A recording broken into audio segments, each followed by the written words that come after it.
Hello, explorers, and welcome back to the Feywilds. Hello, Komodo Snowy, Ifany, Reggie, Caden, Narshellus, oh baby. How's everybody doing? Thanks for stopping by. I do appreciate. And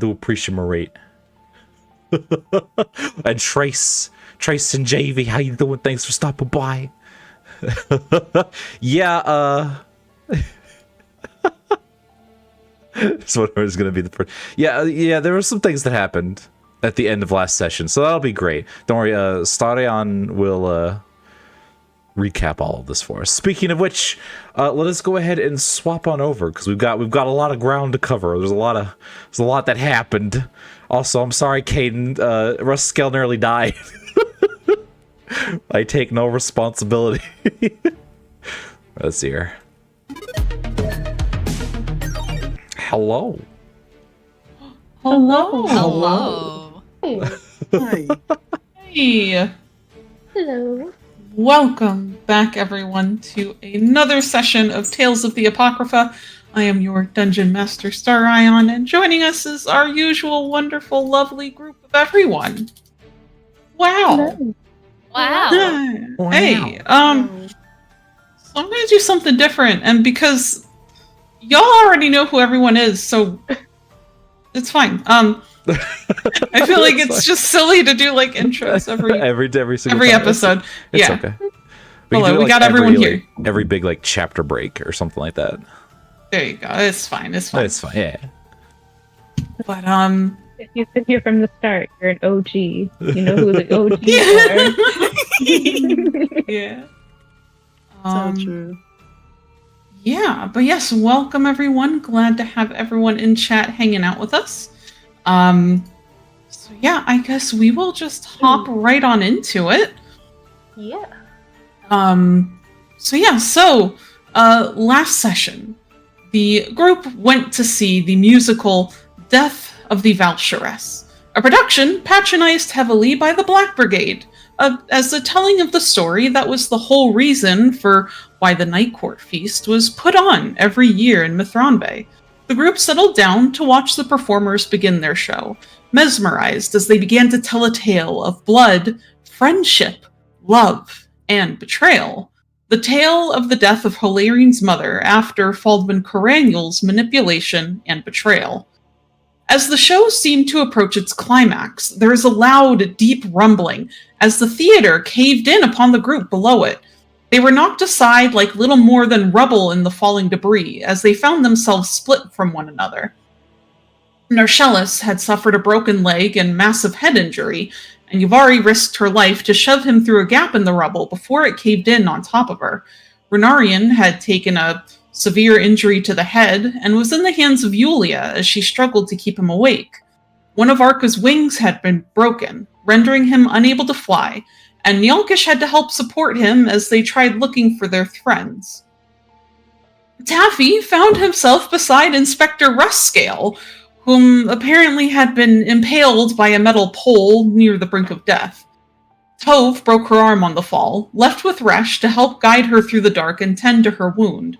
But these two in particular were soon embroiled in an argument regarding what really started the Dark Wars. After managing to find one another and climb through the rubble of the amphitheater, the party was soon met with a dark and grisly sight, that of hundreds upon hundreds of native denizens of the Underdark, or more precisely their corpses, half buried under the dust and stone of the now collapsed theater. But not everyone is glad to be back together, as when we last left off, Tove and Resh had started their argument anew, with Resh turning to ask Tove if enough blood had yet been spilled to sate her lust for revenge. And Tove, diving deep into her faith in the gods and their followers, claimed that any and everything that Resh said regarding the previous wars was simply a lie, and agreed with Narshellus that yes, maybe she was just like General Faldwin Coraniel after all, much to the shock of the party. And that's where we're going to pick up. Oh man. Hold on, I'll adjust the map here in a minute. Yeah, no worries. as you all stand before the ruins of what's left of this part of the amphitheater, in the midst of this heated argument. I will be honest, I don't remember the exact last words that were said. I do. Yeah. The last words that Tove said were, maybe I am just like Faldman, and then you said, and that's where we're gonna cut it. Yeah. So The true, cliffhanger from bestie. hell. And that's when Tove died. Yeah. In a session we did not see.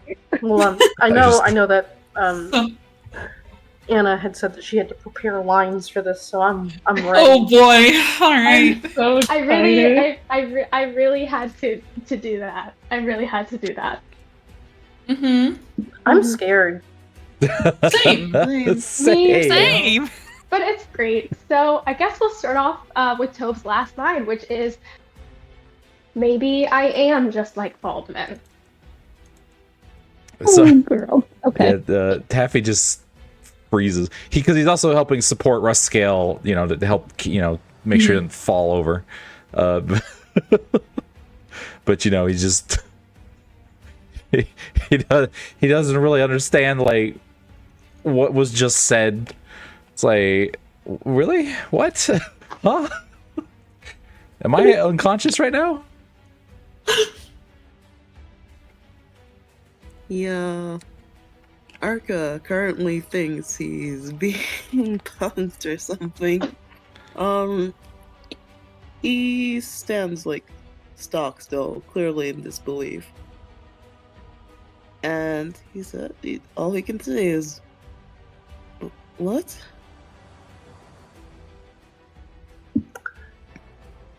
So you're just a raging racist, kind of. Narcellis will kind of just stare dumbfoundedly at Tove. Like, you see his brows lift up, and he just says,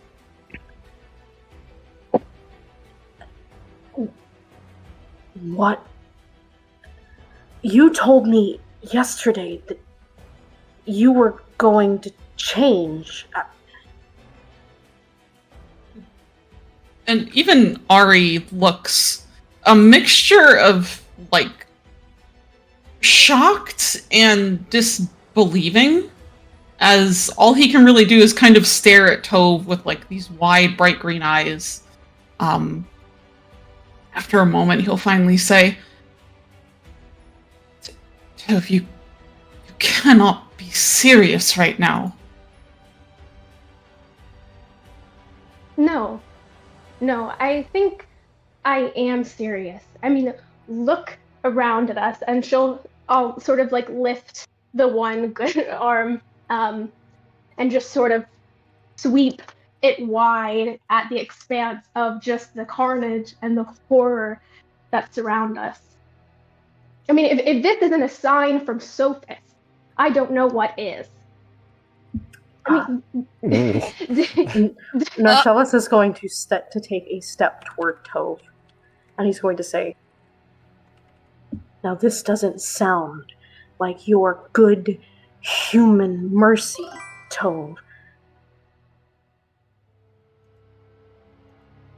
I tried that. Being merciful, being, I don't know, forgiving. The reality is that, I mean, ever since we have been here in the Underdark, we have been surrounded by death and carnage and violence everywhere we step. I mean, do you honestly expect me to believe that the Drow had no part in starting the Dark Wars? Do you honestly expect me to believe that if push came to shove, you wouldn't stab us all in the back, just like every single one of your brothers and sisters have? His eyes just get huge, and like his mouth physically drops open, and you just hear like just this sudden intake of breath, and he's like, you You were the one who days ago said that I was more human than you thought. That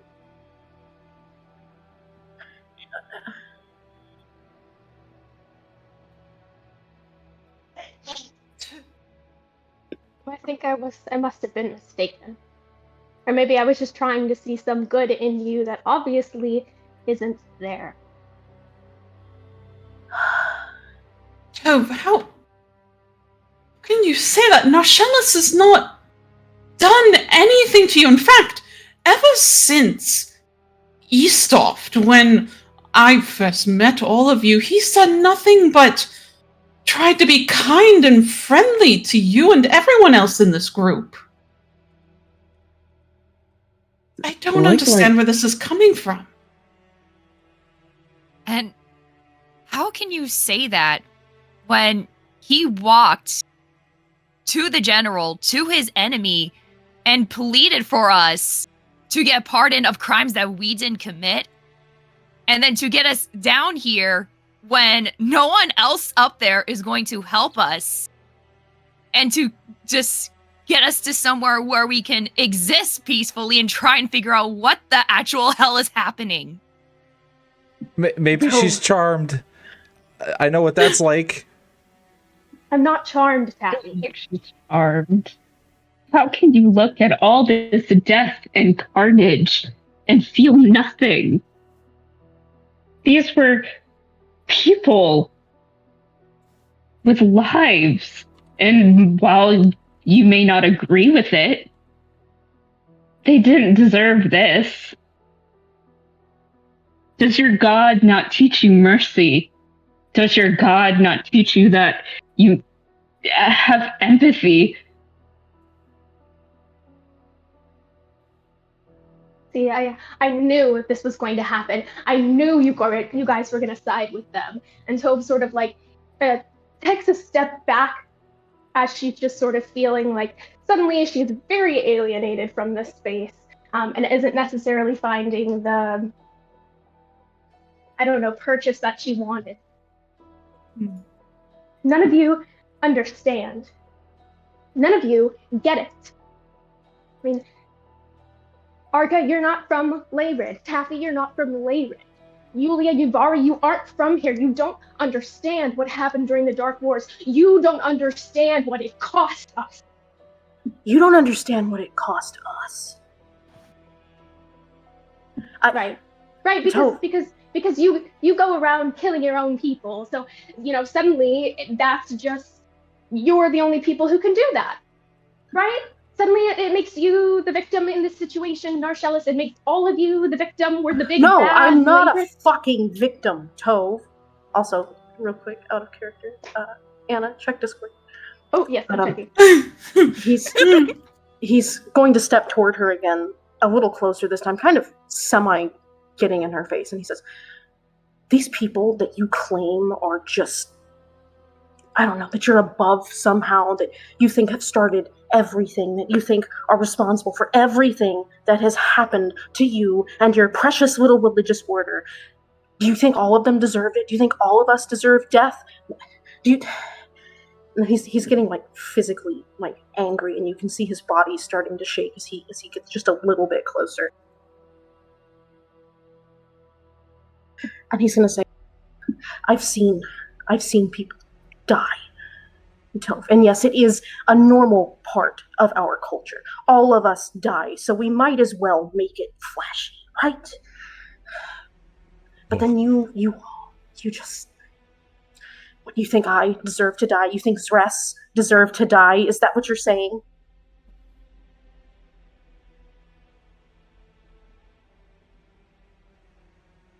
He did deserve to die, and I think you deserve to die too. Okay, can I come in here? Can I just come in here real quick? Yeah? Narcellus is gonna cast Witch Bolt at 4th level. Which Shit! Okay, please link it in the chat for me. Oh my Will fucking do. god. Oh, this is escalating quickly. Holy shit. Oh,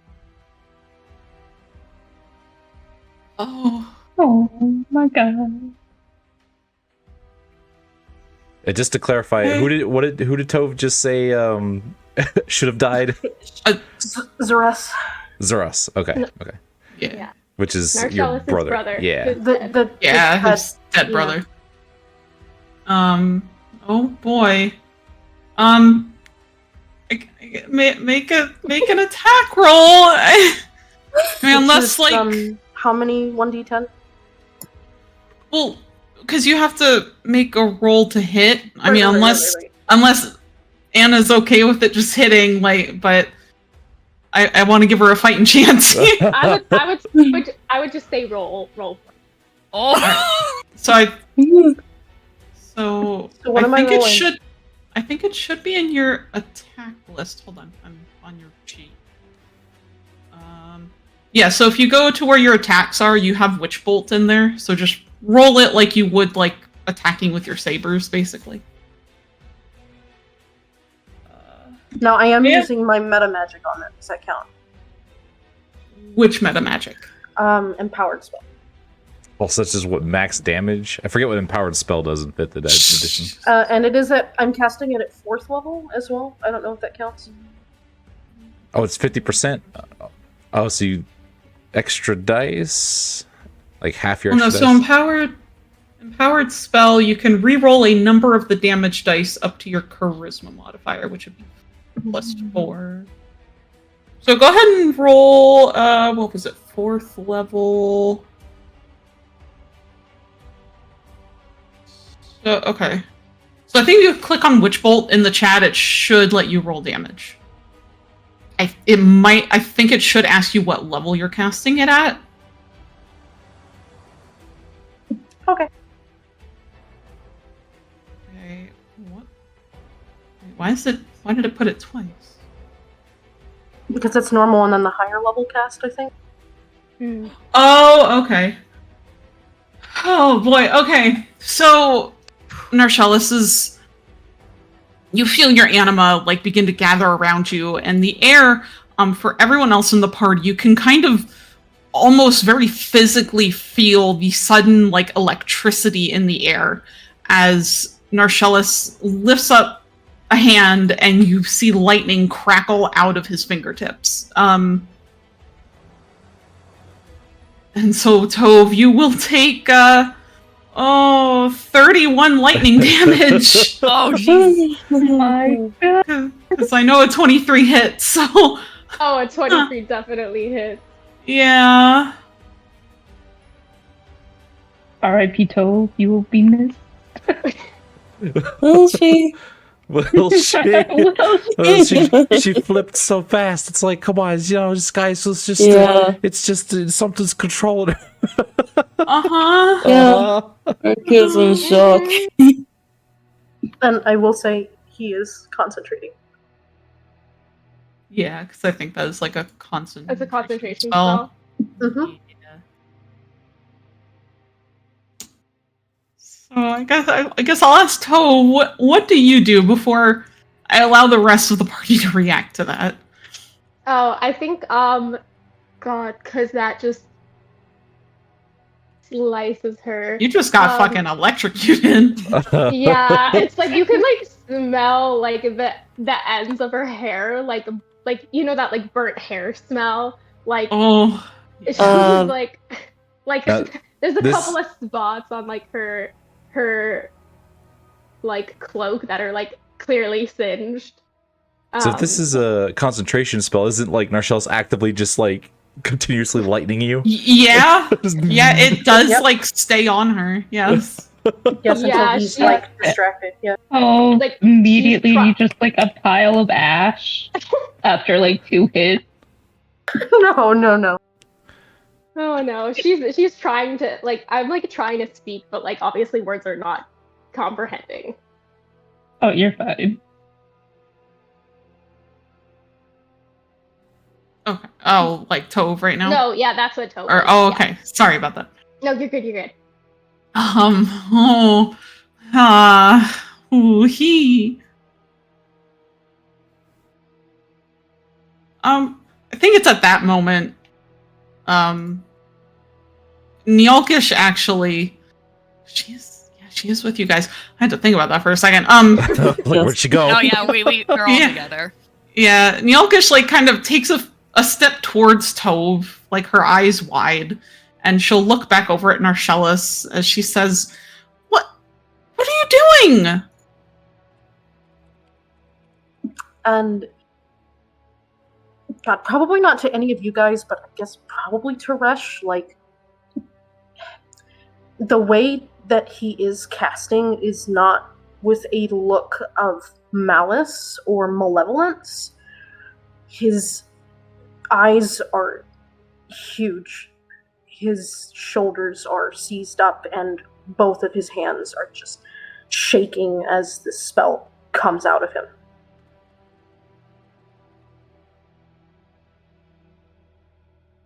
But he does not respond. Taffy will kind of cry out from the back, like, Narcellus, please. I think she got the point. Please stop. Don't.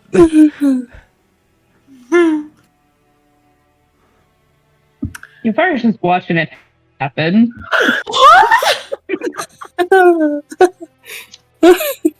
After the heinous things Toph has said, Yuvar's like, yeah, okay. This is karma. Don't be the thing that she Damn. says you are. That gets him. Ooh. Oh shit. And his fingers curl inward suddenly, and he sort of jerks back. But he doesn't say anything, and he's not moving. He's just still shaking. Then has he stopped the spell? Yes, he or- has stopped. Okay. He's no longer concentrating. Okay, I think at that point Tove just kind of like collapses, sort of into a heap on the ground. Like her arms are kind of like reaching for like purchase to like pull herself up, but obviously it's taking a little bit more effort. With having a broken arm. Taffy kind of shuffles in the back. Like, Tove, what in the Pharaoh's gaze were you? What are you?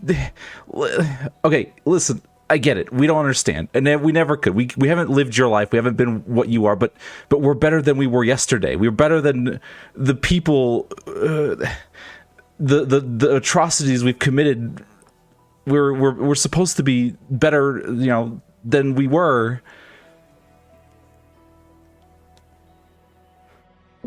Tove is like sort of slowly pulling herself to her feet, like taking I think more steps away from the party, and you can sort of see in her eyes like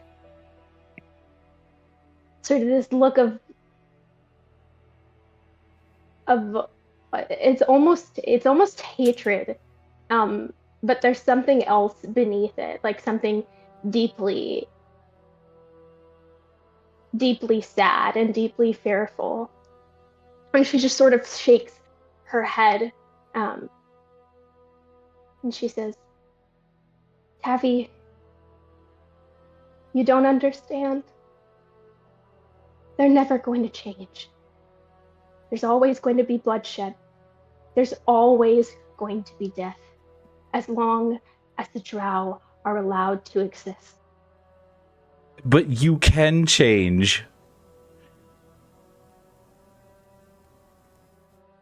I don't think they can.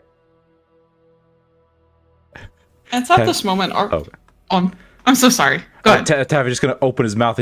But he doesn't quite get the words out in time. I'll say, Ari kind of takes a step towards Tove, but he stops himself at that point.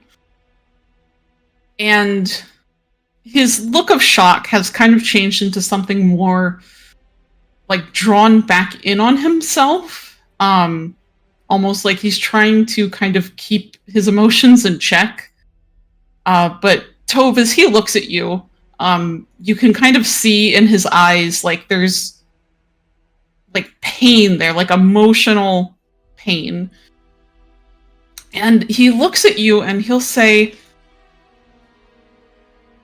Tove, I understand you went through something awful. I get it. However, I don't know how much room you have to talk because I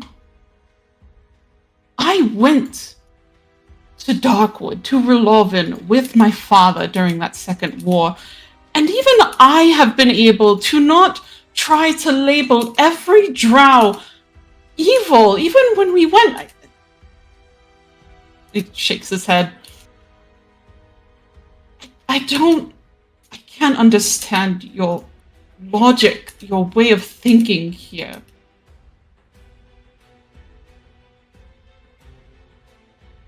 You're the one person who should know how I feel, who should understand the logic. You're the one person who should be able to see that I'm right, that your father is right in what he did. Oh. He's not. Oh boy. Toph, shut up.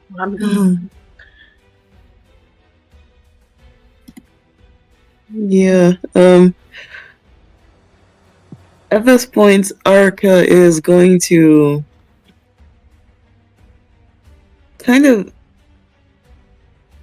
step between Narcellus and Tove, and he's going to like just very briefly put a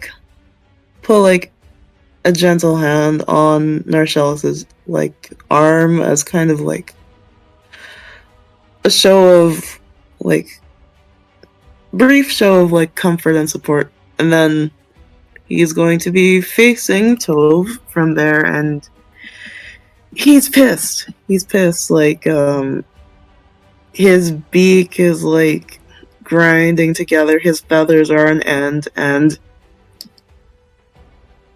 he says, "Tove, you fucking horrible bitch.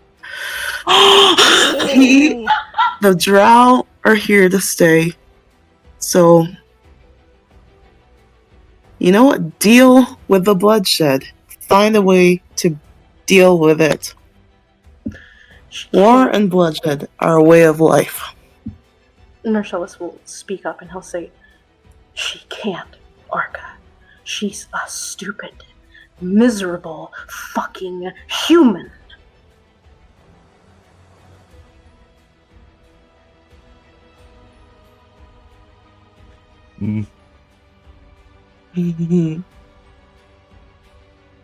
What? I'm just telling you all the truth that nobody else has wanted to say because they're too much of cowards to say it. What Ooh, truth, you Toph? need to What shut truth the are you fuck up saying? right now, Tove. You need to shut the fuck up.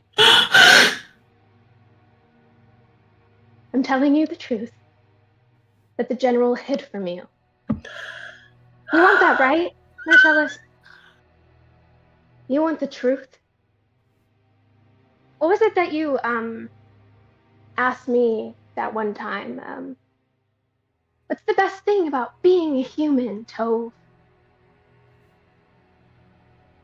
It's not having to wake up every single day as a half. I'm going to kill you.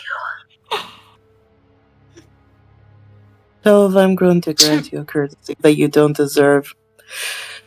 Start running now.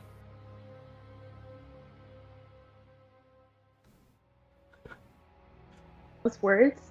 Annie, you need to check Discord real quick. Oh no. Toph needs to run away. Yeah. Uh-huh. Taffy's just holding on to Yeah, Russ yeah, scale. So just to kind of recap the few other NPCs we have here at the moment. So Neolgish at this point she's silent. She has like her hands over her mouth, kind of looking between everyone as they're speaking, looking about ready to start crying. Resh has been silent the entire time. He's been unmoving, standing behind Narcellus almost like the sort of shadow, with a glare fixed upon Tove. And as for Inspector Ruskale, he's leaning very heavily against you, Taffy. He's all right. He's not doing great, but he's very confused. He does not understand what's going on right now, where this all came from. He's just like probably mutters under his breath, like, "God, y'all are crazy." You're all crazy. Yeah, Taffy doesn't want to put him down because That's he might have to true, do Ruskale. something, and he doesn't really want to do it. He doesn't want to Yeah. he doesn't know how to get involved. Yeah, Ruskale does not want to get involved right now with this trauma. Yeah.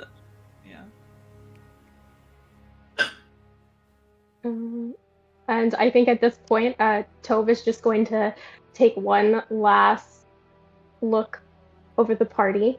And she's going to leave. She's going to run the fuck out of there. Oh, thank you. Oh god. Fucking coward.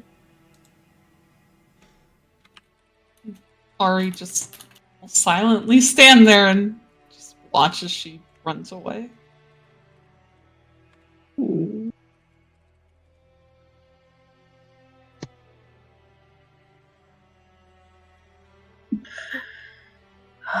Julia just kind of puts a hand over her forehead, kind of rubbing, and just says, "Fucking hell." And Michelle just kind of looks up at Arca. He hasn't like risen his head at all. He's watching kind of his wings in the back of his head, and he's very aware of everyone else around him. And he's just like shaking his head like very slowly in disbelief. His mouth is still open. You can see like the points of his teeth.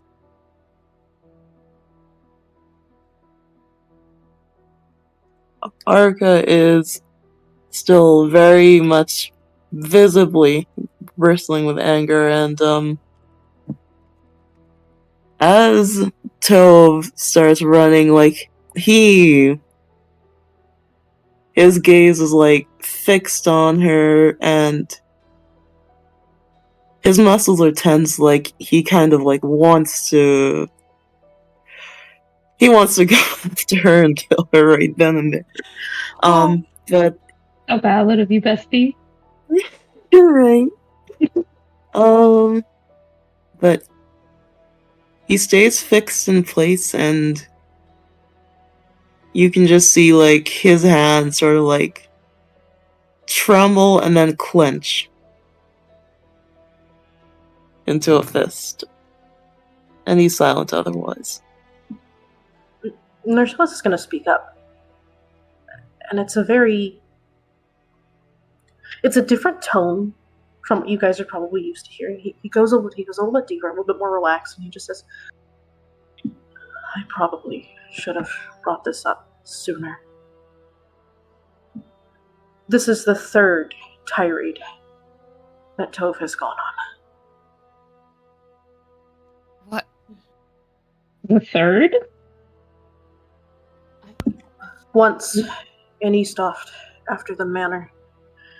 Once in Philisera, as Ari told me. That one I deserved, but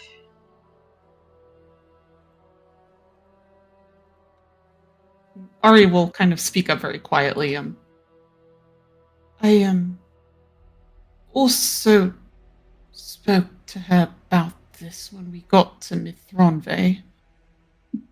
4 tyrants. And he'll just sigh.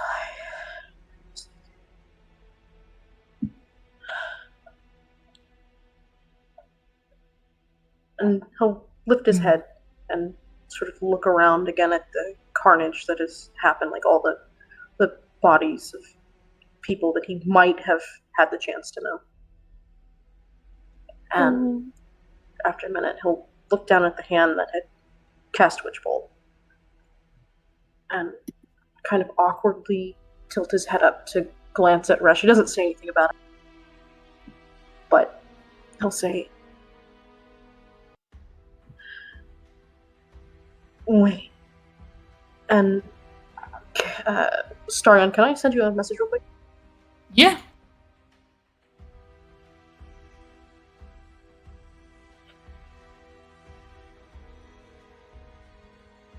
It's about the thing that you told me about earlier. Oh. Hmm. Uh, yeah, actually. Oh, I just looked at this tree. It's what he deserves. That's what he deserves. It is. Yeah. But yeah, no, that's fine. Okay. Yeah, keeping in mind, he's just a kid. He just sort of sighs and he tilts his head back. And he's like, oh. Guys, look up. Oh no. And Oh no. as you all sort of hesitantly raise your glances up to the ceiling far above you, when you first arrived in Mithranve, just outside the very heart of this ginormous city, one thing you had noticed is that the entire city was surrounded by a very faint barrier. One that was hard to see, but was still noticeable, and even when inside of it, you could always see kind of that faint glimmering gleam of the anima that helped protect this part of the city. And as you look up now, as Narcellis urges you all to do so, you'll see now, far above you, the barrier is broken. There's a huge hole in it from what you can see. From all the shimmering, you can still see it, but it's very erratic and crackling. And above the amphitheater itself, you see there's this jagged hole in it now that leads up into the cavern ceiling far above. And looking up there, though most of it is pitch black, thanks to what glowing moss grows naturally here in the Underdark, and all the fungi in that, you can see that there's a lot of stuff moving up on the cavern ceiling. Clearly very shaken and disturbed by this very sudden cave. Is that Ooh. the barrier? That's not supposed to happen. Is that? And Yuli will kind of look to Narcellis just to tear her gaze away from it. Is like, this was no accident, was it?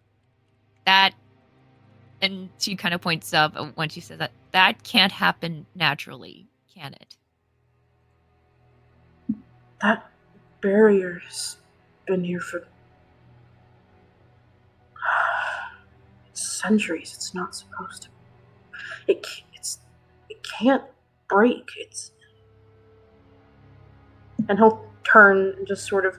He's attempting to act as normally as he can, but you can see like his face is not working correctly. Like. He doesn't really have a real expression, and he just says, Rush, we should...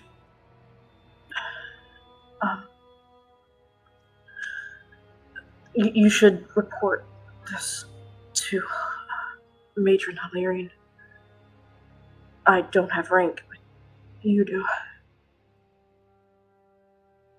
And Rush, having been looking up at the broken barrier, there's a very clear look of concern upon his face. And as he looks back down to you, Narcellis, he'll give a small nod as he says,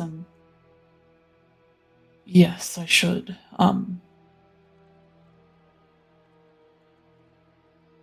I'll see what Hilarion says is As far as I know, House Wizard Balor is the only one who knows of how to repair it.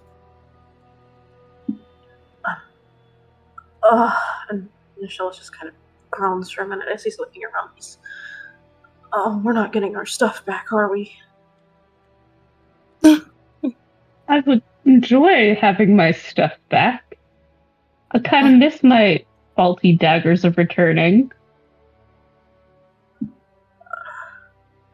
I'm pretty sure that warehouse was located somewhere in this theater, Ivari. I don't Oh, god think... damn it. Oh, What?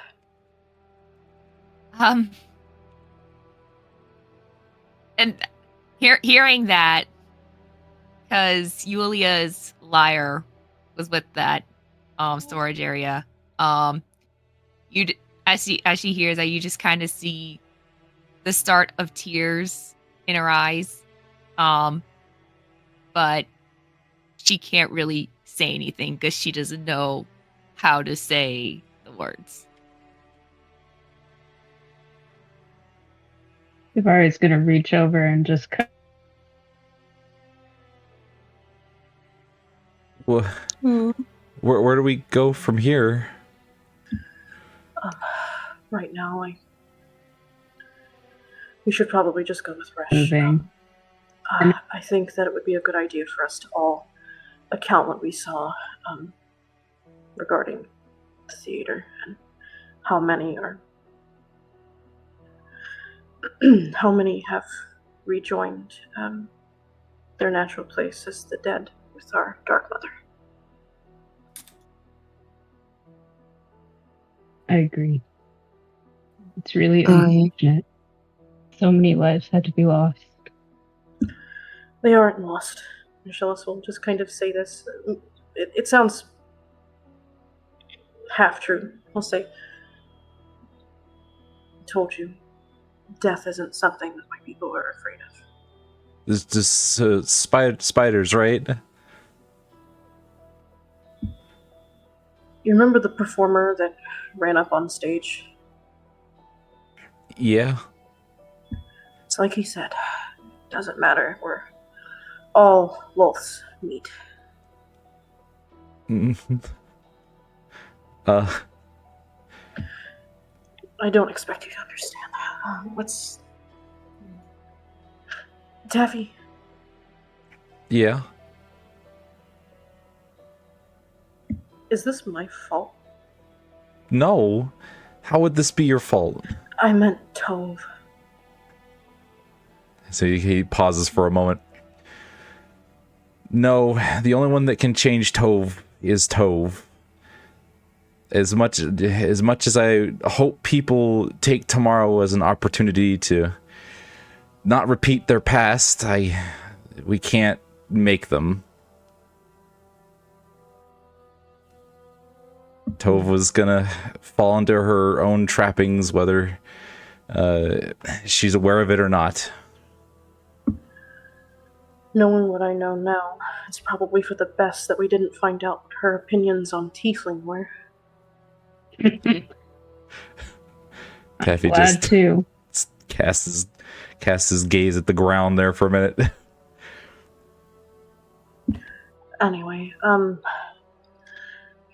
he feels awkward trying to lead people out of bodies, and like they're all still like Arca. I think Arca's right wing is still broken. Like they're still covered in dust, and he's still sporting like a huge head injury, or he's probably still bleeding. He's just like, there are a few clerics at Dorat Manor.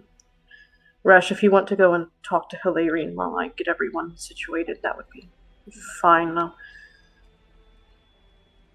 wait for you in the foyer. And Rush will give a small nod of his head as he kind of looks everyone over. And then will motion for you all to follow him as he will slowly lead the way back down the street to the Doret Manor. Unless anyone had any objections. No, this Nope. No, I Taffy think we're would all like to ready get- to yeah. just get Yeah. I would like the hospital, please. Yeah. Yeah. Yeah. So, he leads you back to the Durret Manor. With all of you in your current state, being covered in dust, blood, and God knows what else. You're quite an odd sight to the guards that are stationed at the entryway, and as they kind of catch sight of you, Resh will approach them and exchange a few brief words as they'll nod in understanding and go running off into the manor proper. And he will motion for you all to follow him as he'll lead you inside. And you come into the main foyer, and already as soon as you enter, there are a few clerics standing to the side with the guards he had sent away earlier, waiting to help heal you all of your injuries. So, yeah, thankfully, they use their healing magics to help sort out any injuries the rest of you still have at this point. You're still feeling battered and bruised and exhausted, but at least the pain is gone and the bleeding stopped. Ruskale included. Who's still with you guys, and Yeah. So Taffy kind of asks, like, do you want to be dropped off somewhere? I'm really sorry you got involved with all of this. I mean, it's fine. Really, I should thank you for saving my life. It's no worries. Yeah, just that was the right thing to do. Yeah. Well,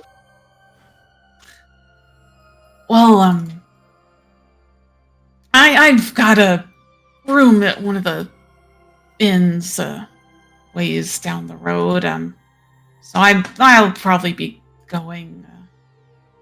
So I don't... Are you sure you can make it there? Yeah, I'm feeling like 20 years younger as he like flexes his arms and you see him wince. And Hey guys, I'm gonna go walk Ruskale to the inn and then I'll come running back. Is that all right? do Yeah. what you gotta do. Okay, it shouldn't take too long. Come on, buddy. Nice seeing you again, Ruskale. Yeah, it's been interesting. Good luck. And with that, Taffy, you'll escort Ruskale out of the manor. As for the rest of you, you're kind of standing there quietly until the doors open, and in comes Hilarion, looking the same as ever. And, as she enters the room, you'll see Resh kind of approach to the front of your group and get down on one knee before her. Darshell Okay. is going to do the exact same thing in unison, Mm-hmm. albeit a few feet behind him. And we'll casually look back at everybody else silently, like saying, Oh. Oh, Yavari immediately does the same as what Darshell is doing. Yeah. Likewise. As a little will bit slower doing it, but she does. as will Ari and Nyalkish as well. And Hilarion will kind of look over them all and then looks up at Resh as she'll say, well, what is the meaning of this?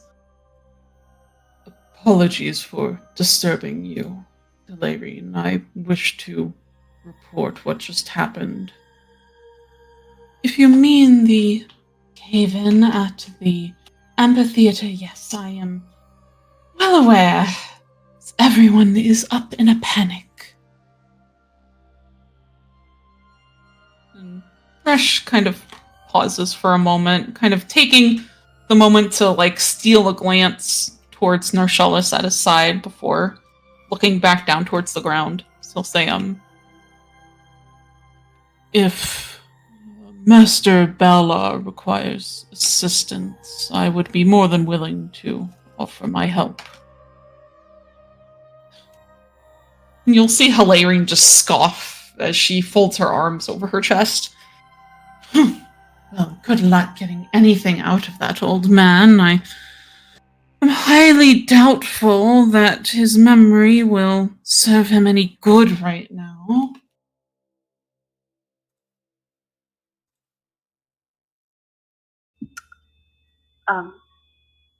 Nershalis will hold on. We'll look up at that just a little and say,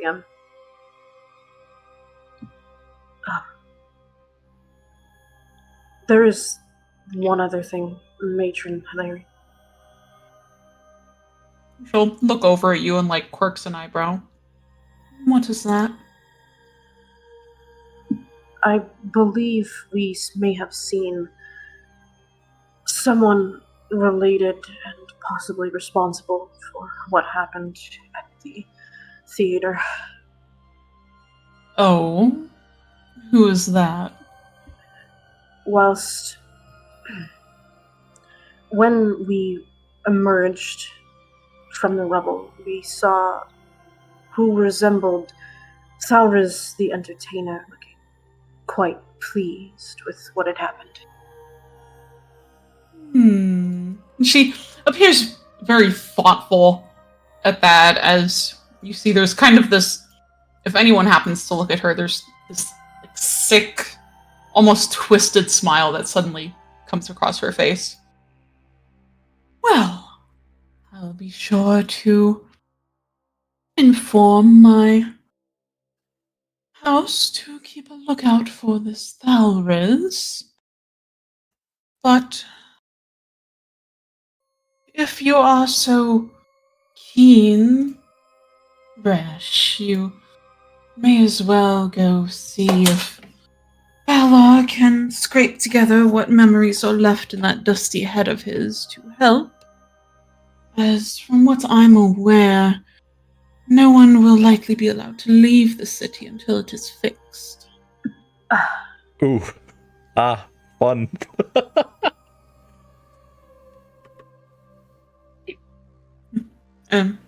Resh will nod his head as he'll kind of glance back towards the rest of the party. As long as everyone else is willing to help.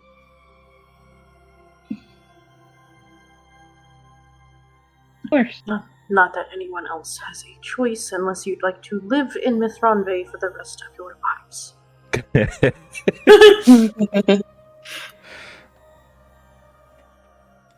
I'm willing to help. Yuvari, Yulia, Taffy. Taffy is at the inn right now, or going on the way to the inn. Yeah, he's not there. Taffy. Of course I'm going to help. Yulia's a little slow on the response, but she finally says, "Yeah, I'll do what I can." And at that, Ursula's will kind of stand up and give a very quick, bow of his head and put his heels together and turn toward the that awful staircase. Yep. Mm-hmm. He gets in front of it, and you just hear, "God, I hate this stupid man. Stupid coward." You start just hear plop, pop, pop, pop as he starts. Resh will stand in much the same manner and go to follow Narshalis as he'll kind of motion for the rest of you to follow back up the staircase.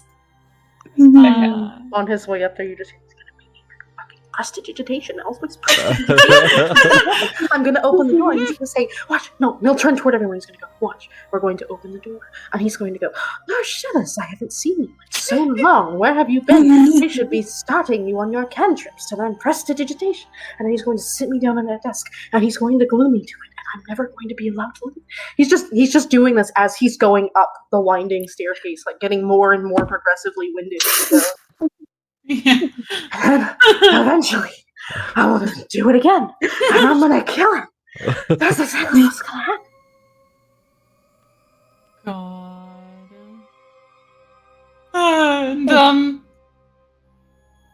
yeah, you guys ascend the staircase once more. Marcellus goes on. Yeah, it's fine.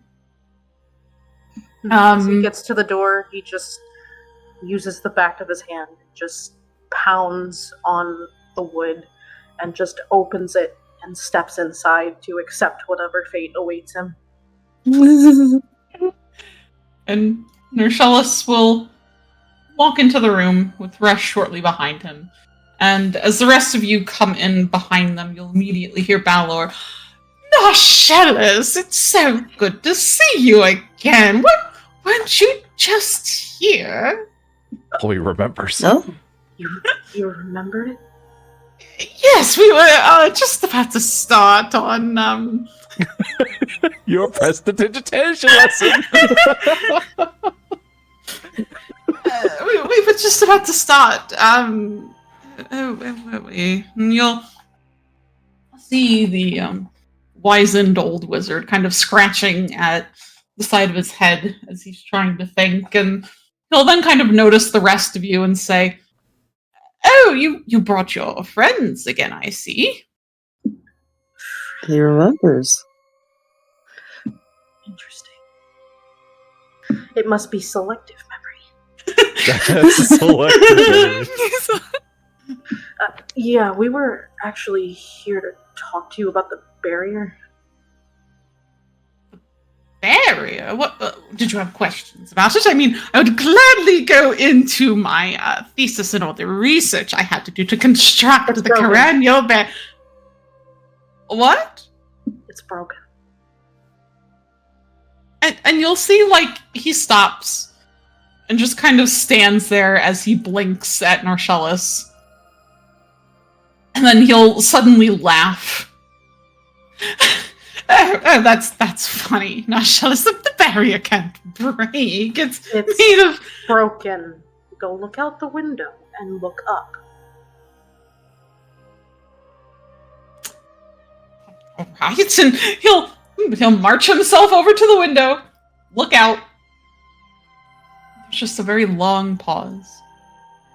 Then he'll turn back to all of you, and he'll say, specifically, he'll look at Arca, and then he will say, "Did you fly into it?"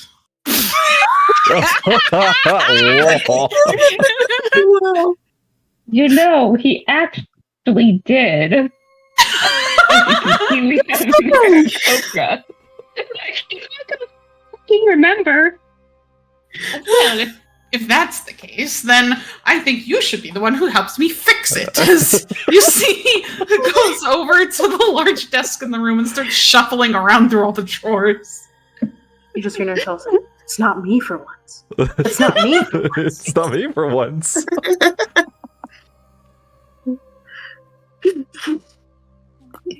What does poor Arca have to say?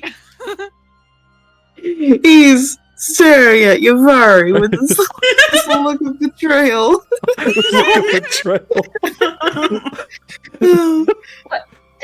Get in 5 minutes, okay? Wow, would you look at the time? We have to actually go back downstairs. No, Arca, are you really going to pretend you didn't throw that human through the barrier? Come on now. Listen, if I can't do it in real life, I can at least imagine it. You know what? Fair. Like a long sigh. Harka just goes and follows after this. Out of curiosity, how exactly does the barrier need to be fixed? Well, and Balor will kind of speak as he's still like rummaging around for something. Well, first of all, I'm going to have to gather all the necessary supplies. Or you all will have to gather the necessary supplies to help me fix what your bird friend has broken. There it is. Judging by the size of the destruction, I'm going to need a probably fairly small amount of materials. I will also need a way to get up there. Ah, here it is. A way to get up there. Arga, do you think you can pick up a drow? Well, yeah. There you go. We know exactly how you'll be getting up there. Good. And you'll see at this point he's kind of pulled out this very old journal. It's leather bound with like simple like rough leather. It's torn in multiple places, and like half of the back cover seems to have been bitten off by something. And he'll flip open the book and he'll flip through some of the pages. And as he flips through, you see like, small scatters of like pieces of paper kind of come out of it with half barely understandable notes scribbled on them. Or you see one page slips out like a flattened, like pieces of moss and shit. Eventually he stops and says, here we go. All right, let me write this on a new paper. He'll kind of rummage around again, finds a sheet of paper that has what looks to be a list of materials written on it that he just scribbles out quickly with a quill and then begins writing new things on there. He'll say, all right, so for the size of the hole in the barrier, I'm going to need probably about 5 scoopfuls of goo from a gelatinous cube. Oh no! I'm going to need 3 different amulets. Usually the common ones down here are purple, pink, yellow. I need 3 different ones of different colors. I will need an uncharged amulet. And I will also need fibers from Chiroptera leather. What the fuck is that? Oh, there are very giant bats that usually live in some of the larger caves in the lower dark. As he'll then hand this paper over to you, Arca, as he's written down all of the materials he needs. Oh, so we have to go shopping for you. Oh, goodness, no, you're not going to find these things in Mithronve. Where the hell are we gonna find Chiroptera?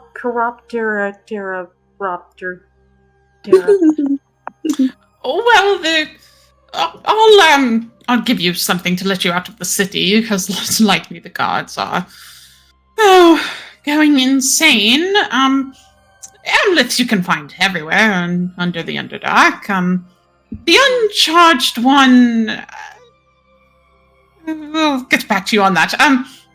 Gelatinous cubes you can find all over the caverns. They really like the smaller, narrower spaces to move in. And Chiroptera leather... Oh, I haven't seen a Chiroptera in quite a while. You're probably going to have to go searching in the Nightlands. I think that's the last place I saw one. Not long ago. Before or after you started drinking Obliviex tea?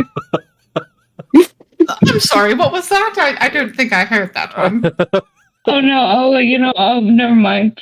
Never mind, don't worry about it. There has to be someone who has seen one, or at least knows where we can find it. We don't exactly have all, of our lifetime to go looking around for Terra.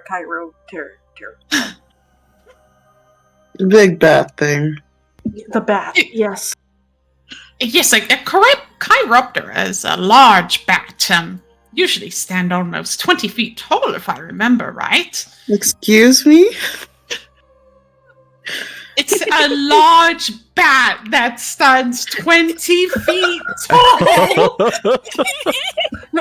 Do you Ballard, he speaks common. Does he? Are you sure? Are you sure? He is a bird. He's my pet. Okay.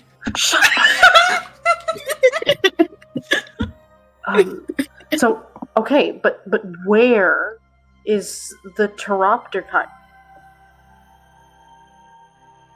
And he'll kind of think over that for a long moment. What? Actually, I think I know someone you can ask. You should go and ask Solitar about it. I'm sure he knows. Oh, buddy. Somebody has not seen this play.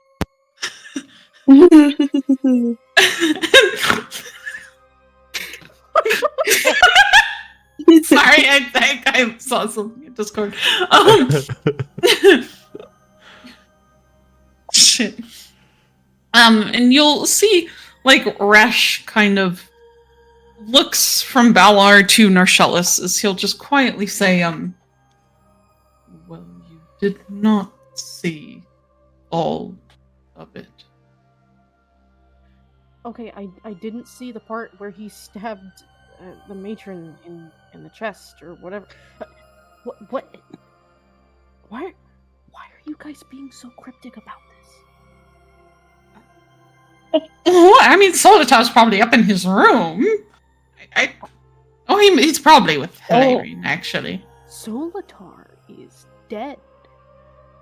What do you mean? I just saw him the other day. He got shot in the back in an opera. He's doing opera. I never thought him the type. He's doing opera. He just covers his face with his hand. And you'll hear Resh just quietly say, I think we should discuss this further outside. Okay, yeah, I'd like to leave. Resh will quickly just kind of try to corral you all out of there as he'll say to Balar, thank you, Balar. We will return with the materials as soon as we can. Wait, take this. And you see he'll hold out something to Resh, which looks like another piece of paper, and Resh will look at it, sighs, and just says, thank you, Bella. And just urge you all out. Oh, wait, Balor. And Narcellus will very quickly walk back over him and just say, Arca threw all of my stuff through that barrier. All of it. He is a terrible pet. And I was wondering if you might have something laying around here that I could use as a weapon. And he'll look at you for a long moment. And he'll say, what? You're going to learn magic. Well, I guess you do still need a weapon. And just in case, like, I'm in a situation where, like, I've got an anti-magic cuff on me or something, you know, just something like something I can use to teach the bad bird a lesson. Shut up. Let me see. And he'll move over to one of the bookshelves, which you see on the bottom. It's lined with cabinets, a couple of which are a little crooked on the hinges at the moment. But he'll open one of them, and you'll see he kind of like haphazardly tosses some things out of there. You see there's... That's why this room is so messy. Yeah. You see there's like a dusty blanket he throws out of there. There's like a couple of odd like vases that he more gently throws out of there that nearly crack on the floor, but it's fine. And you'll see he then pulls out this kind of long length of something. Narcellis, as he'll like straighten up and like beckon you over. And you'll see Go over. and you'll see that he appears to be holding what looks to be a whip. It's made of like, this very dyed black leather. It's dusty, but it seems like it's not really seen that much use. And it's tipped with a blade at the very end. And he'll say, I guess you can have this whole thing. I haven't used it in years, but good for teaching a good old lesson as well. Oh, thank you. And he's just thinking, like, I was expecting something pointy that I'm used to, but okay, sure. Arca just hands on hips. he'll grab it and just sort of move it over his arm into a coil and then slowly turn toward Arca with like this raised brow. Like, what? I'm not saying anything. You're gonna be on the other side of the party. And just walks back toward everyone.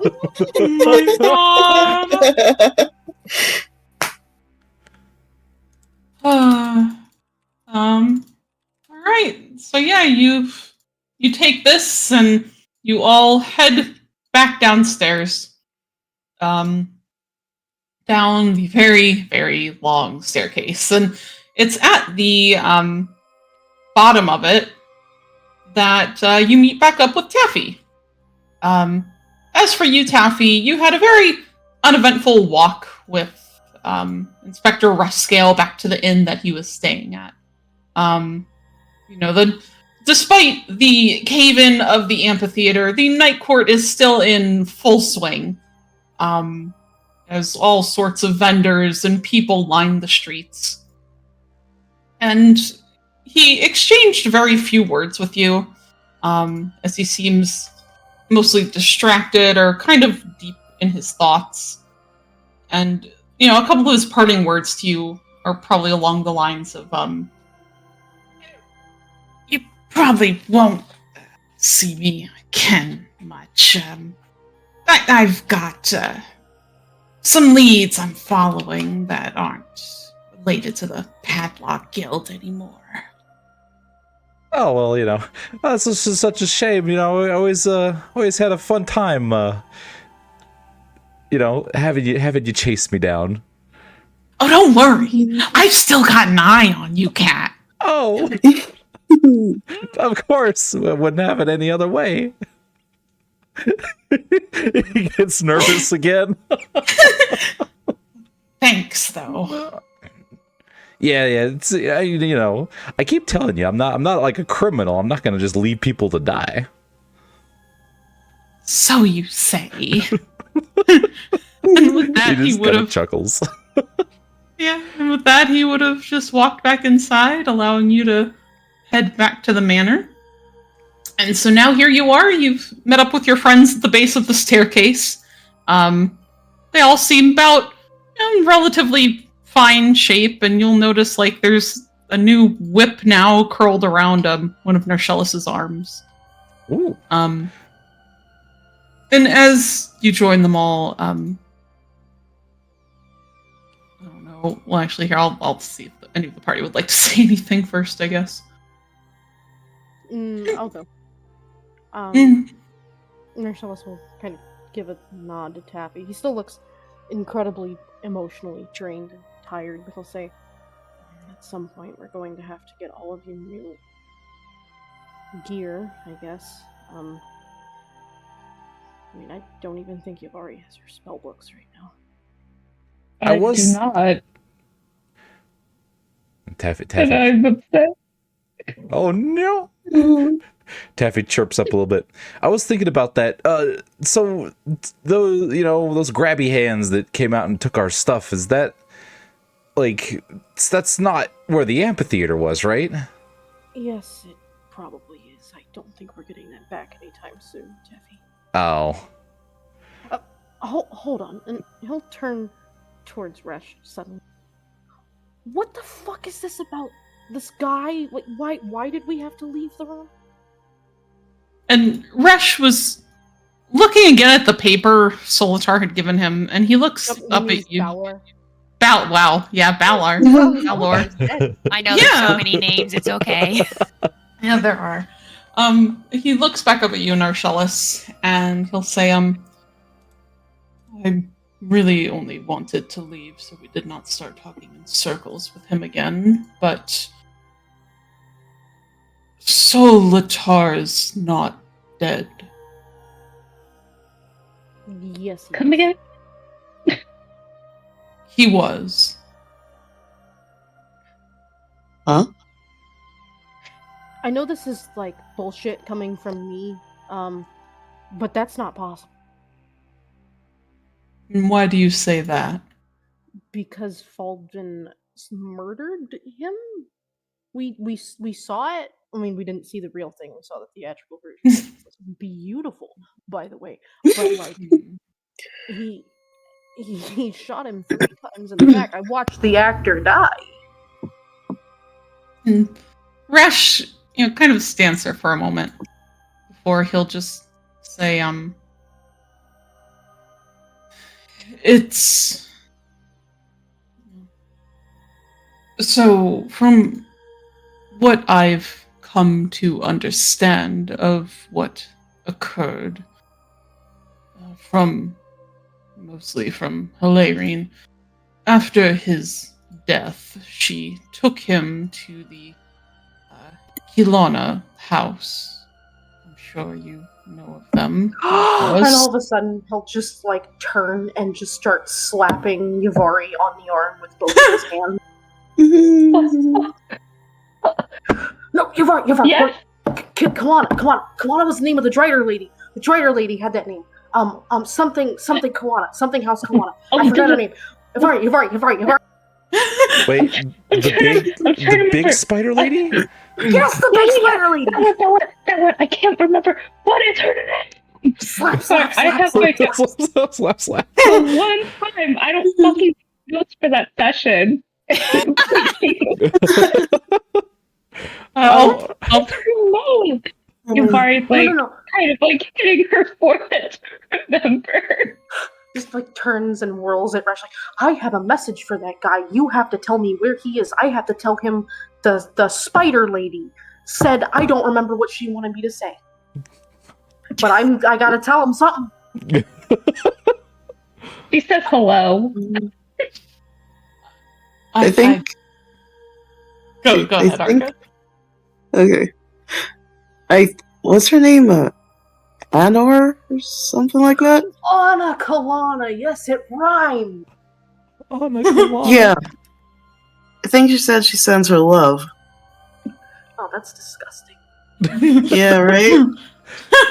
As long as we don't have to go back and talk to the For a giant second, spider I thought lady. you said pina colada, and I was like, pina colada? Makes Oh my sense. But Okay. I mean, is this guy gonna know where the Tirakara is? He might, but just so you have an understanding of this situation, Hilarion took him to Anna, whom, though we did see her as a Drider, she once was a practitioner of necromancy. Oh, that's fantastic. Yeah. Necromancy. That's fantastic. That's great. Well, explains why she's a Drider now. Yeah, right? Yes. So he's undead. Correct. Okay. Why? Okay, fine. I am physically prepared for an undead drow. Where is he? You guys don't mind undead, right, Taffy? I know you got like a thing. So, at the mention of undead, Taffy he just freezes. He just kind of looks at Narcellus, and he, his fur kind of shoots up a little bit. He's like, oh, like undead, like what are we talking about? Like when we say undead? I don't know. I've never met him. Oh, okay. It'll be fine. I'm sure it'll be fine. Yeah. No, I'll be fine. It'll be fine. Listen, if he starts trying to eat your brain, I'll stop him. Oh, thank you. Oh, just like the stories. Sounds cool. Sounds cool. Yeah, like I've never seen an undead drow, and like I doubt I will again, considering but yeah. Yeah, this is not going to be a vacation spot for me. No offense. I'm not coming back here.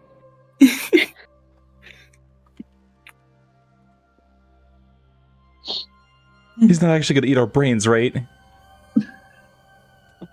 Well, he might eat mine or yours or Arca's. Yavari really doesn't have anything to worry about. Wow. I'm kidding. Are you really? Yes. Oh. Okay. Resh will finally say, he is kept below the manor, below the dungeon. Below the dungeon? What? Why would you build something below a dungeon? Is it the dungeon? Because Layrene did not want anyone to know of his continued existence. Oh, so it's like a creepy secret dungeon.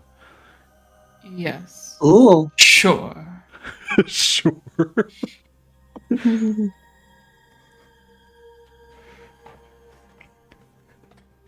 I'm gonna guess there's not a lot of light down there.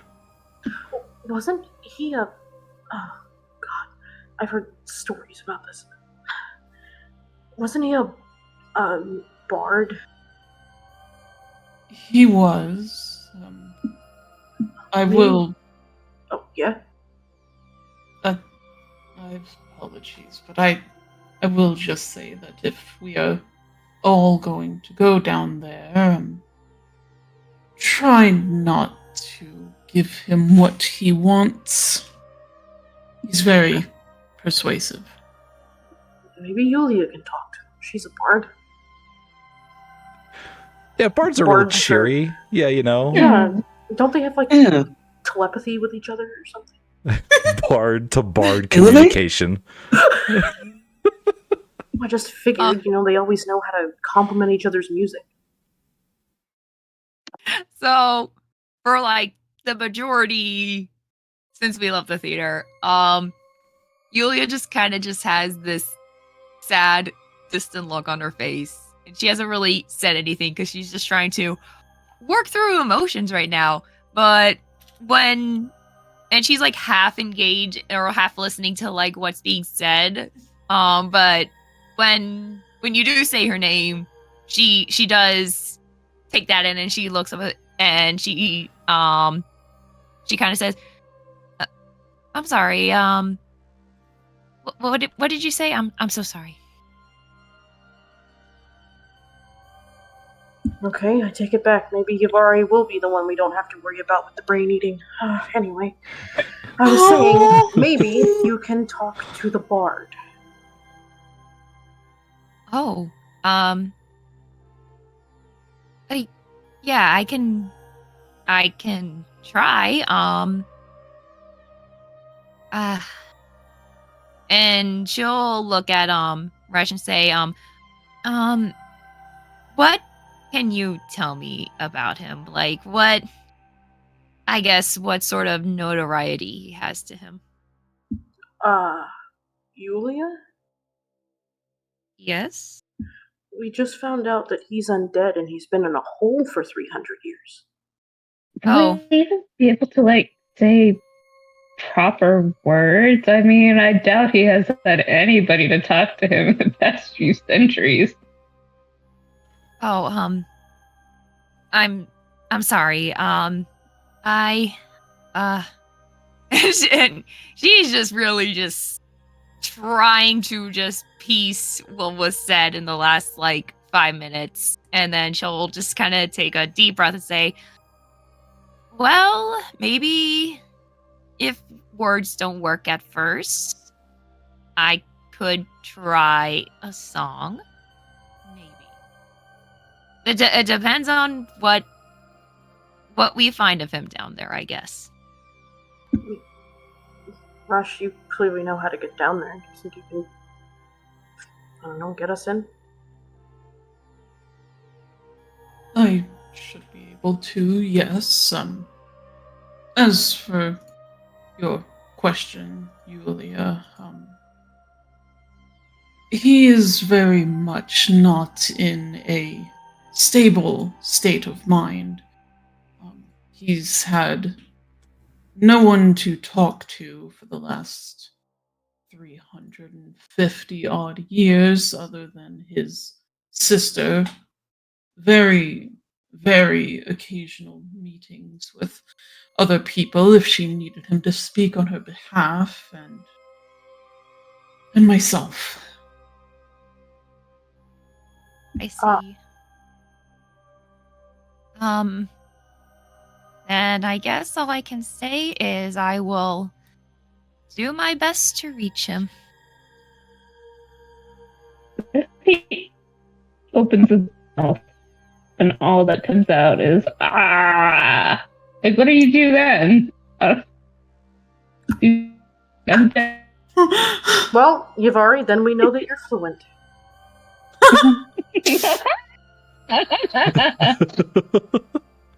You've already said that.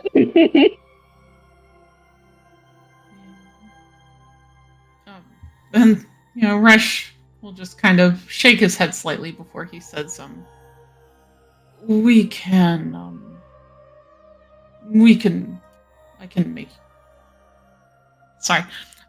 I can get you all down there. Just try to keep it to yourselves. Yeah, I'm gonna run off and tell somebody right now. I'm very good at keeping secrets.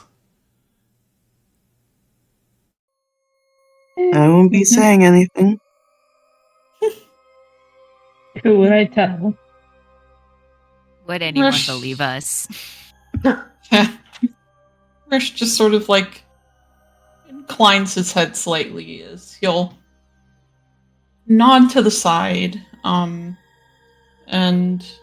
motion for you guys to follow him then, deeper into the manor.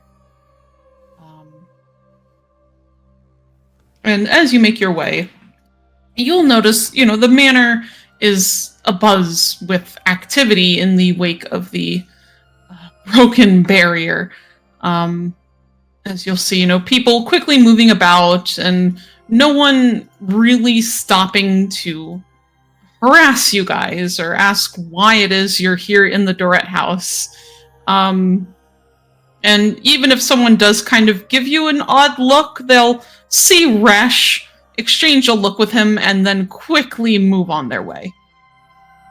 Like, oh, nope, I don't want to deal with that. And Resh will lead you guys down almost a maze-like pathway of hallways, as he traces steps that have probably, from how steadily he walks without really hesitating to double check where he's going, it's a pathway that you can tell he's probably walked plenty of times before at this point. And he will lead you guys down through a doorway that leads into just darkness. It is incredibly dark in here to the point. I think Arca and Yelkish now are the ones who don't have dark vision amidst all of you. Yeah. Yeah. It's difficult, Arca. You find it very difficult for you to see. And Yelkish kind of realizing that it is so dark.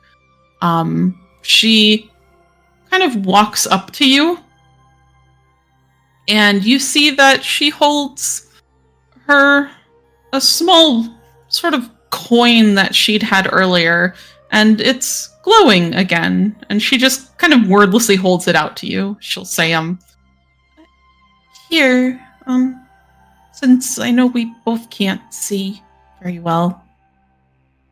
Oh, thank you so much. And Arca takes the coin and holds it up so that they can both see. Yay. And it helps you at least see about 20 feet in front of you.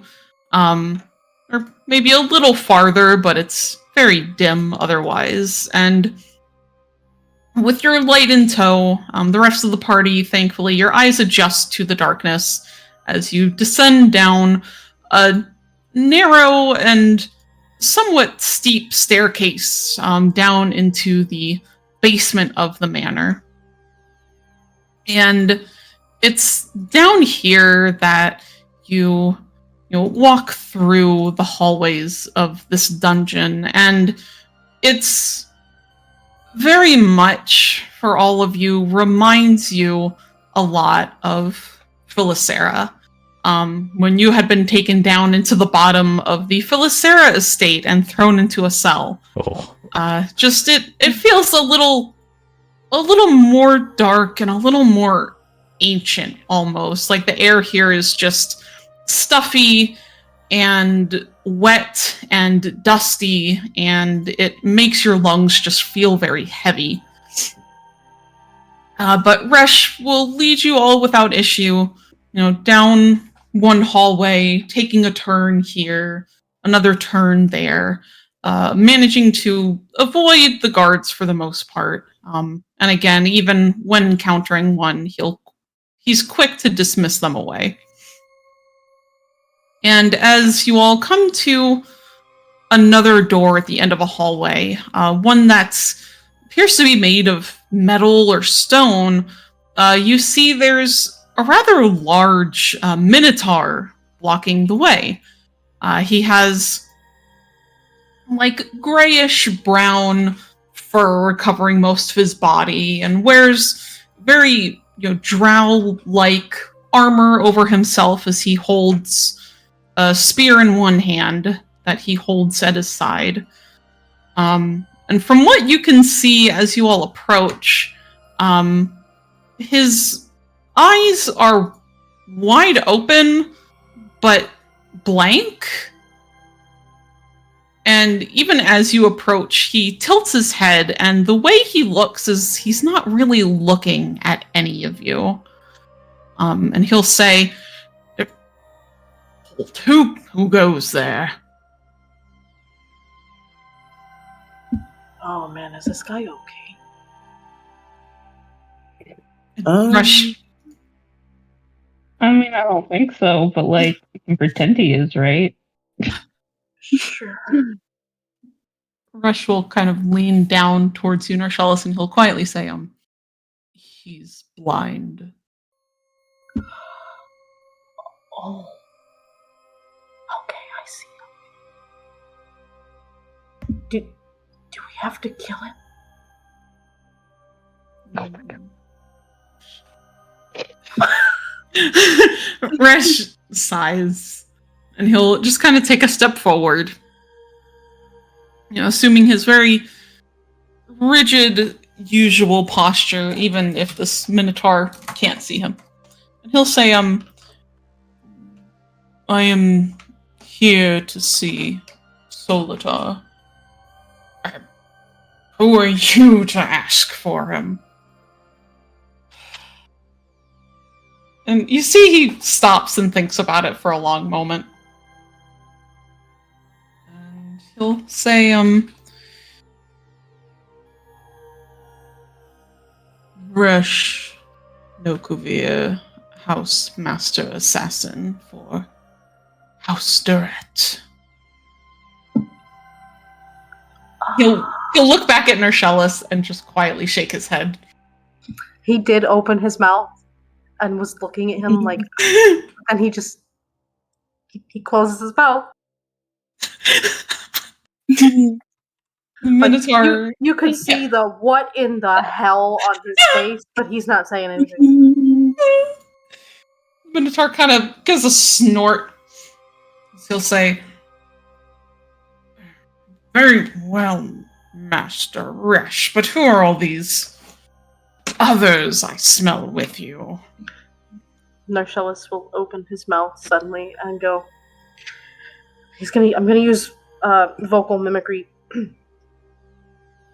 Well, what do you mean? It's Master Balor. I'm here with Resh. Talk to Solitar. These are our my new assistants. I'm afraid it's quite a serious matter. I could regale you with all the details if you'd like to hear them. I mean, when it all started... Master Balor, it's fine, please. Please approach. And I appreciate it, but you say it is of utmost importance. You can tell this Minotaur does not want to sit here and listen to one of Balor's lectures. Ivari has to put a hand over her mouth to stop herself from laughing so hard. Oh, very well, very well. I'll come and talk to you later about it. Very well, Master Balor. The Minotaur will step aside and open the door for you all, so you may pass down into another corridor. And this one goes forward a bit before descending even further down into the earth. At this point, you almost feel as if you've descended back into the lower dark with all of these stairs all over the place. And as you come down to the very bottom and come into a larger room, you see there's some space between you guys and a wall of cell bars. And you can see, even through the darkness and thanks to the dim light being shed by the coin Arca holds in his talons, you see there's a male drow sitting against the bars of his cell. The cell, which appears to have been decorated like the inside of a very lavish bedroom, but, you know, with bars and what appear to be polymorph circles around the exterior. He appears bored, but as soon as the light begins to fill the room from the token Arca carries, he rushes up onto his feet and turns towards you all and seems to kind of light up with excitement. You see now as he faces you all, he very much matches the actor that had played his part in the play, where he has this very dark green skin, black hair. It's very long, much longer than... Oh, yeah, that's true. Sorry, thank you, Bela. He just looks like... yeah, I forgot that. He turns and you look at him. He looks exactly like Hilarion. To the point where you might have to kind of double take to make sure it's not her sitting there behind the cell bars. Oh. And as he sees you all, he'll say... Hold on one second, I'm sorry. Oh, God.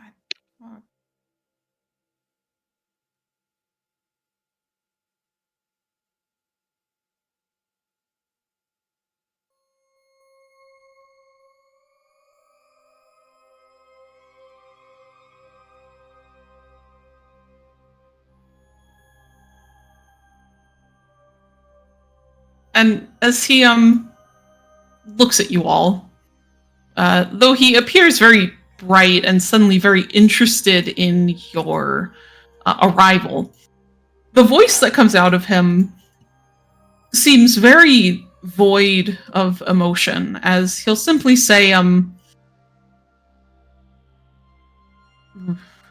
"Ooh, Resh, you've brought me so many new friends." Nersalis is just gonna immediately share a look with Yavari, like, Yuvari's gonna look at herself and like want to say something, but she decides that He shakes no, his it's head. not the time. he shakes his head so fast. Yuvari just understands what he's trying to convey and just nods and just lets it go. You'll see Resh just says, it's good to see you as well, Solitar. It's been a while. Oh, No. what's... Oh, go ahead. Go ahead, sorry. Nersalis is he can't. I'm sorry, he can't. Oh! He's just gonna say very quickly, "You're not dead." And you'll see Solitar looks at you, Narcellis, and after a brief pause, he kind of cracks a smile at you, as he says, "Oh, I know many wish I was, but no, here I am."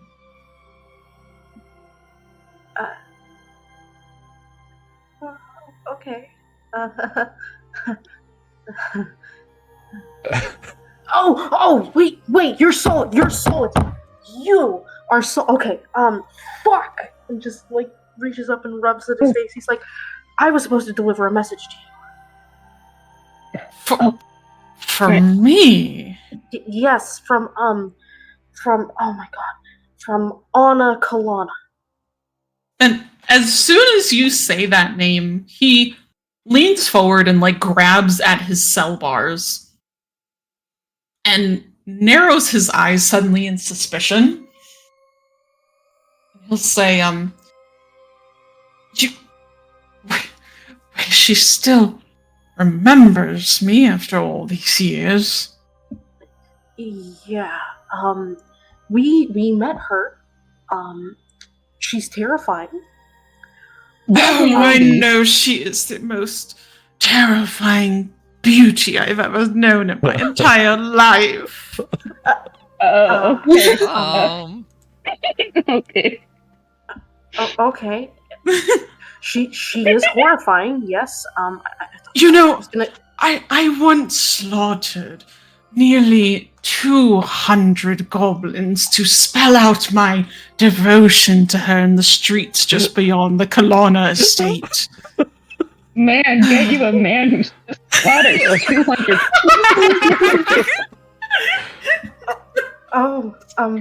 Setting the bar so high, guys.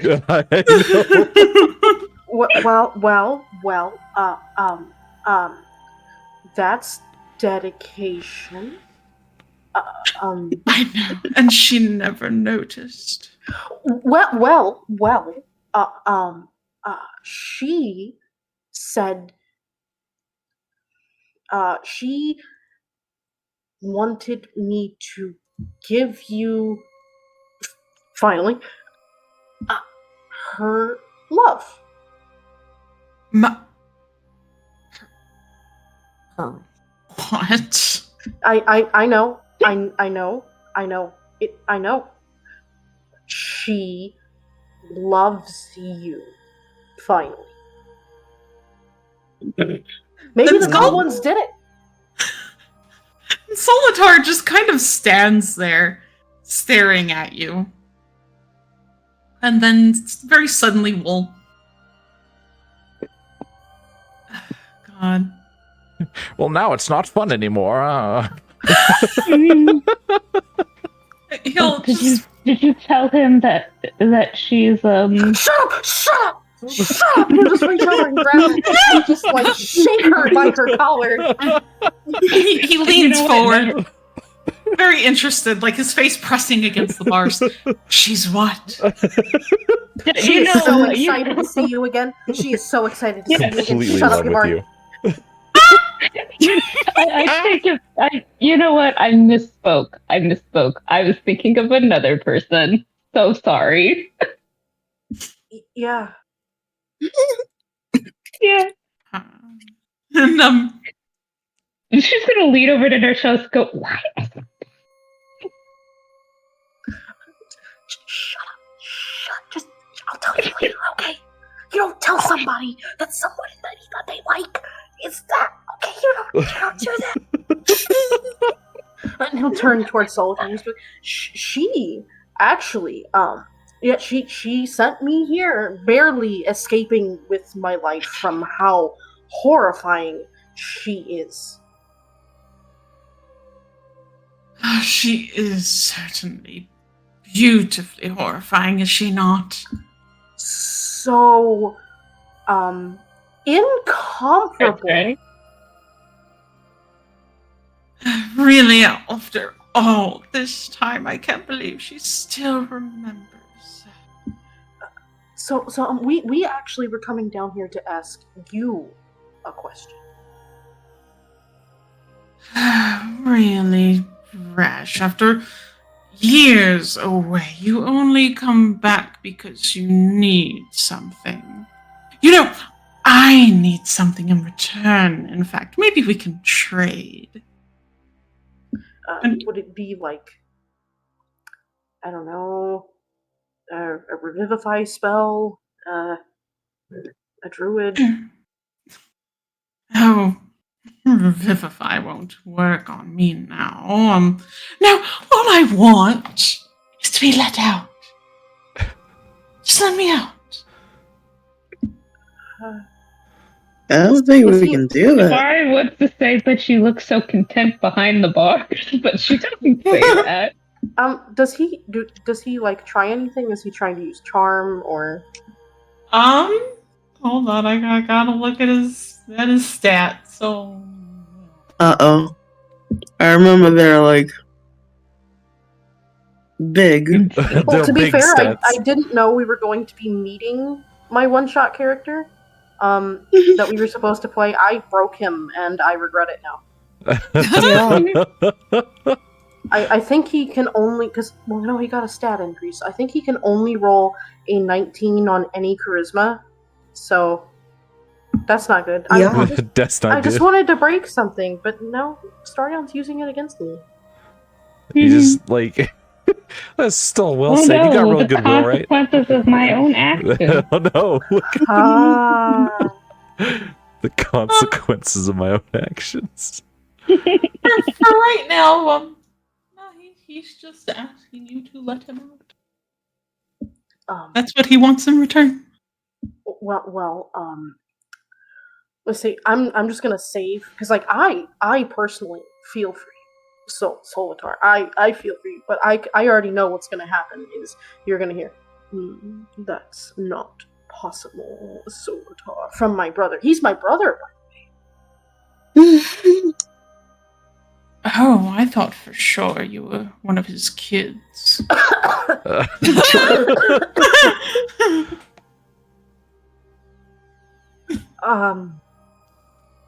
You do look very alike. Fresh size.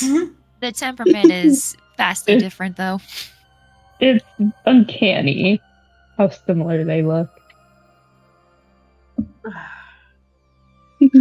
Anyway, tell you what. How about I tell you what it is we want to know, and then you can make a demand. Because otherwise, it's vastly unbalanced. Fine. What is your question? We'll see, and he'll reach over and he'll grab Yulia by her shirt and just sort of drag her over, and he'll say, Oh "You see, no. I hear that you're a bard, and we have a very special bard right here. And it just so happens that we're looking for Terra Chiroptera. Nailed it. Do you mean a chiroptera? Yes. Oh, those things are probably extinct by now. Oh. So, I don't know how close Arca is to the cage, but Taffy hiding behind Arca, just peeping over his shoulders, and you just hear him whisper, What's a carapta? Big nothing. Ratatata. Enema,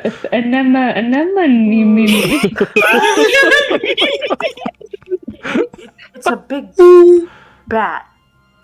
Oh, that isn't so bad. There's not bats down here? It's like a 20 feet tall. Why is it 20 foot tall? Somebody was not skipping the mushrooms. Who let that happen?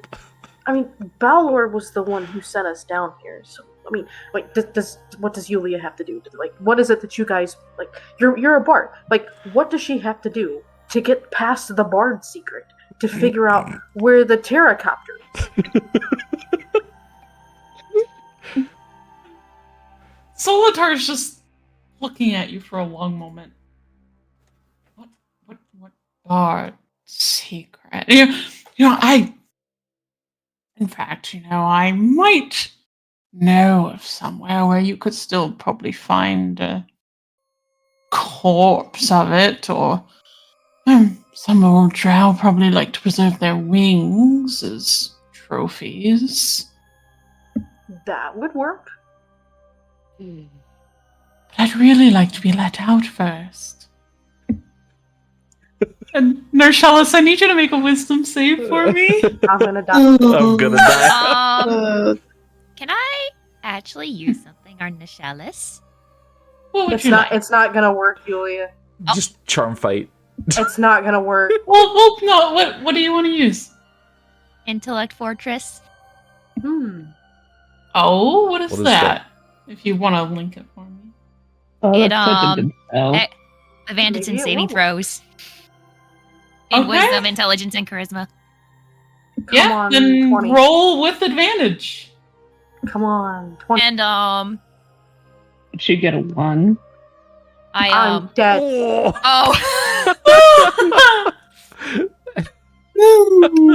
Well, I'm sorry, I tried.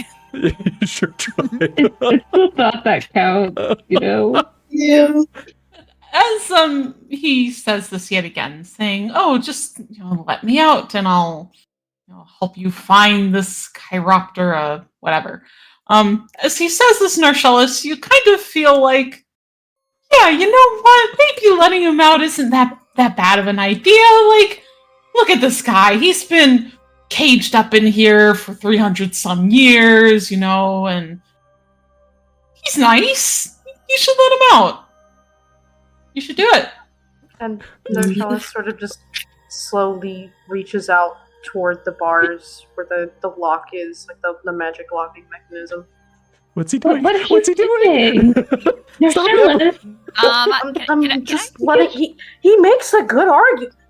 Can I reach out why? and grab his arm and pull it back? Don't let the hidden dead out. Don't let it get closer to us. What? I don't see a problem with him. How long have you been down? Oh, only since the first Dark War, when I got shot in the back by someone I thought was my friend. Oh, bestie, say less. He'll just, like, lean No, forward. He's like, Narshalis. do you know I got stabbed in the back by Fulvin Corinne?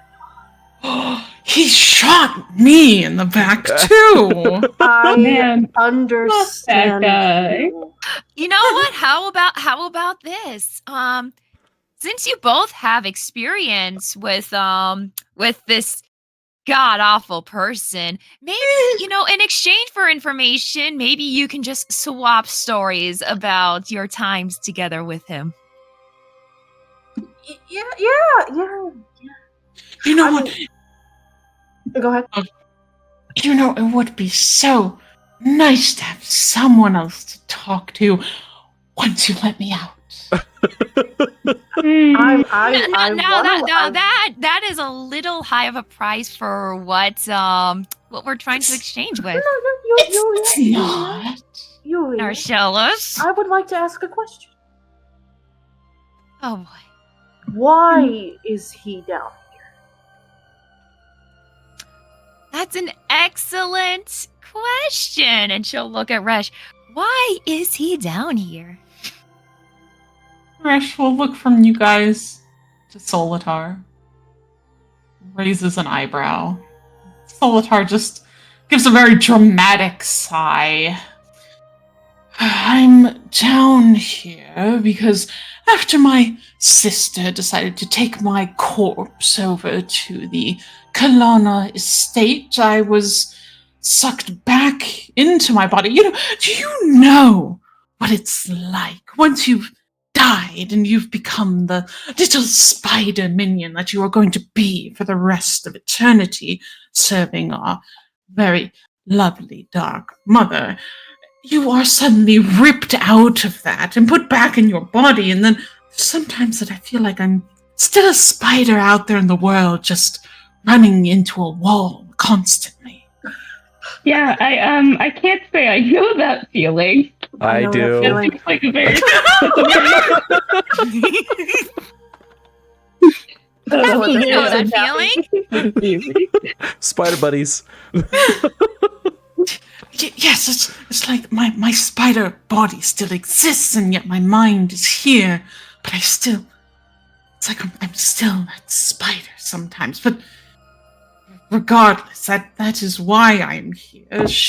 So you're not down here because you tried to eat people or I might have nibbled on occasion. I mean, it is what I have to live off of now, thanks to my wonderful and beautiful sister. Oh, But no, I feel so bad for this man. I understand. Exactly. She keeps me down here, and only really ever talks to me when she needs something. Oh, Solitar, please, I need you to charm this person for me. Oh, Solitar, I need you to come and convince this house to work for me. Oh, Solitar, do this. Oh, Solitar, do that. Okay. Jafari leans closer as he coughs just to see if dust comes out of his lungs.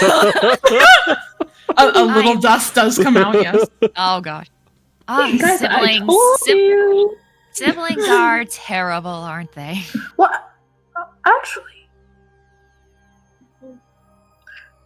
do you only survive off of eating people, or do you think you could go on a diet? Go on a diet.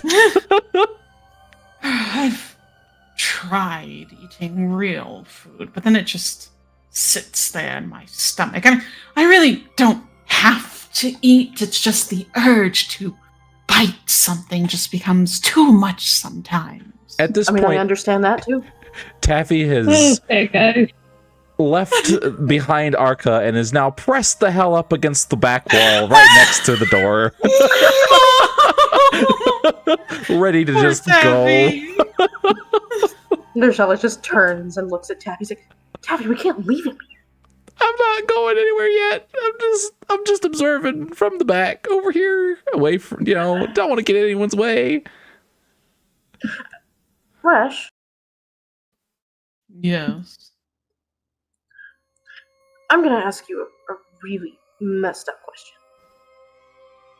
Actually, Solitar, Yes. can you go to the back of your cell and plug your ears for 5 minutes? I understand that's a strange request, but I need to ask them a question. He does kind of look at you a little strangely and then just shrugs and moves away from his cell, or from the cell bars, excuse me, and will go back to the back corner, sits down on the very nice plush bed that's put in here, and just covers his ears. And you just hear a very quiet, La la la la la la. This man is I don't think we should tip this man. I really don't. We do not No, we let should him out totally. whatsoever. Wait, No, we No. should. wait, Okay. okay, guys. Remember, people also hate drow. Maybe people hate undead because they're misunderstood. Uh, I have an idea. Crazy. Yvari, you don't have any room to talk. So listen, Oh, geez. listen. I have an idea, but it's kind of Uh-oh. Oh. Somewhere in Are this you- house, there has to be a bag of holding. oh my god. But if No, you put dead things in it, no, it won't die. no. Why, Hmm. Yulia?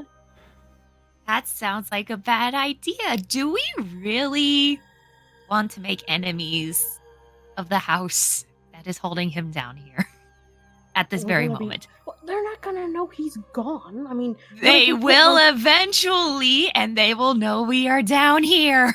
Narcellus. No, hey, and he'll just look at you and he's like, "What kind of a guild are we gonna be if we find someone suffering under a giant house, losing his mind, being oppressed in a Lothite way, in a non-Lothite society, if I might add, and we do nothing about it?" And he'll turn towards Resh and he'll say, "That doesn't sound very Vayronian of you."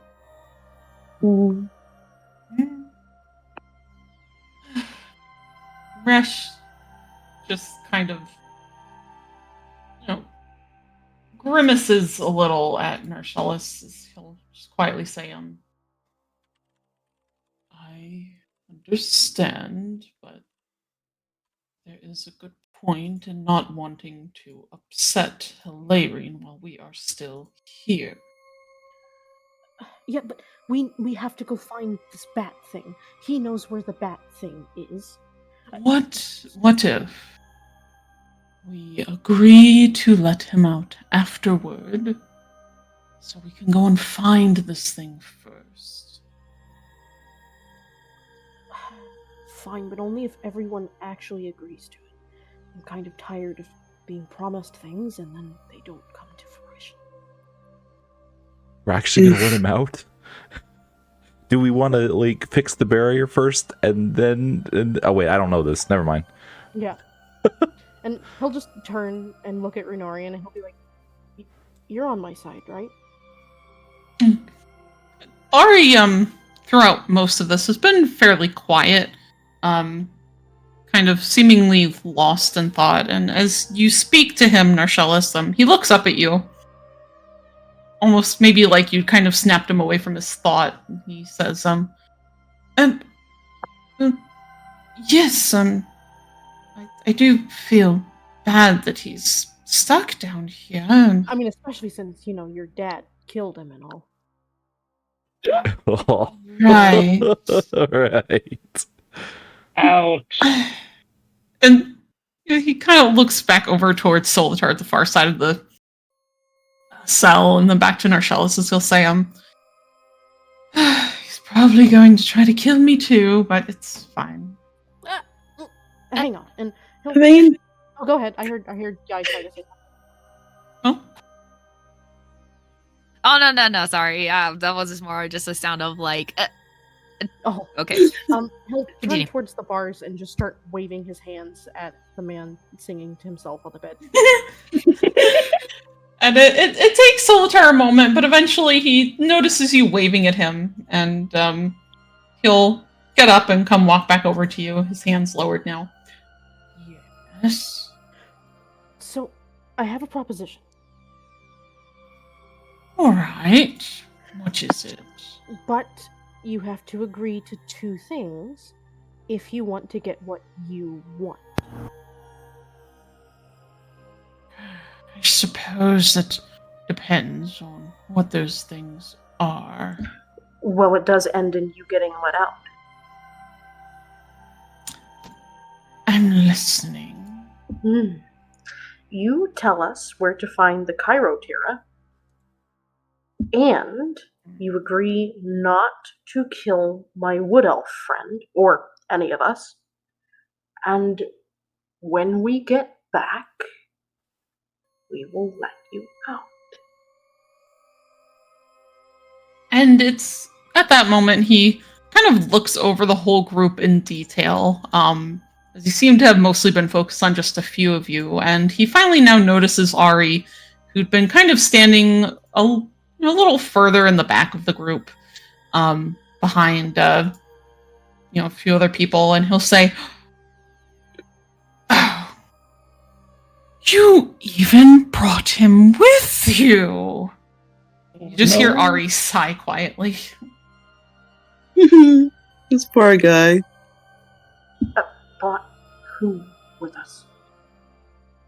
Thorfinn. Oh, no, that's not fault. All wood elves look the same. This is Runarian. What? Was this some brother I wasn't aware of? And Go ahead.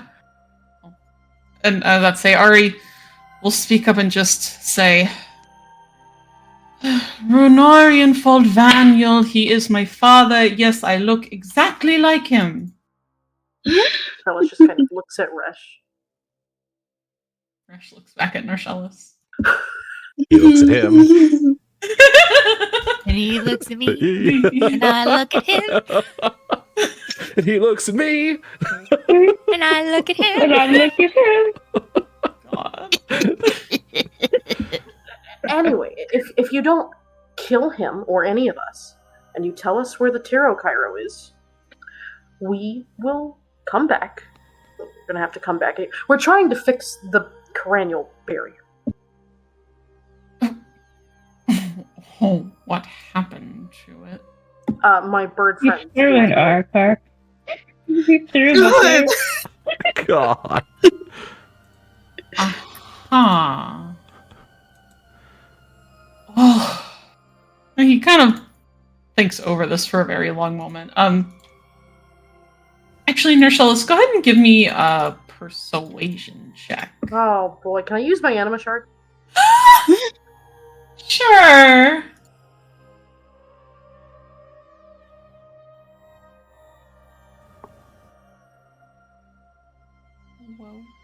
Whoa.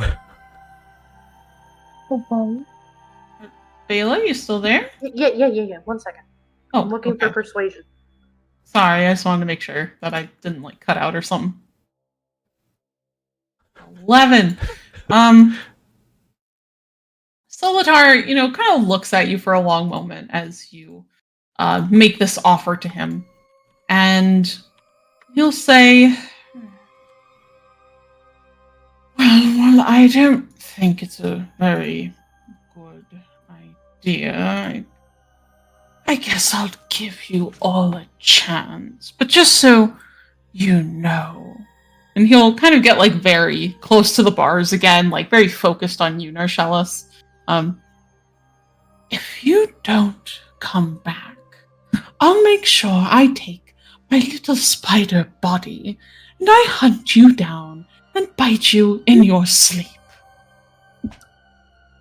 That's It's it. not as threatening as you think it is. I've seen the spiders down here. It's kind of freaky, actually. Well, actually, yeah, it's been 300 years. He's probably huge, just running into a wall somewhere. Yeah. And I'm venomous. Ooh, Oh, spider okay. venom. I'm so scared. Regardless, I will come back, okay? Actually, and he paused. Just for that, I'm tacking on something else that you have to do for me. Oh god. You little shit. Solitar raises an eyebrow. You have to join my guild. Ah, What? Hello? Okay. No! Wait, That's it? just like that? Just okay? I mean, the only thing I want to do when I get out of here is just kill my sister. So after that, I'm completely free. So, sure. What? No. Okay, tack it.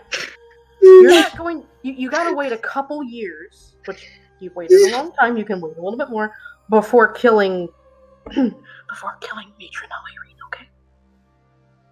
But I've already waited so long. Exactly. So what's like 2 years? And besides, my guild's on the surface, so I mean. The night above, I've never been. Well, you'll get to go. You know, Falvin told all these stories about where he came from on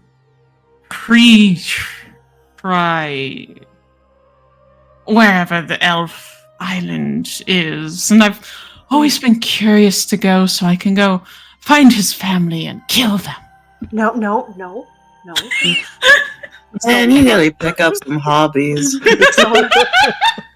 Solvitar, we're going to the Alright, dark knit. place again. So we're not going to kill Renarian. Okay. You know, you're a very sad excuse for a drow. I'm happy. Oh, that explains a lot. Yeah. Wow. Okay. You know, okay. I think we should Yvari- actually leave with you. Yabari, it's okay. I have heard so much of this bullshit today. Nothing can faze me. I doubt that. No, really. I'm fine. I'm fine. Solitar, Yes. I'll make this very, very simple. I know Anna, and we will do this. I will come and let you out, and you will come with me. But if you do not tell me where this bat thing is, I will cast Fireball inside of your cage, and then I will go find Anna, and I will bring her here, and I will have her bring you back, and I will cast Fireball again, and we will do this ad nauseum until you tell me what I want to know. How's that for being fucking drow enough, bitch? Yvari leaves it to nurse shelf and goes, well, she even say it? She even said it was careful? I said I'm fine. Okay. I'm fine. You know what? Oh, and she's gonna just give him like a small squeeze on the shoulder. It's fine. Okay. Breathe. I'm fine. And after a moment, you just hear Solitar like give this small sniff as he says, "You know, if I could cry or shed tears, I might just shed a tear for how beautiful that threat was." Fine, I'll agree to all of your little rules. I'll join your little guild, and I'll wait.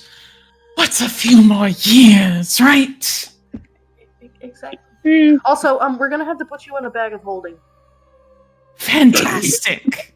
Yeah, you won't. Yeah, you won't die because. But you'll be in like, I don't know where does the bag of holding go? You'll be in holding. You'll be in holding. Hey, Arca, do you want the honors of carrying the bag of holding with our friend here inside? Yeah, sure, whatever. The Well, you did break the acceptance.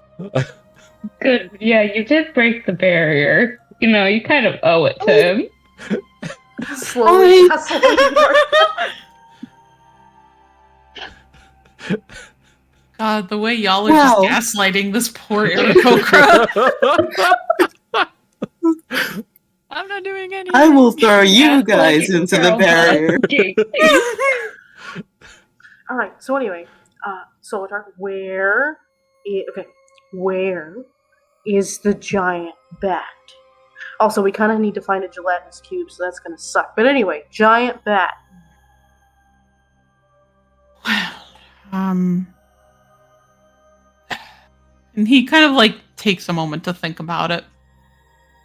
He'll say, well, you know where the Nightlands are, right? Yeah. So, if you head out into the Nightlands, directly north of the northern gateway into Minthronve,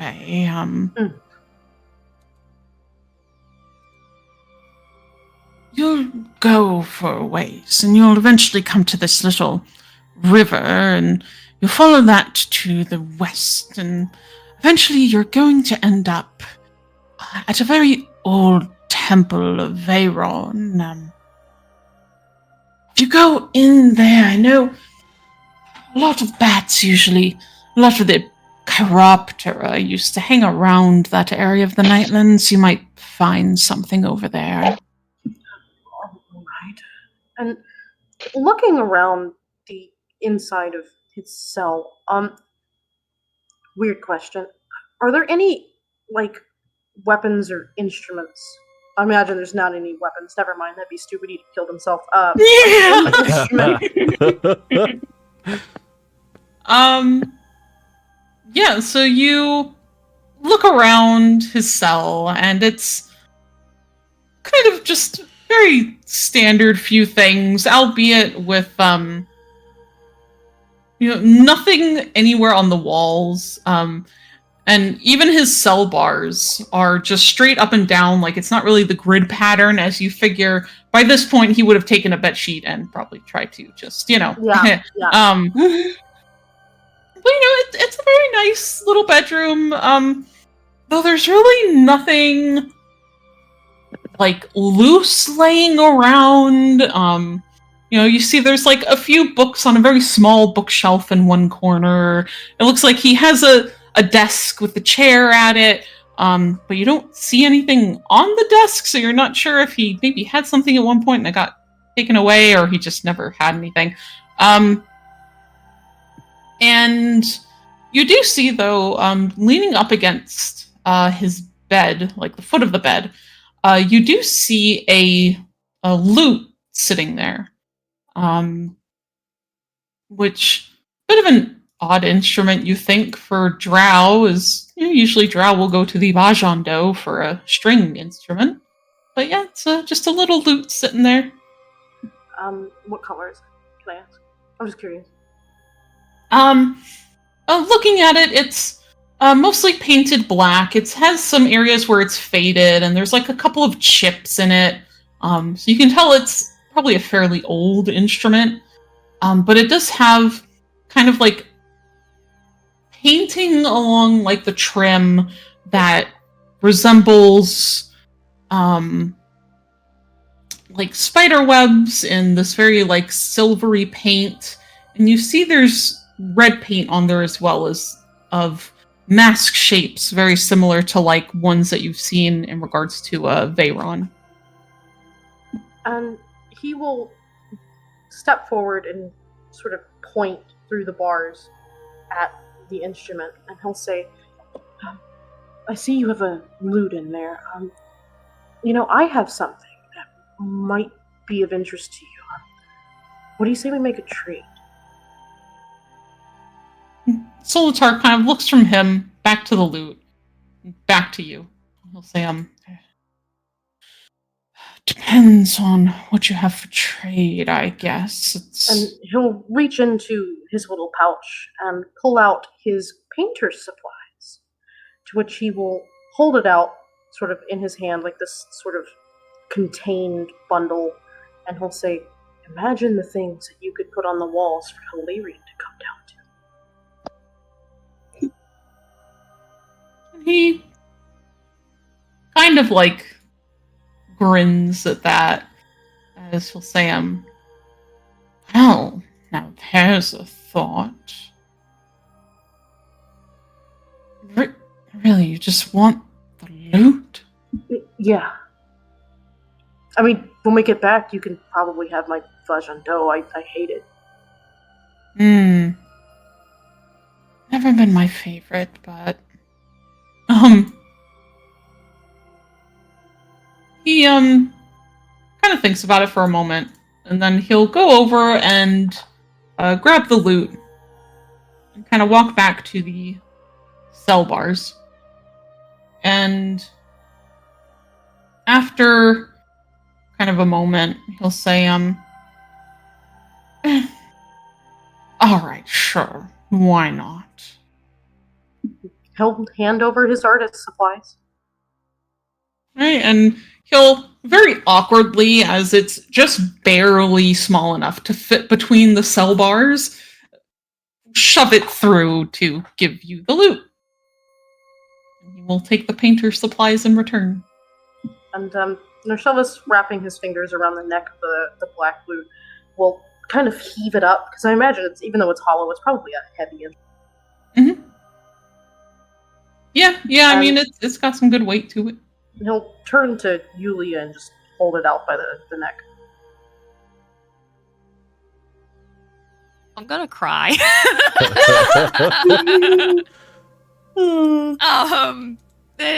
She kind of, what he does, he has a surprise look, and she just looks at the loot and back at him as like, and she kind of says, "Do you just want me to hold it?"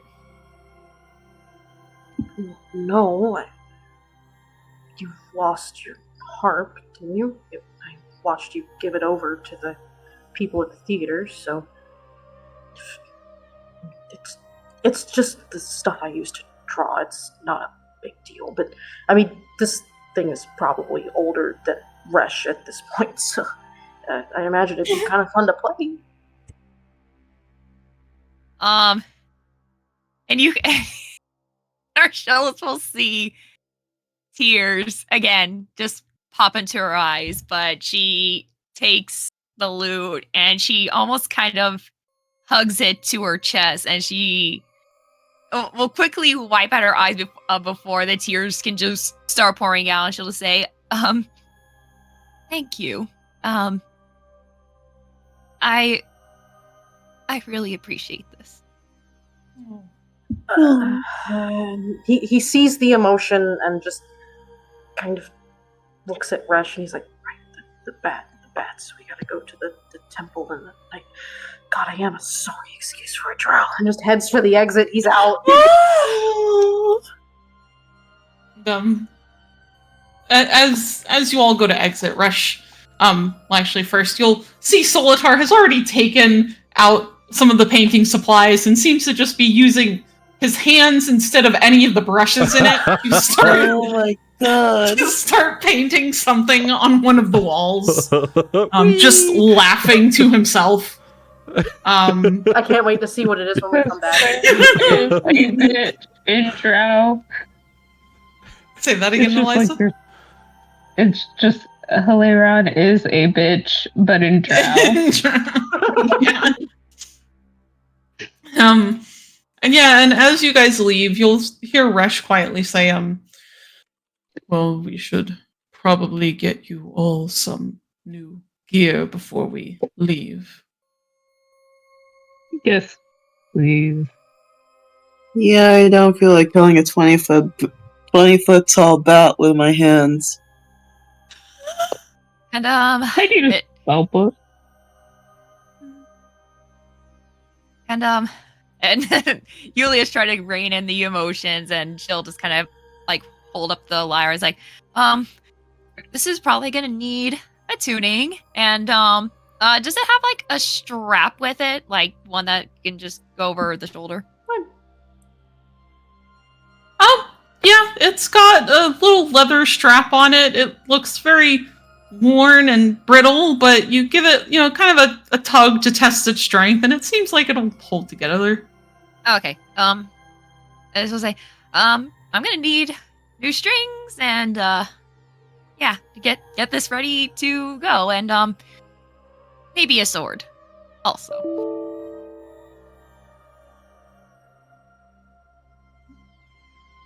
Resh will kind of just nod and looks over at all of you as he'll say, well, whatever you need, I will be able to cover for you. Oh, thank goodness. I thought I was going to have to spend my last gold. Well, thank you. That's generous of you. He'll just Much give a- appreciated. I just thought of something. My brother is like Taffy's dream padlock client. Oh god, I haven't heard him sell a lock in a while. I kind of miss it. I kind of miss the speech.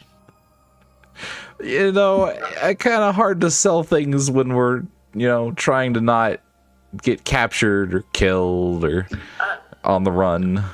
Taffy, I'm gonna tell you something real quick. He just goes over and he bends down to talk into one of Taffy's big, pointy cat ears, and he says it very quietly. I'm gonna send it to you on this. Okay.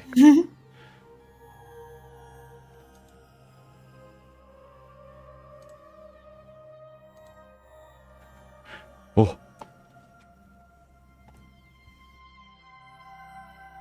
Did you die, Baylor? No, they're typing. They're typing. Oh, got you. Hold on. Secrets are being exchanged. Mm-hmm. Nice. Nice. Love secrets.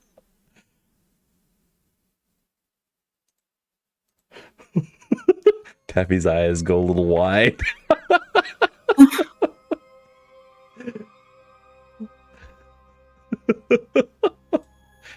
So Resh, you know a lot of really nice people, right?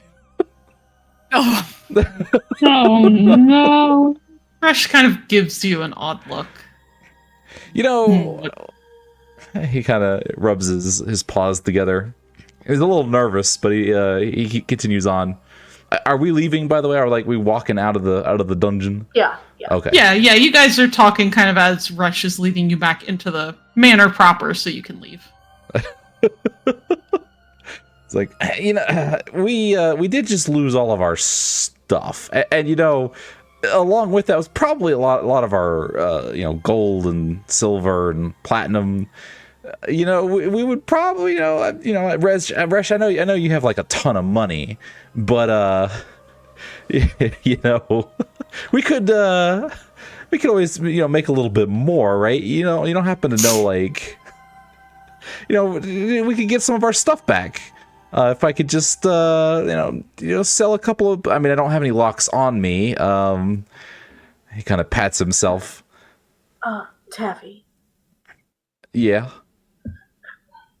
Nersellis will just sigh and his shoulders will heave and his head goes down a little bit. He'll just walk over to Resh and he'll just look up at him and say, Resh, Yes. it's my fault that Taffy lost all of his money. No, I still technically have my money. And he fishes out his his pouch with he shakes a little bit and it's rattle around. Remember when you turned me into a bird? It kind of fused. It's a little weird. It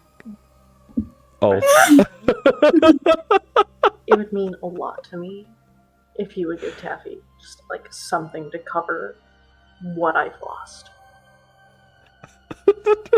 Taffy's trying real hard not to say something right now. And Rush just gives a small sigh.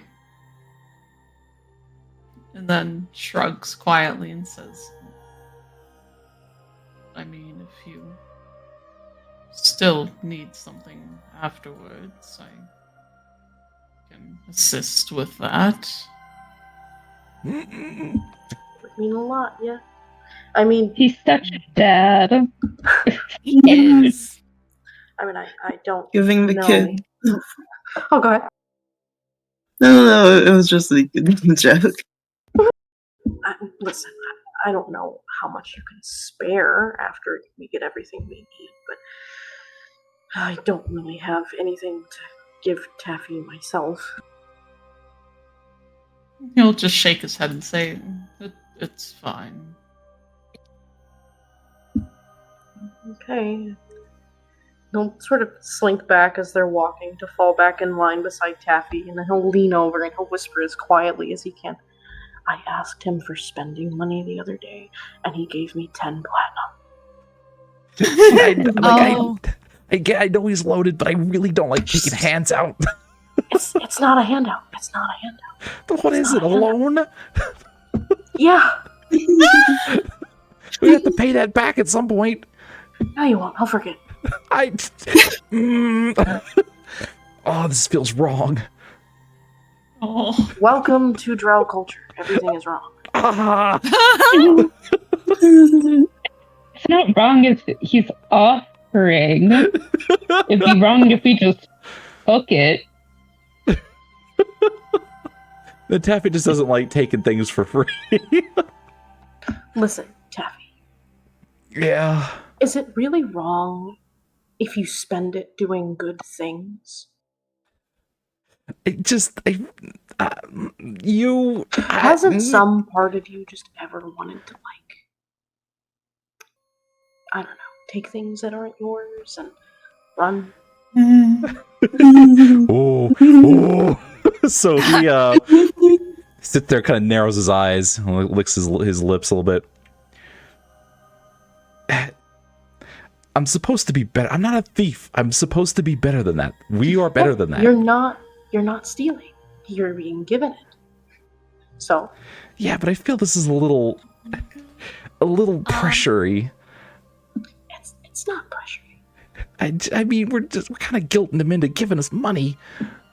Rush, do you feel guilty? Don't ask him that. Because I asked you for money. See, Taffy is under the impression that he's taking something wrong from you, and I don't know. It's this weird surface morality kind of thing that I don't really 100% understand. I can probably help with this. Help with I'll what? take Taffy's half if he doesn't want it. God, just. So I approach Taffy and I say, Taffy, how about we reframe the situation? Okay. Does your guild accept down payments on jobs? Yes. Okay.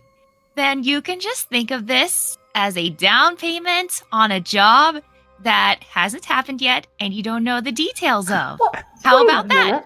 I thought Taffy was joining my guild. Yes, we could say a down payment for just a later job that Resh is funding. But Rush is in my guild. I am trying to make him say yes, Narcellis. Rush, you are in my guild, right? And he kind of like gives you an odd look and then just says, Yeah. he's just he seems very confused. It's like, what is this guild thing? I don't know what it is, but I guess I'm in it now. Okay. Exactly. So, okay, fine. Okay, Fresh.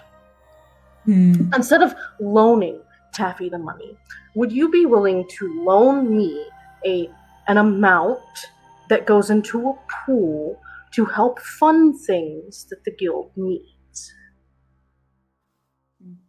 Yes, that's fine. All right, Taffy, is that acceptable? Yeah, that's fine. Just, forget I said anything. Are all cats this, like, I don't know, just so goody? Goody.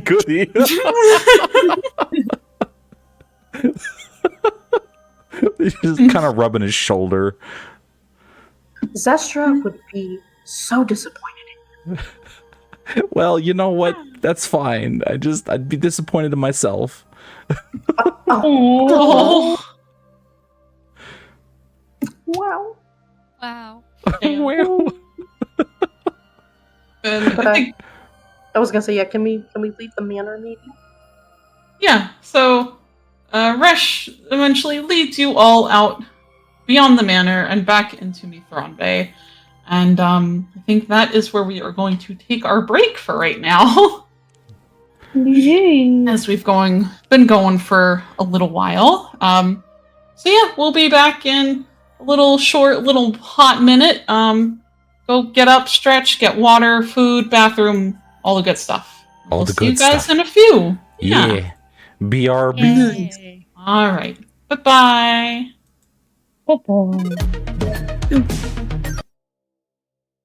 Oh, that transition there. Okay then. Pretzel. Oh, I see. The music's still going. Take the bribe, take it. Stares in cat. No, I'm on the run. Yeah, poor Taffy doesn't like, because like Taffy is. So I made Taffy an anti-thief. Don't dunk me.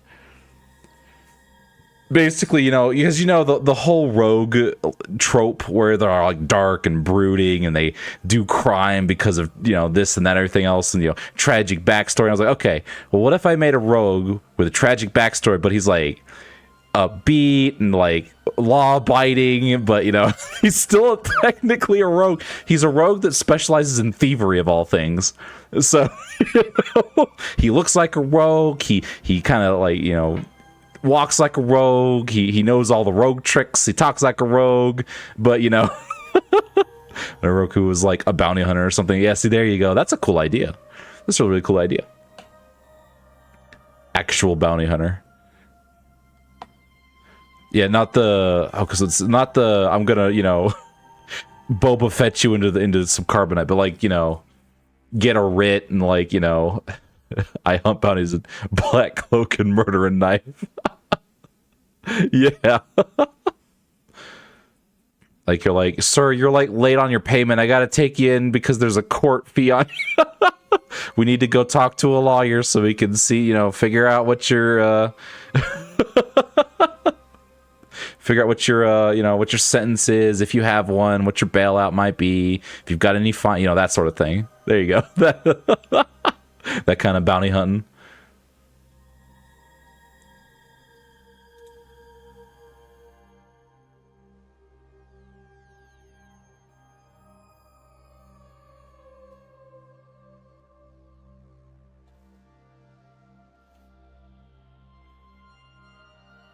Was that or former military spec ops? Oh, okay, like infiltration. Oh, there you go. Oh yeah, like what Leon did. Okay, that's also a really cool idea.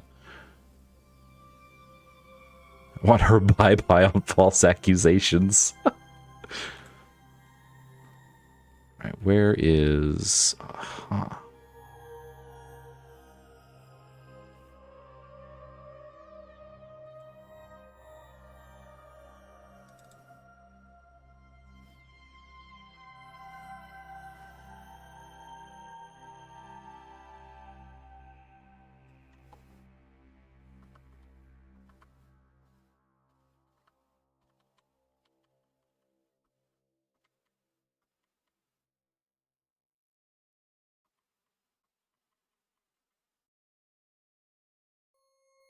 There we go. You have to hop off? Okay, no worries, Iffany. Thanks for stopping by. I do appreciate. Have a good night. Stay safe out there in the Feywilds.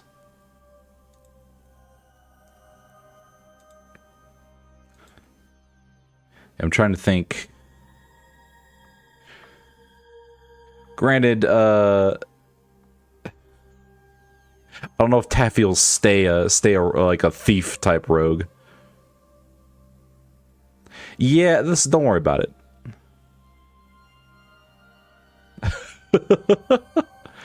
I need to go at. I just feel bad asking Mizla over, and I was like, "Hey, they're off. Hey, they're off. Hey, they're off."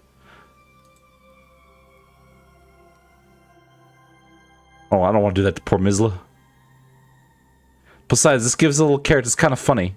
It's a little funny.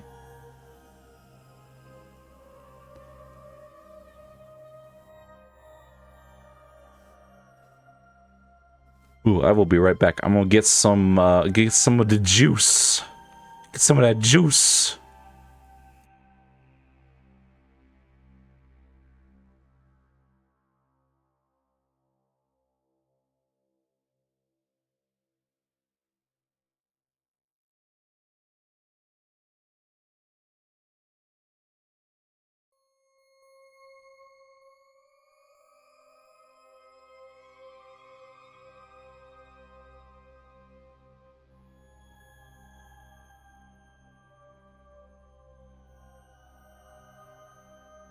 You think talking about would be off sync? I think she was originally, and then she got on sync with Sejara and Keaton, and then I got on sync with Edjar. Listen, we're just vibing out here.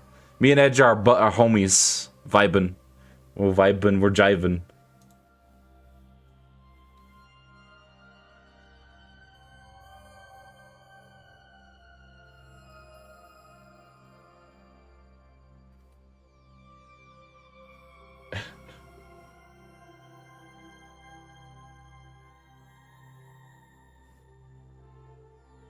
I'm looking at the meme bucket. The memes.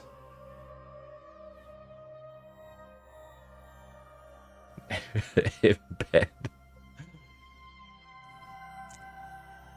Pay to stay for the old paranormal stuff, huh? Well, you've been on a paranormal binge? That's a mood. That's a mood.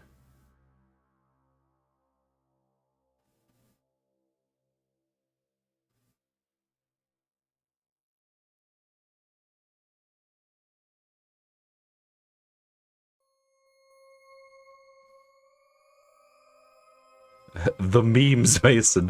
What do they mean? God, I gotta. Oh man, I want to play. Oh man, Metal Gear Solid Rising. I'll just watch ghosty stuff. Nah, I feel you. I feel you.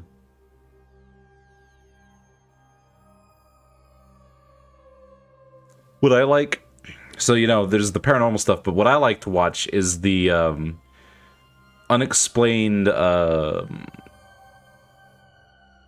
what, like, not like ghosts, but like somebody did this thing and then disappeared, or like this plane just disappeared, or we don't know what happened to this boat. It showed up and no one was on it anymore. You know, that sort of thing. I guess they're more mysteries than they are like paranormal things. That's what I like. That's what I like to watch.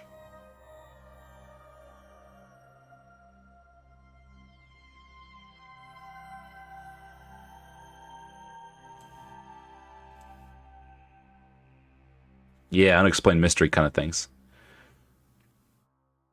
Granted, I keep watching them expecting an answer and I don't get one, which, you know, is kind of the point. That otherwise they'd be explained mysteries and then they would lose their appeal, you know? That, and lately I've been watching a lot of plane crash investigations, which I probably shouldn't do. Because that makes me very terrified to be on a plane. That's you for you. I'm just like, man, this seems interesting. How did this plane crash into the ground?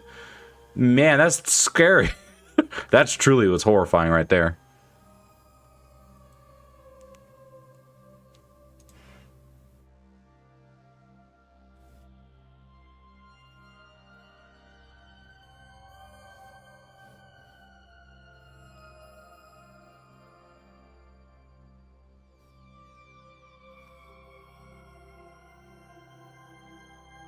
Does Kitsuri want a cookie? No, but I do love me some cookies. Give me the cookies. Give me the cookers. I needs them.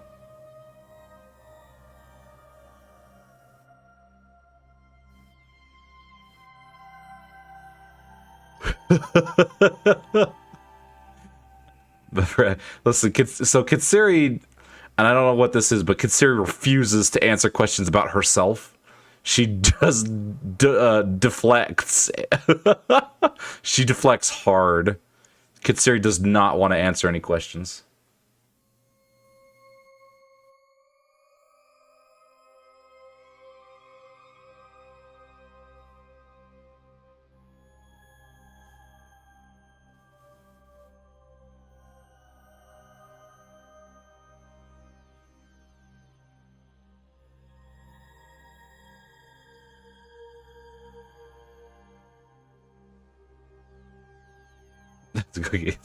But I think there might be a mistake in your message. Could you please clarify? Does Kitsuri consider themselves to be existent? Yes, Renard Carlos considers themselves to be. Okay, I like that one. It's like, Kitsuri, are you alive? Yes, Renard is alive. Okay, she just deflects. She deflects so hard. Oh, I love it. Kids, don't change, Kitsuri. Do not change.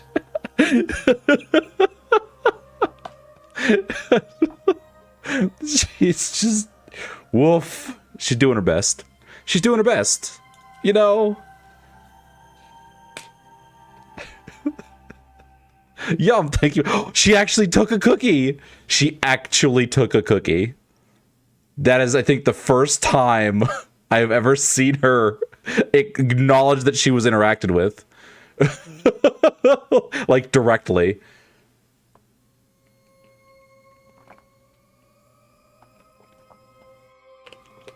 That is fantastic. a rare instance where Kitsiri actually took an interaction and then like acknowledged it and responded in kind.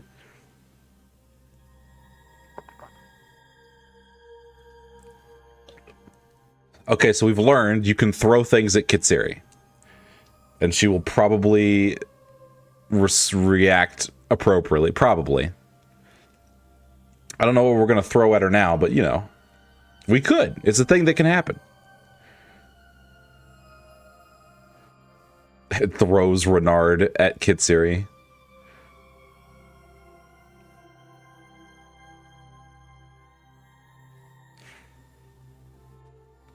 I need to go check on see if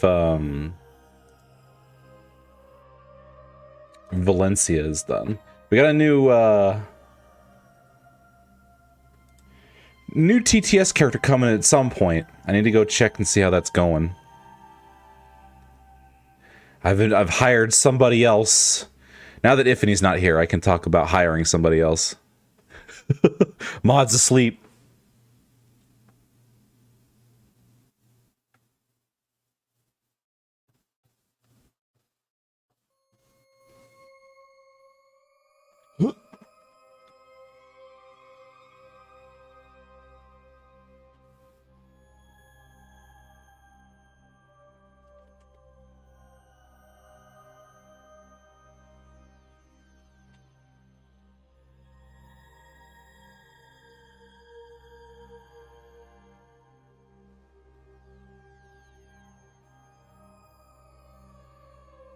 It's in memes. Oh wait, are we back? What's going on?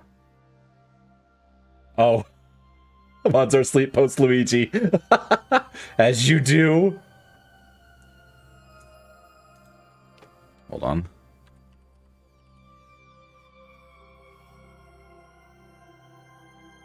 I want to get in trouble for this, but it'll be worth it. There we go. Okay, I think we're ready. We ready? Okay. We swap it back over. Here we go.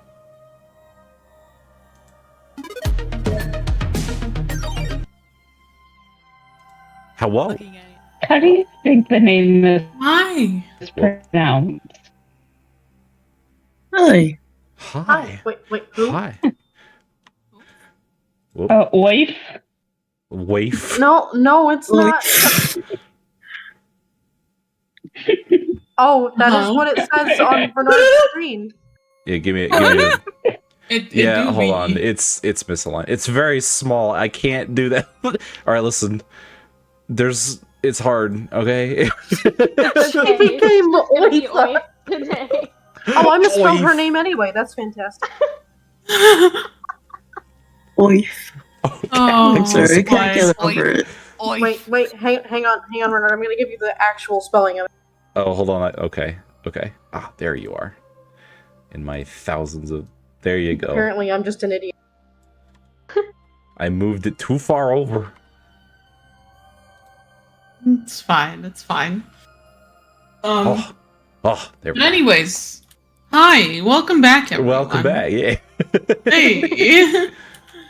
So yeah, we left off. The party had just left the Dorette Manor to head back into Mithranve. Oh, baby. Hold on. Where are we? Put Arca at the manor. It's fine.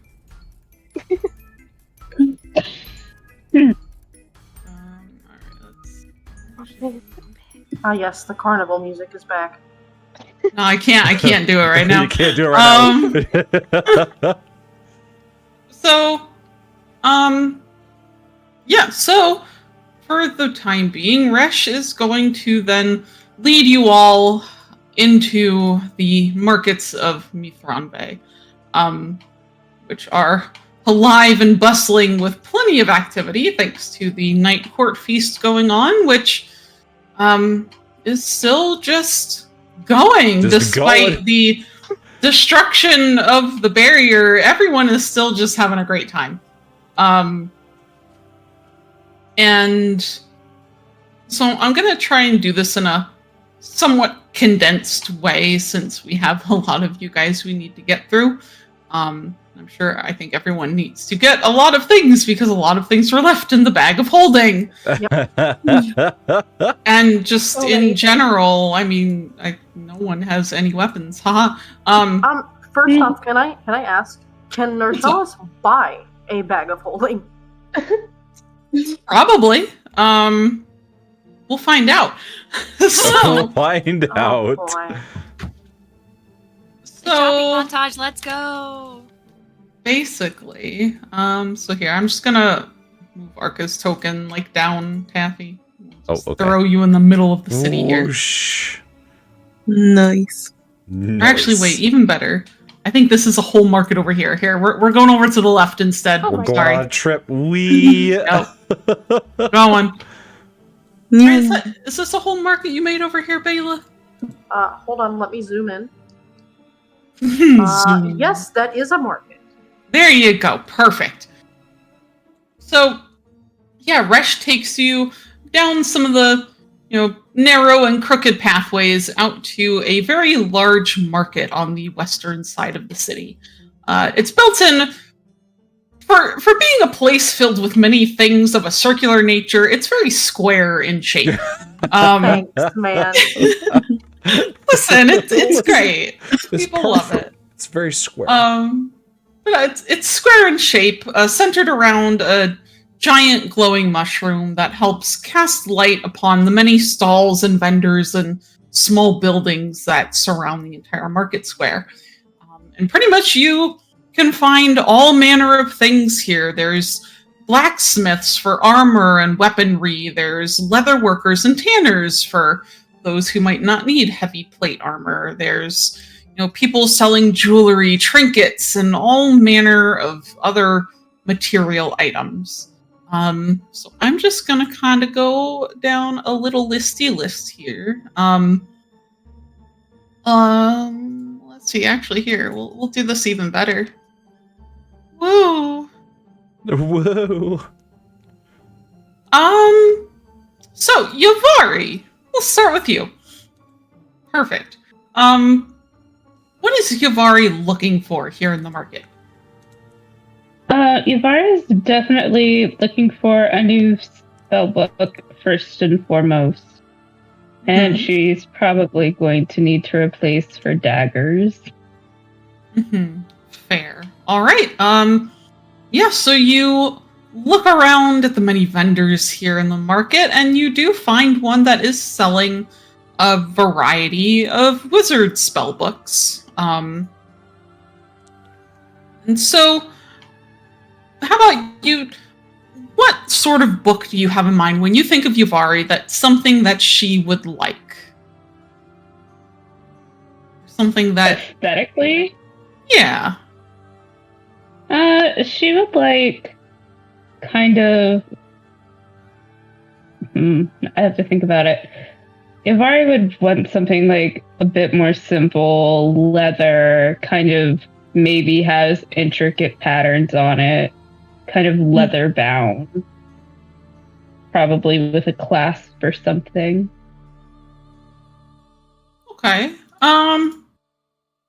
Yeah, and you a lot of these things that you see at the first vendor you find are very decorative, very much drow in nature. And everything is very fancy, very over the top. So you decide to move on to the next one. And you do find another stall, a smaller one selling more wizard books. And these are kind of more your style. They're simple. They're plain leather with some embroidery or like pressed imagery that's been put into the leather. And yeah, you eventually manage to kind of find whatever little wizard book you might be looking for. And as Rush promised, he does pay for it. Forking over the necessary money for you. As for your daggers, let's see. Have to pull something up here. Give me 1 second. No problem. Yvara's so relieved. She has her power again. Spells. Yeah. Michelle was like, I'm so glad I'm not a wizard. I'd have to rely on a stupid book. Mm-hmm. Listen, Listening. Listening. I. Why will don't you set just hit people with the fire. You know what? No shows, come here. I'll hit you. Wow!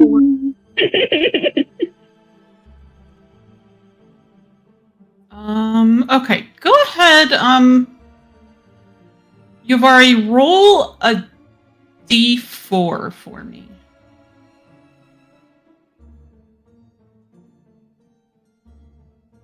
Let's see. A 3. Oh, whoa. No. Okay. Whoa. Oh, whoa. Oh, whoa. All right, let's see. So, now are you looking for a pair of daggers or like a single dagger? A pair of daggers. Okay. So, you peek around at some of the weaponsmiths, and a pair of daggers catches your attention. Hold on, just trying to find something to reference here. The daggers you find are very simple and sleek in nature. They have a slightly curved blade with one edge of each of them being very jagged in design. And you see the hilt of it is wrapped in this very dark red leather. And as you kind of go forward to examine the tips of it, they do seem to hold an almost greenish hue in the black steel that these things are made out of. Ooh. Are you interested? Definitely interested. All right, then you purchase a pair of dragon tooth daggers. Which I'm going to Nice. which I'm going to send you the information for it.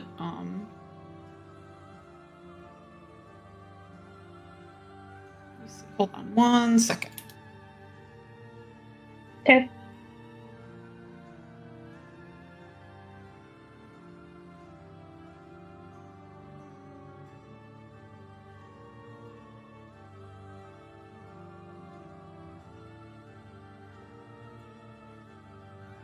There you go.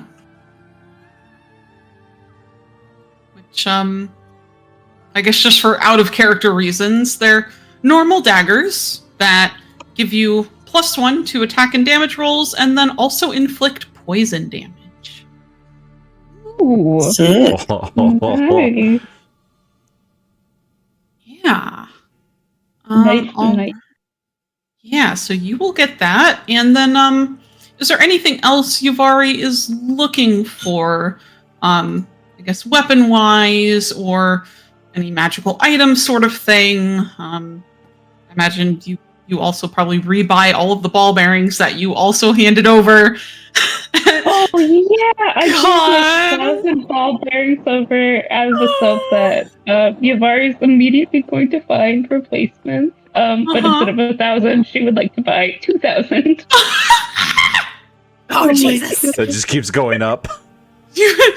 You buy 2 bags of 1,000 ball bearings each. God, I hate this actually. Goodness. I hate this actually. Is it? I'm thinking. She might also want to replenish like some of her health potions. Is there a place in the market for that? For potions? Yeah, like a health potion or two for backstop. Oh yeah. Let me see. Go ahead and roll another d4 for me. Nice. Another 3. All right, yeah. So we'll say you get 3 potions of greater healing. Oh. Okay. Is what you pick up. 3 potions of greater healing. Yeah. And okay. And that's all for the moment. All right. All right. Perfect. I mean, if anything, of course, I rolled another 5. If anything else comes to mind, let me know. But for right now, I will move on to Yulia. Hello. Hey, so what is Yulia looking for here at the market? Good thing I wrote this down because I was gonna forget. So she needs to replace her rapier, her dagger. She's gonna need some extra loot strings, and the last one is more cosmetic because she can't really get anything better armor wise than what she has now. But she's looking for because she only has like a leather vest right now, and she's looking to make it more like a leather coat. Okay. Well, starting with the loot, it's very easy enough for you to find a stall that sells all manner of musical instruments, and they very happily, supply you with some extra lute strings that you'll need to restring the instrument. As for your armor, so what do you have? Just normal leather armor at the moment? Studded leather armor. Studded leather. Okay. Let me double check. What's better than that?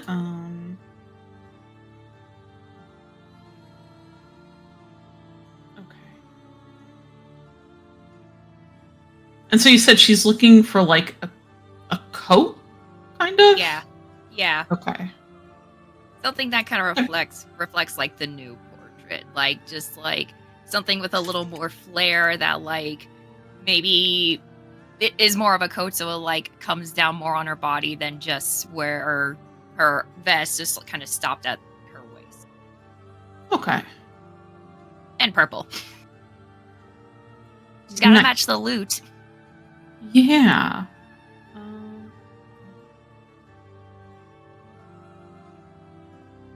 Sorry, I got a little distracted there. Yeah, so you find a stall that sells all manner of leather armor, leather equipment, whatever you might need made of leather. And go ahead and roll a d4 for me. D4. Yeah. Oh, I don't know if it actually. Okay, because I clicked D4, but it looks like it was hovering over D6, so I don't know if I accidentally clicked it or not. But no, I did. I did before. No, you got a 4. Okay. You rolled a 3, but yeah, you rolled a D4. Okay. So what sort of coat would you imagine Yulia wearing? So I'm pulling up the portrait for it. So this is a lot more of a flair to it. Just the a lot more open chest. With like a pointed collar that like stands out a little bit more. And from what I'm looking at it, it honestly would remind her of something that her father would wear, just like something very flamboyant in like kind of like a rock kind of way. And the coat at the bottom, instead of just like one solid like just panel down, I imagine it would like break off into swallowtails. So it's kind of a mix of like on top would be more rock, and then the back would resemble like a conductor coat that has the swallowtails. Okay, perfect. Dramatic. I like it. And yeah, that you find something that looks pretty much exactly like what you are looking for. Made of leather in, this very colorful armor that very much fits Yulia's personality and how excited and bubbly she is, I suppose, when she wants to be. So yeah, you get studded leather armor +1. Yes.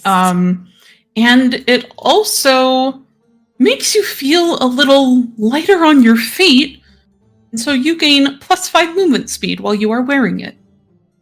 Hey. Yeah.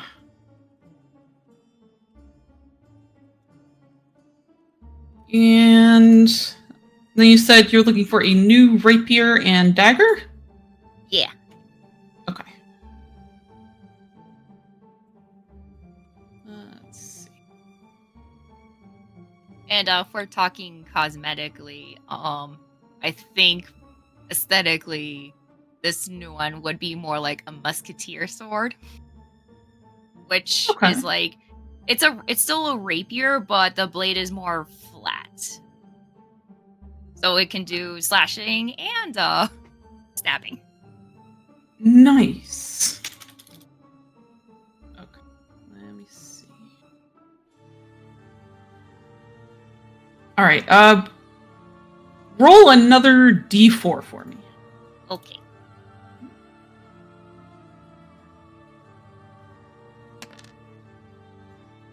One. Nice. Okay. Lucky number. Haha. Let's-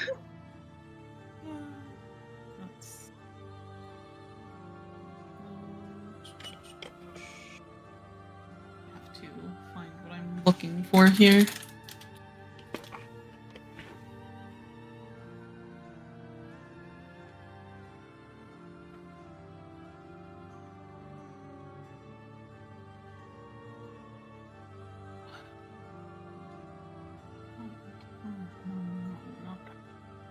Let's see.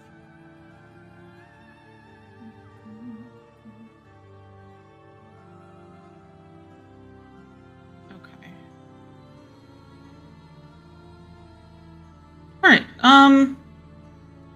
Yeah, so you come to the weaponsmith. And you do see that he's selling a small selection of rapiers. And so you do manage to find one. It's not quite what you're looking for, but it has about the same weight and feel as the last rapier you had used. And while it's fairly aesthetically pleasing, it's very simple in design. But you decide you'll take this one for right now. So you get a rapier +1. Like it's a normal rapier, but then you get a +1 to your attack and damage rolls. Oh. And then at this weaponsmith, you find yourself a dagger as well. So you can also add just a regular dagger to your inventory. Nice. Yeah. All right. Is there anything else you're looking for? Yeah. So Rush is with her, right? She's doing all this. Yeah, he's been kind of wandering between like person to person, just making sure everyone's like taken care of. So yeah, we'll say he's drifted back over to you as you're purchasing your weapons. Okay. So she'll thank him again for like basically like resupplying everyone, and then she gets a little quiet, and then she looks up at him and saying, "Do you know where I can find paint supplies?" He gives her an odd look. He'll think about it for a moment and then say, I believe I saw a vendor over this way. And he'll lead you down a few stalls on the next row over, and you'll come to one that's selling a lot of paint supplies and things of that nature. This one she'll pay for herself, but she's basically looking for something like what Narcellus had that he traded away. And maybe, a sort of sketchbook that can work with paints. Okay. Or wait, you said a sketchbook? You said that would work with paint? Yeah. Okay, just making sure. Like my mind blanked there for half a second. It's fine. One I'm sorry. one second. Oh, okay. Sorry, I think Bela was trying to type to me too here for a moment.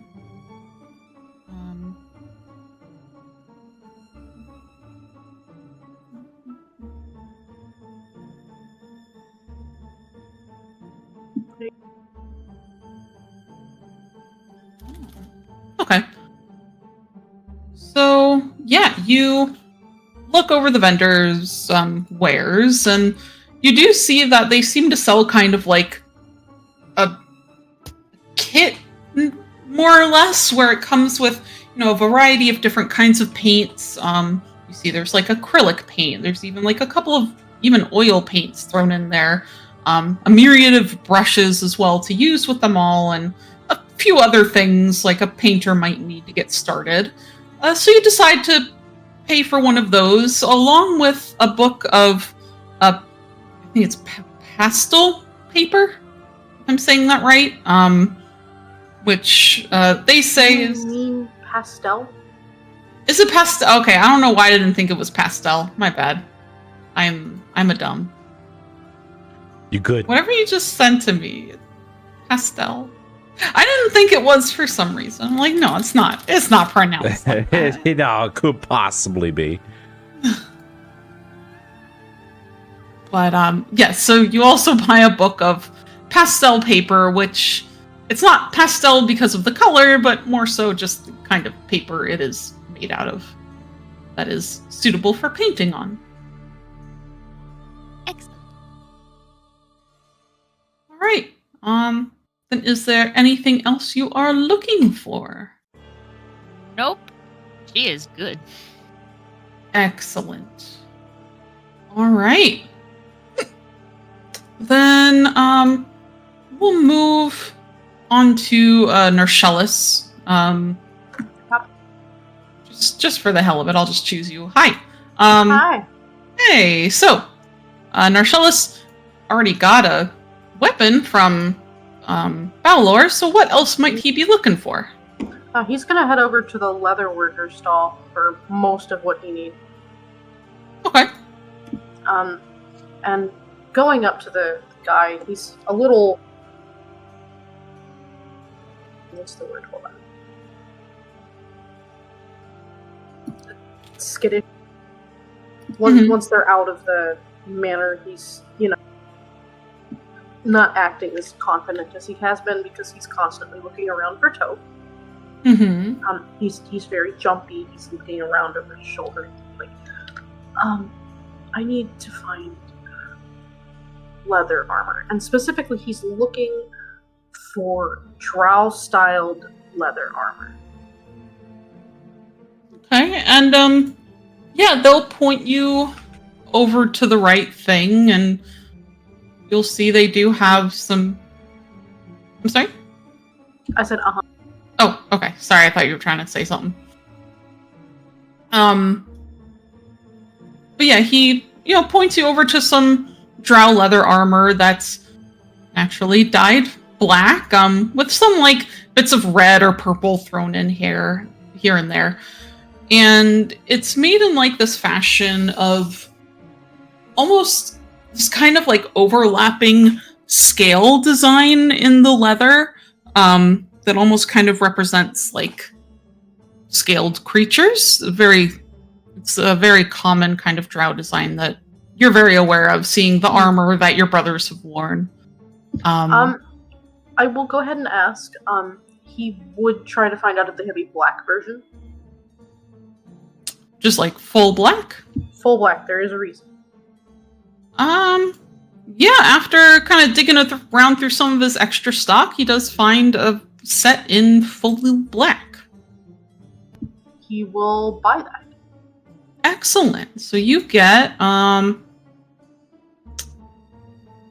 because I think it's going to be medium armor, so it's going to count as.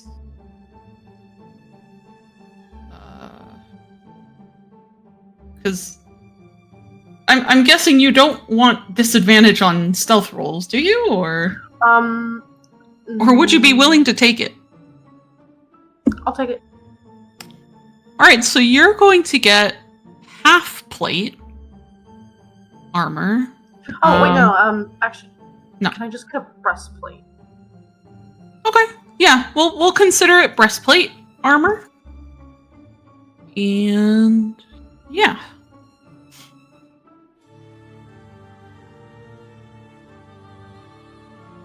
Excellent. So yeah, you attain armor. Thanks. Oh whoa. Then were you looking for anything else? Yes. Couple things. So at this leather worker stall, I'm gonna ask for a bag of holding if they have one.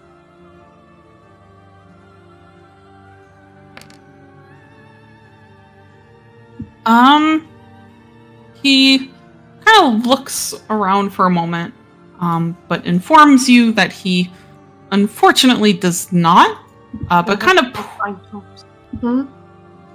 I was gonna say he does though point you in another direction, a few stalls down, as he'll say, the guy over there sells a lot of magic items. You might find something you're looking for over there.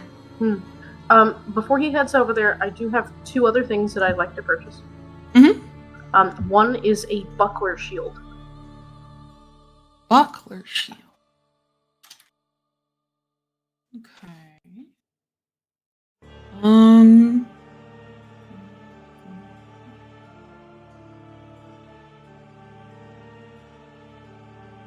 Yeah, okay. You and considering they're usually made out of metal, you might have to kind of go over to another stall to find it.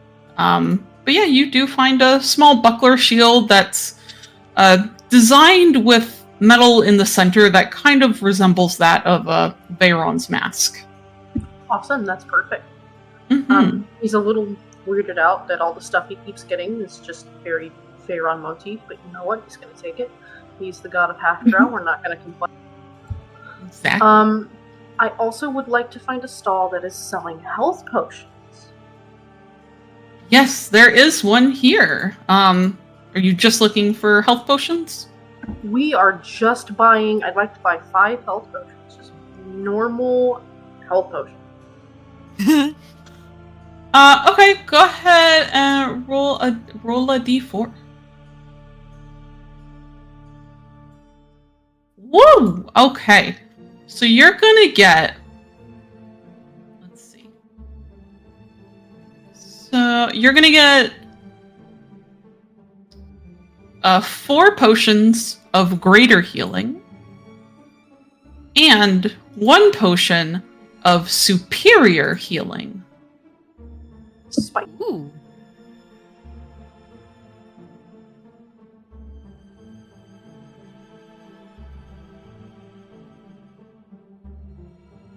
And actually, then I'll ask you really quick, Eliza. Were the 3 health potions enough, or would Yavari have wanted to get more? I guess I should have asked you like how many you were looking for at the time. Oh, if she's here. They're muted. Oh wow. Yeah. Oh. No. Sorry, I had to mute myself for a second. Okay. I think 3 would be enough. Okay, I just wanted to double check. All right.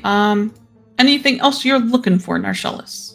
No, we'll head over to the stall that he was directed to search for a bag of holding, because they're gonna have so much shit. They do. This this stall is dedicated to magic items. I mean, it is magical. Probably. Magic's involved. Yeah, there's magic here. And yeah, there are all manner of odd trinkets and baubles and lots of enchanted jewelry. There's even a couple of like weapons that you see there's like faint glows coming off of them for very steep prices. But but you are just simply looking for a bag of holding, which, with luck, the vendor does indeed have one left and will happily sell it to you. Well, he'll take that, and I'd like him to browse for a minute through the magic items. Mhm. Is there anything that might catch his eye? You know him better than me. Hmm. Let's see. Roll 3D100. And I will give you some options. All right, let's see.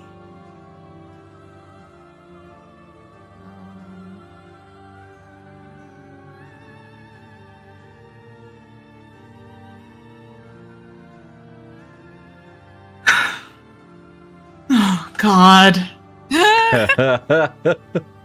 I hate what Yeah. one of these is. All right, let me see. Hold on. I'm That just sounds like you don't want Narcellus to have it, which means he should. Which means he should. You're probably going to want it, which. Okay. Hold on, I'm just trying to do my math here. Oh, that's awful.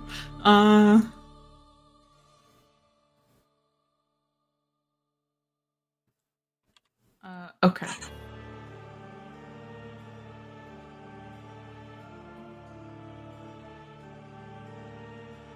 Okay. So, you see a few things. The first thing you see is a small container holding powder that almost resembles like very fine sand, or some sort of like dust or something. And you see that it's labeled "dust of sneezing and choking." Oh my god. Another thing that catches your attention is this small, or probably about a vial about the size of your hand that you could probably hold in one hand. The substance inside is this black, how do you say that word? Ungent. It's like this thick, heavy, like liquid in there, even though it's not moving. Like you imagine it would probably move about as fast as tar. And it's labeled oil of slipperiness. Oh. Oh, hell yeah! Oh no.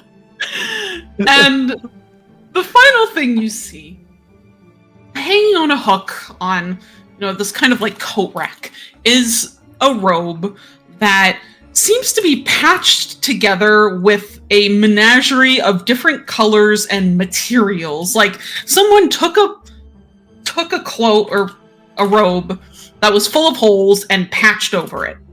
And this is labeled robe of useful items. Robe of useful items. Robe of useful items. And you see the patches that are on this robe seem to be embroidered with like different symbols and images on them, kind of representing, you see one of them looks like a... I'm sorry, I looked it up, and it's just got an iron door in the pocket. Googling this now. A rowboat. Yeah. Oh. Oh. Oh, see, now I'm upset because I have to choose between my dreams and being useful. My dreams being useful.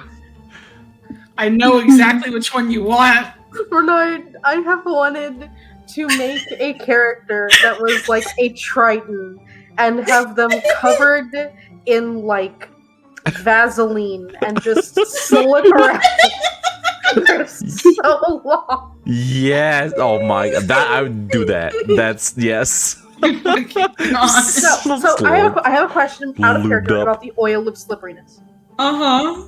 What would happen if Yavari and Narcellus put their heads together and covered the ball bearing once in the Oh, Order God. Oh of my Aquarius. god. Right. Problems. You would have problems. Chaos. It The way that I becomes would 100% be a part of this plan, no questions asked. Alternatively, what if he covered himself in it and then slid across the boat where he was? Whee! I mean, he'd go very fast. Darcella's Sonic Nokovir. Okay, a different question. Mhm. Can it cover feathers? No. What are you planning? I mean, yeah. You want to break the veil again? Don't do it.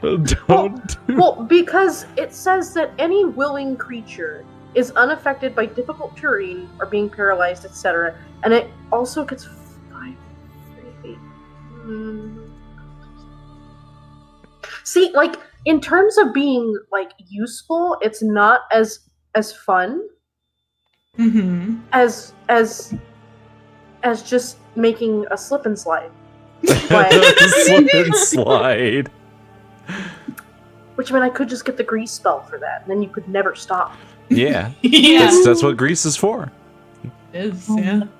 So I'm gonna go with the robe of useful items, because one day I want to just pull out an entire door. Just Oh, Alright. God. Wait. A pit? Yeah. Yeah. A hole? Uh-huh. Also, a whole riding horse with saddlebags. Oh my gosh. I don't understand, but it's great. Okay. So yeah, you buy the robe of useful items, and it is going to have.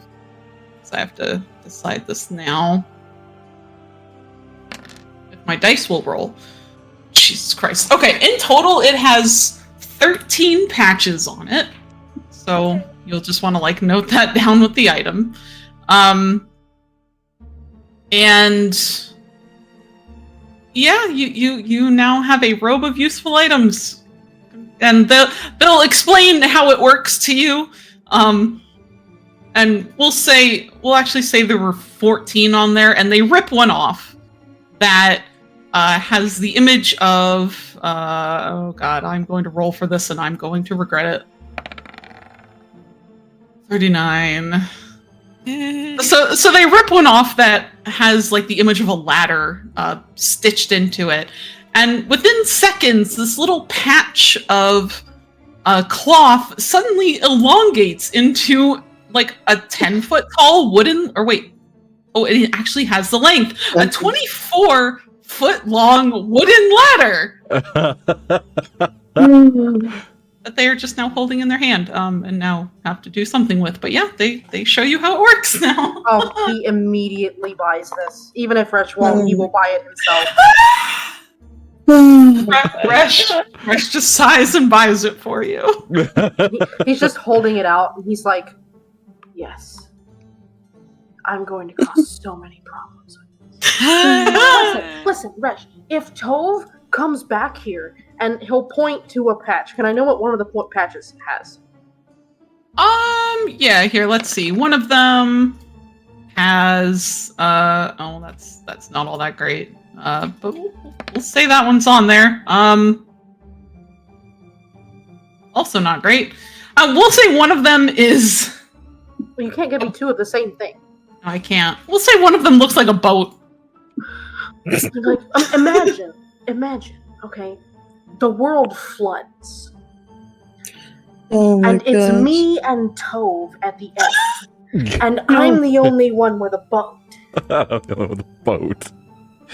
Then use Toves. Oh, wait, no. I was going to say something really dark. I take it back. Take it back. And Resh just nods his head and says, "That's very true." Exactly. Give me 1 second. There's a mastiff on this. You can just get a dog. Actually, two masks. We get You Yeah. get 2 dogs, at the we get same Yeah. 2 time. puppies. a horse, a window, You know, when you need a window. a whole door. A whole door. The portable ram is probably my favorite. And, It's a battering ram. Oh, Yeah. Oh god. There you go. Arca This is has great. a new weapon. Oh my god. He really does. Yeah. So as you're showing off your newest purchase to Resh and trying to convince him how great of a deal it is, you hear from the next stall over, there's a human woman standing there, trying to do business with someone at a, I don't know, we'll say it's a vendor who's selling probably some fresh grocery supplies, because I'm sure there are plenty of those around here as well. Like it's half of a farmer's market. It's great. And from where you're standing, you can hear she's struggling very much to speak in Drow. And you even see, you know, if you happen to glance over, she's even holding a small book that it seems she's trying to reference out of for what she is saying, and flipping quickly through the pages trying to find the right word from common. and Narcellus, when hearing this, he doesn't see her. He hears it. He'll turn back toward her and just be like, "What? What word are you trying to say?" Like in common. And Anna, if you'd please like to describe to us what she looks like Oh boy. and what her reaction to this would be. In front of you, you see a 5-foot tall, curly-haired, little bit frazzled-looking woman who's currently leaning against a quarterstaff that at the top is sort of like, there are a couple of different of like assorted bags. Like some of them are you know, probably made out of somebody's old shirt, and another one's probably made out of a blanket. And she's and they're all like full of like little bits and bobs, like you know, one is kind of moving a little bit, so there's probably something alive in there. But she's leaning against her quarterstaff, kind of like peering down into this book, like frantically flipping through, trying to figure out what the word is she's trying to say. And when she hears common, as she sort of her head slowly lifts, and her gaze turns to the half drow, and she says, I was trying to figure out how do you say the 10, the number 10.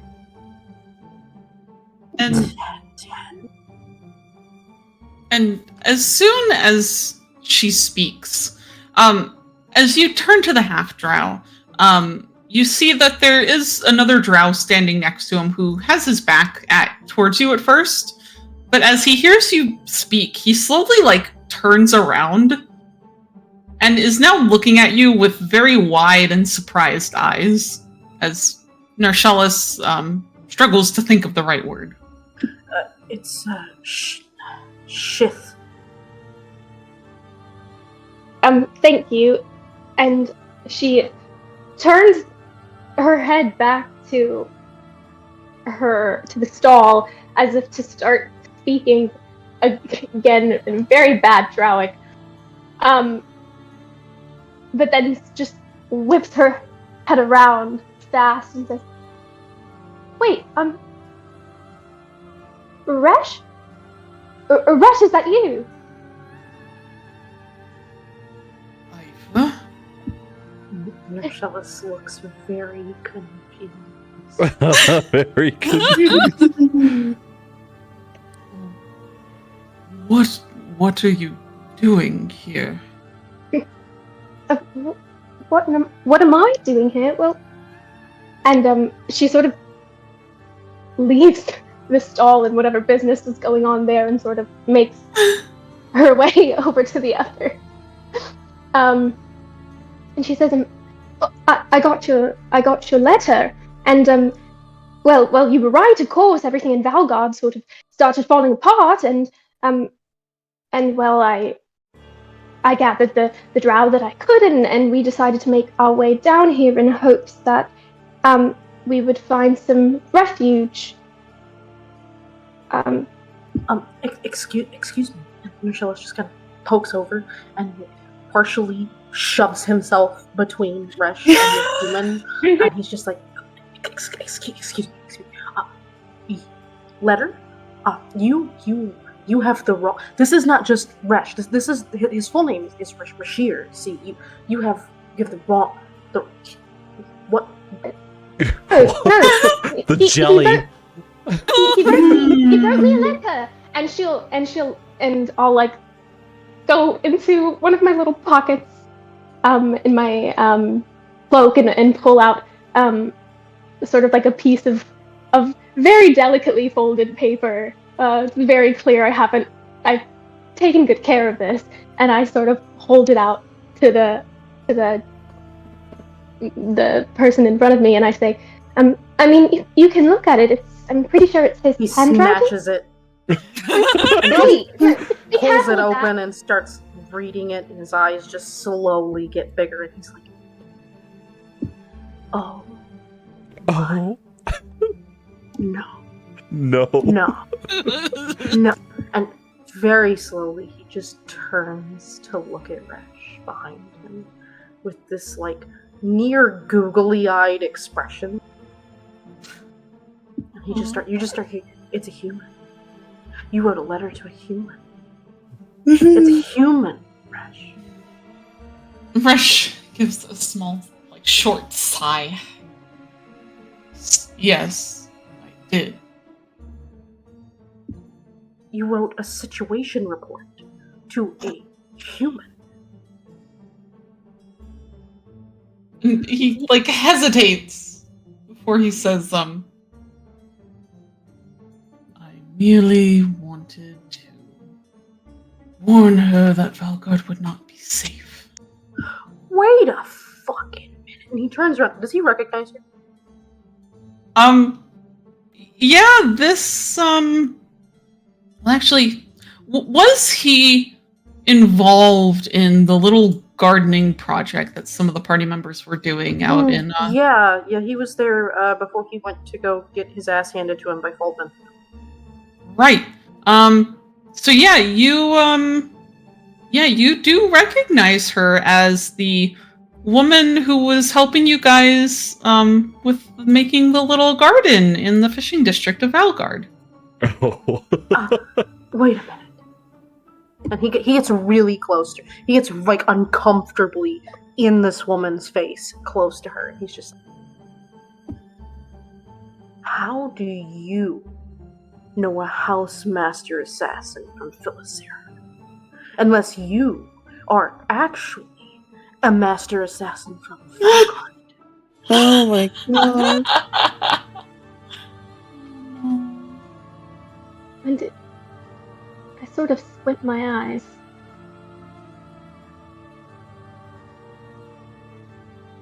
You've caught me. What? I'm joking. It's a joke. I'm not actually an assassin. Not a good joke to make right now, lady. Sorry. Resh just, like, puts one hand on his face. And he's trying very hard to keep himself from smiling. Really? Or trying not to smile. Well, I don't know what it is that you're doing down here. This is not a human city. This is the opposite of a human city. And he just sort of, he's talking and he's waving this letter around. He's not even looking at it. He's just using it to gesticulate. And he's like, and I'm sorry, the role of annoying human just opened, but we're not looking to fill it at this exact moment in time. Oh my god, no shells, please. Oh, Well, I'm not trying to fill any role of annoying human. I'm actually here with a purpose. So, thank you for telling me how to say 10 in Drowic. Oh, But for fuck's sake. And he'll reach out and wrap his fingers around Aoife's... I'm sorry, I don't know her name. Around this woman's wrist. Oh, he read it in the letter. He knows her name. Yeah, that and Rush did wraps, say it aloud. Yeah, wraps his fingers around her wrist. And will cast... Don't get scared. don't be suspicious. Don't be suspicious. It's...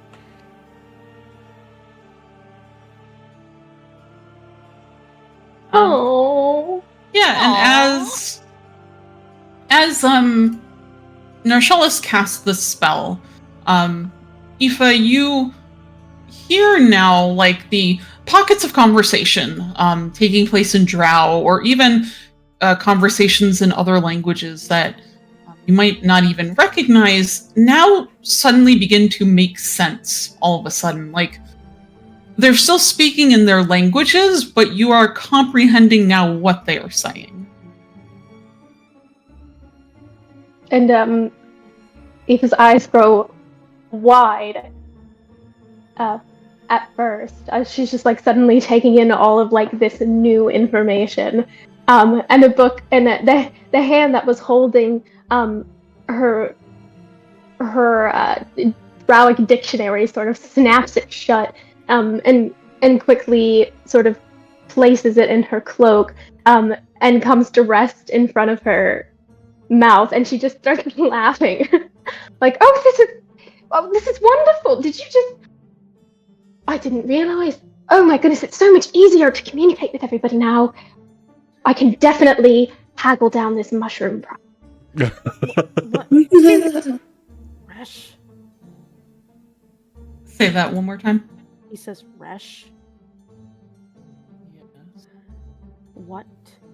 And I mean this sincerely. The fuck?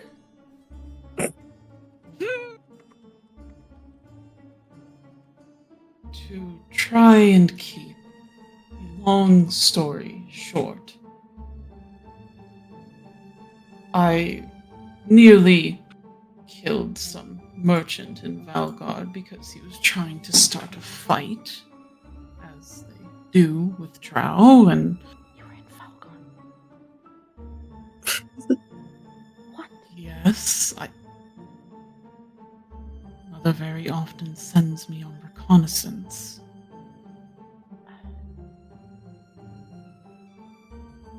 And you and you befriended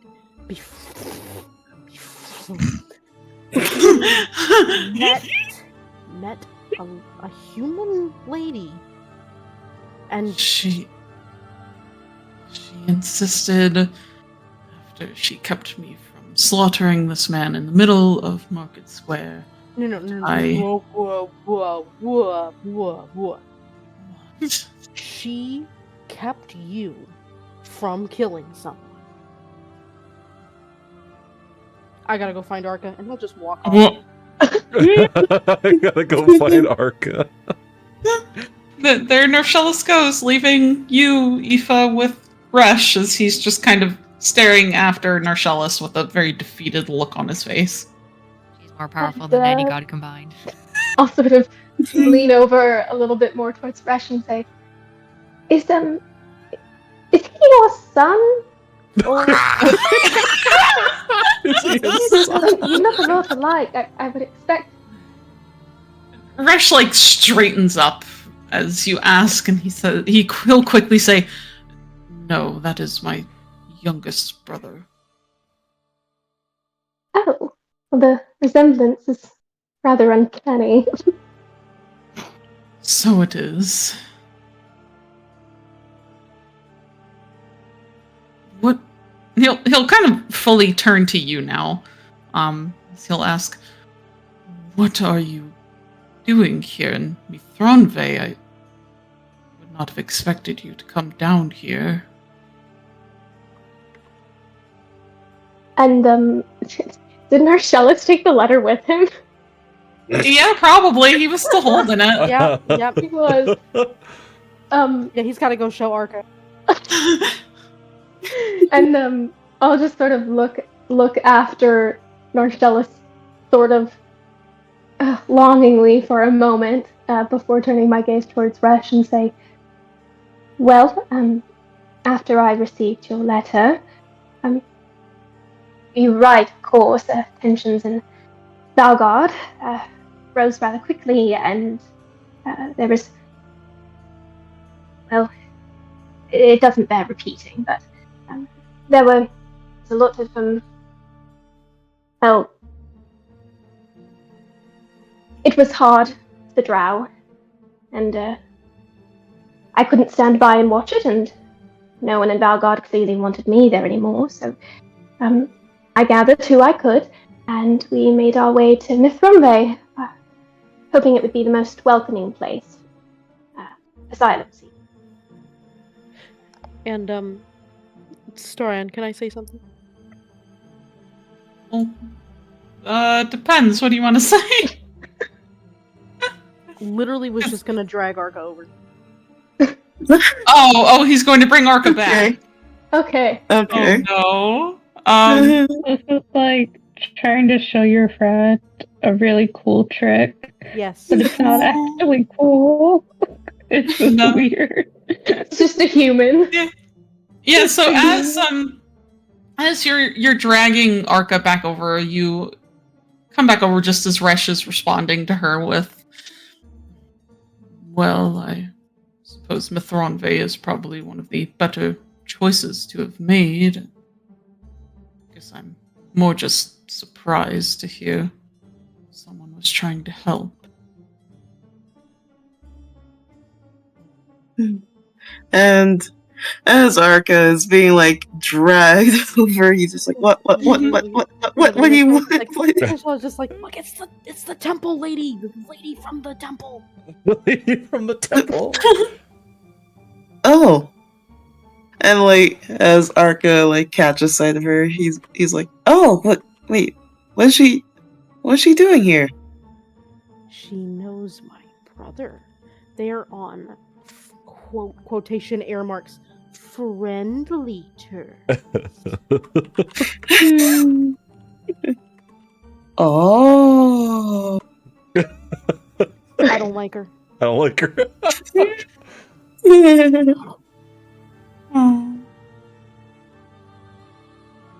Arca like just sidling over, just like to watch their interaction.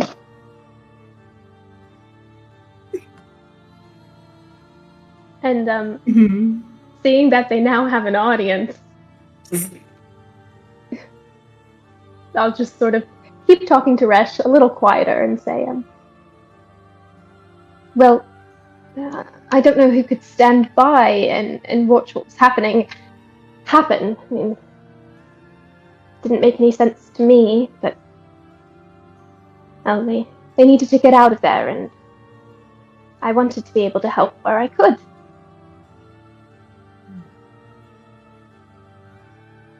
And you see, like one of his eyebrows raise at you. But he doesn't really seem to have anything else to say to that at the moment. As he'll just say, well, are you planning on staying in Mithronve?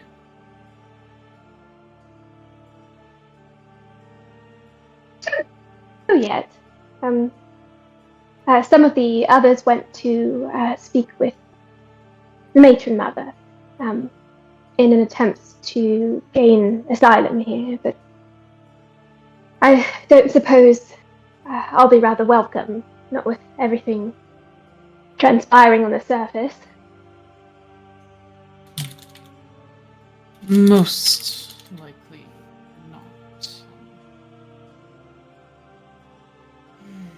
he just kind of sighs quietly to himself and then seems to notice that Narcellis and Arca are kind of have returned and are just kind of watching the two. He'll just look at Narcellis quietly. Just stares. Marcellus is gonna stare right back, kind of leaning forward on his toes a little bit. What? Pretend we're not here. Perfect.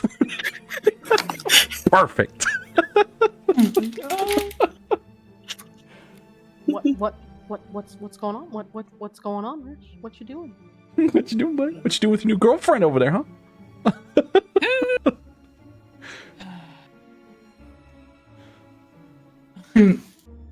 Nothing is going on. We are merely having a conversation. Well, what do you know? We really got to be going to find that big bat thing, and I don't think you can have conversation when you're looking for a bat. It's just impossible. I don't know how you would do it. I guess we could bring her along. He'll just stare at this bird. You can see the steam coming out of his ears. Yeah. Perfect. Plan backfire. I'm not sure that's a great idea.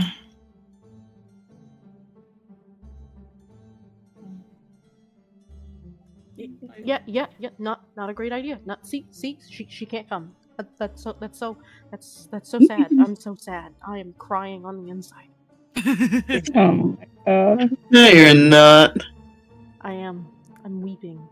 I'm weeping. Arga like You're just turns happy that your to. brother has a girlfriend. Yes. Yes, Arca turns to the human lady from the church and he just asks her, so you want to come kill a giant bat? Arca.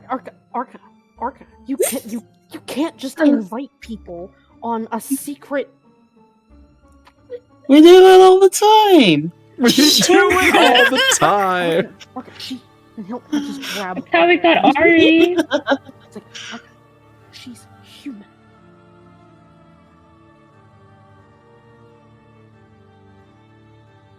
I don't know. She seems nice though. Yeah. Well, So hmm. did Tove. And she works for the Order's temple. It's gonna be Tove all over again. Don't you see what's happening? It's Tove, but with brown hair. And Aoife will pipe up at that, and she says, I actually don't work with the Order anymore. So It- you say.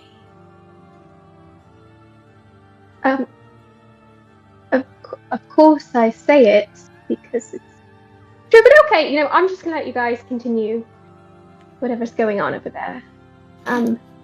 Probably get back to my shopping. I mean, unless you do need help with a giant bat. Sarah didn't like it. I mean, how big are we talking? 20 feet.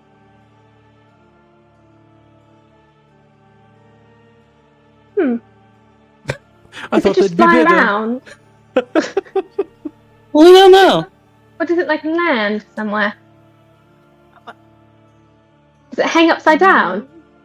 I don't know. I mean, that's what bats do, right? I mean, that does make it a little bit difficult to tell if I could be of any use. What is happening?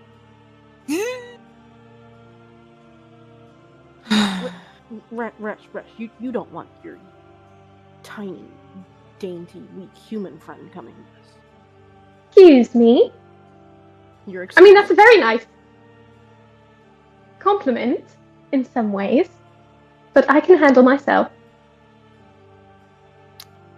Oh, let's see. Oh, sorry. Good. Let's say Resh just kind of gives her an odd look as he'll ask him. It's... I don't want to seem rude, Iva, but can you? And her eyes will sort of narrow. I have been around for a little while. I do know. I do know a thing or two about combat.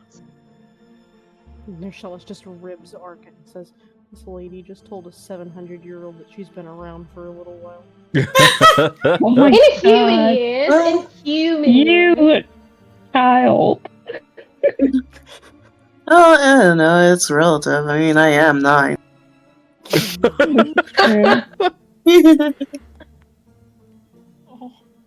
Oh, Little baby. little baby. I can't breathe. Resh just sighs and says, I mean, I suppose another pair of hands wouldn't hurt. Resh! What? What? And he'll start speaking in Drow, not even remembering that he just gave Aoife tongue. You've got to be joking. What do we need another human around? We just got rid of one. Why do we need another one? And he'll respond to him in Drow, saying, I understand, I know, but I've known her for a while. My God, you like her. I do not. You like her. His eyes narrow. No. Eva's face is just sort of. She's the smile on her face and it is beaming. He's so valid. You like her.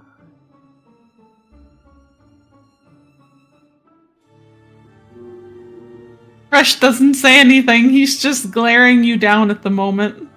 What do I have to start expecting that there's gonna be like a plethora of little half drow running around with you? Oh. You? It is not like that, Nershellus.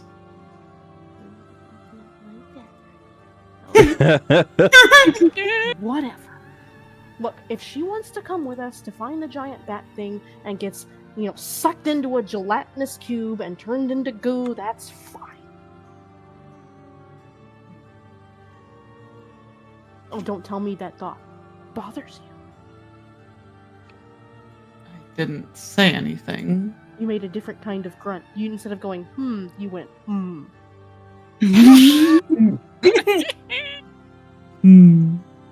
Yeah, like that. That's your vaguely amused grunt. The other one was the, I'm kind of concerned grunt. See, I'm starting to pick up on it.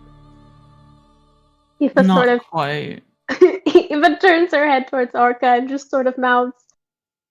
They do know I can understand what they're saying, right?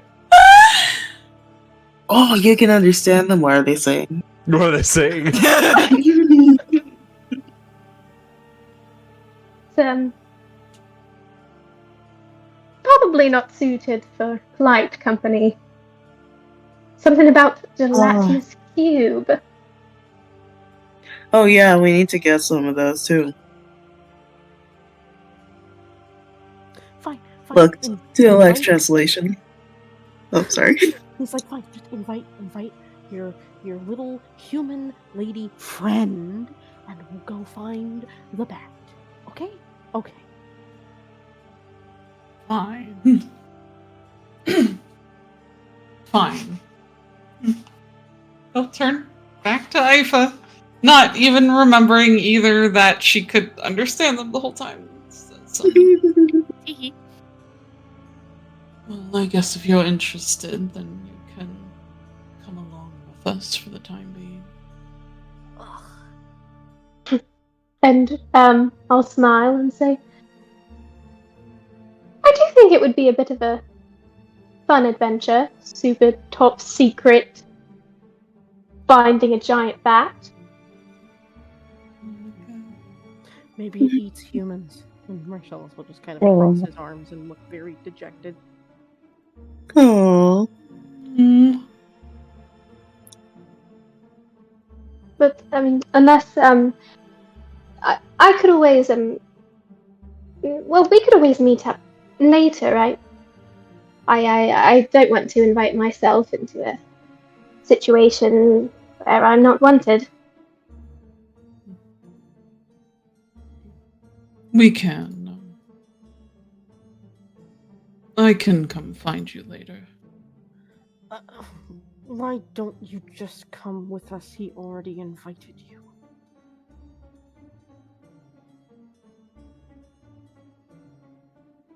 Now I'm at a bit of a dilemma. Do what? Now I have a bit of a dilemma.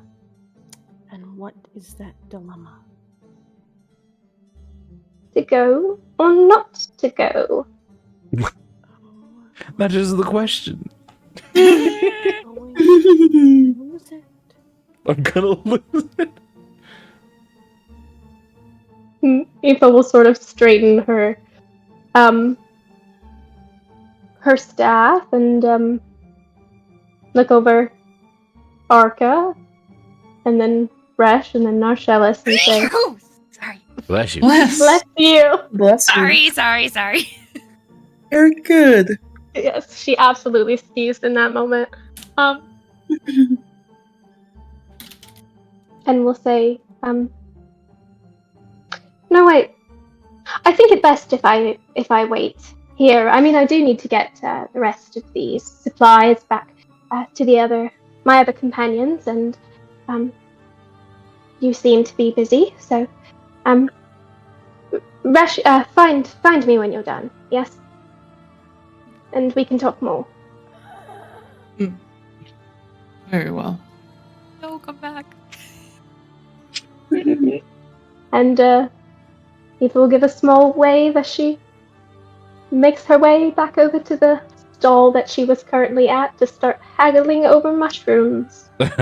Haggling over mushrooms. Blessed. Alright, yeah, so Aoife goes back to what she was doing as the three of you were... Aoife, sorry. I'll get it right one of these days. Yes, she kind of leaves the three of you now to your own devices.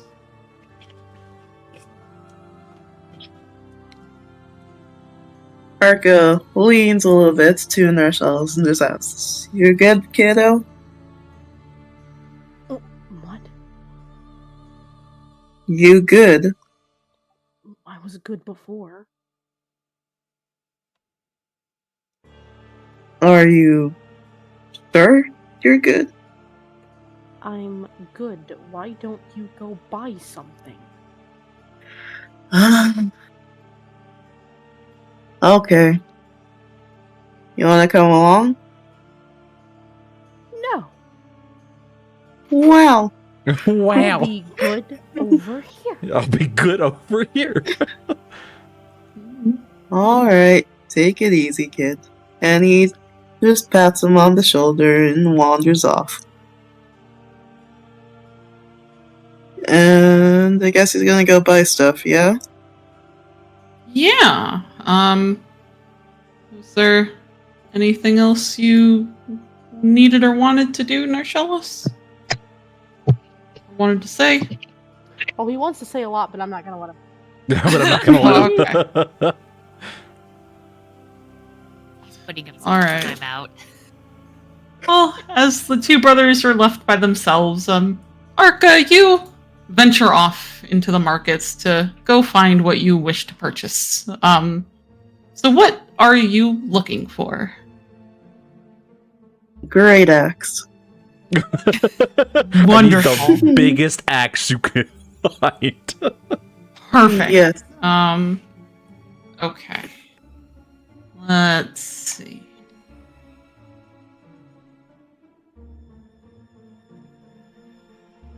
Okay, so yeah, you go and find a stall that's selling all manner of weapons and blacksmithing items. And you do see they have a variety of great axes here. Let's see.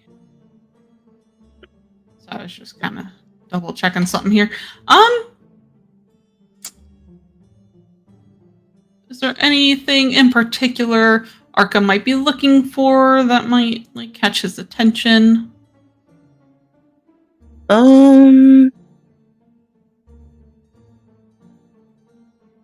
don't know if there's like any particular style of great axe that's different. Mhm. I guess something along the lines of like what Nershellus had gotten him. So because he was actually kind of like taking a liking to that particular style, but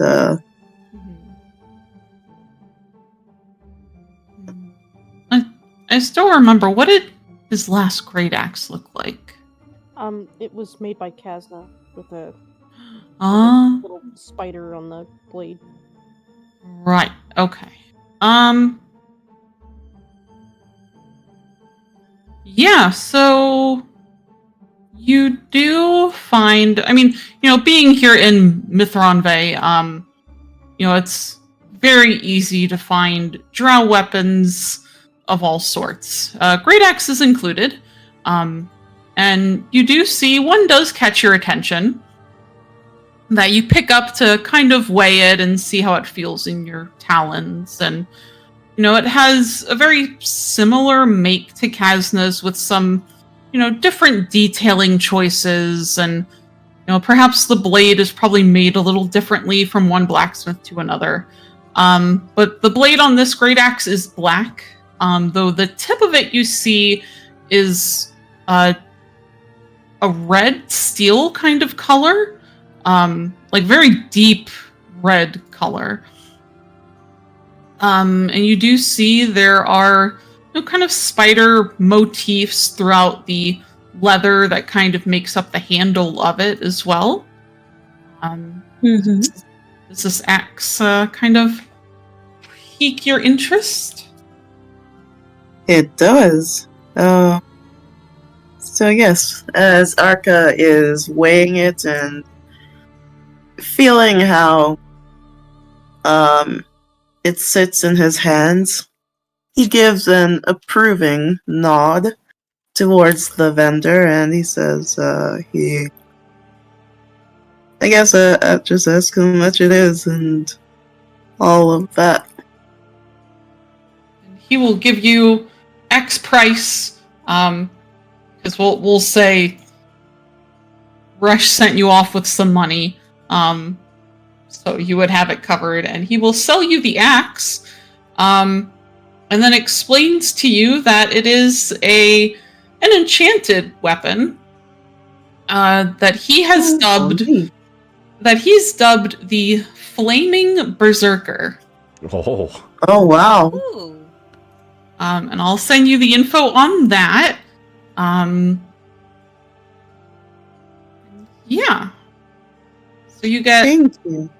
You're welcome. So yeah, you get a +1 to your attack and damage rolls, and when you're holding it and you speak its command word, which I will let you choose that. We'll just say Arca gets to choose whatever word he wants it to be.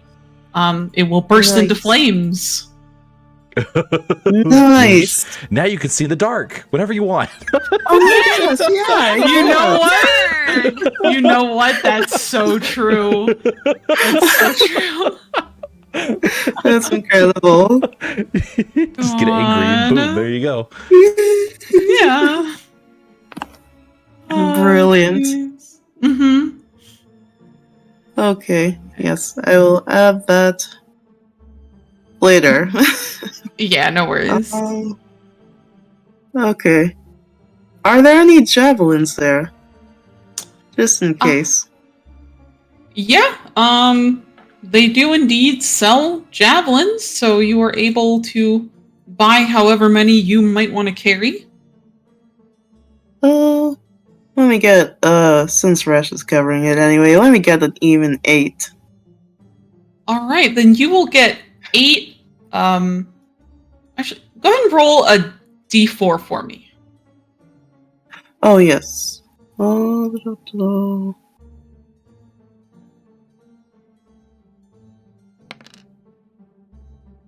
3. So you'll get 5 regular javelins, and then 3 javelin plus 1. oh, sick. Yeah.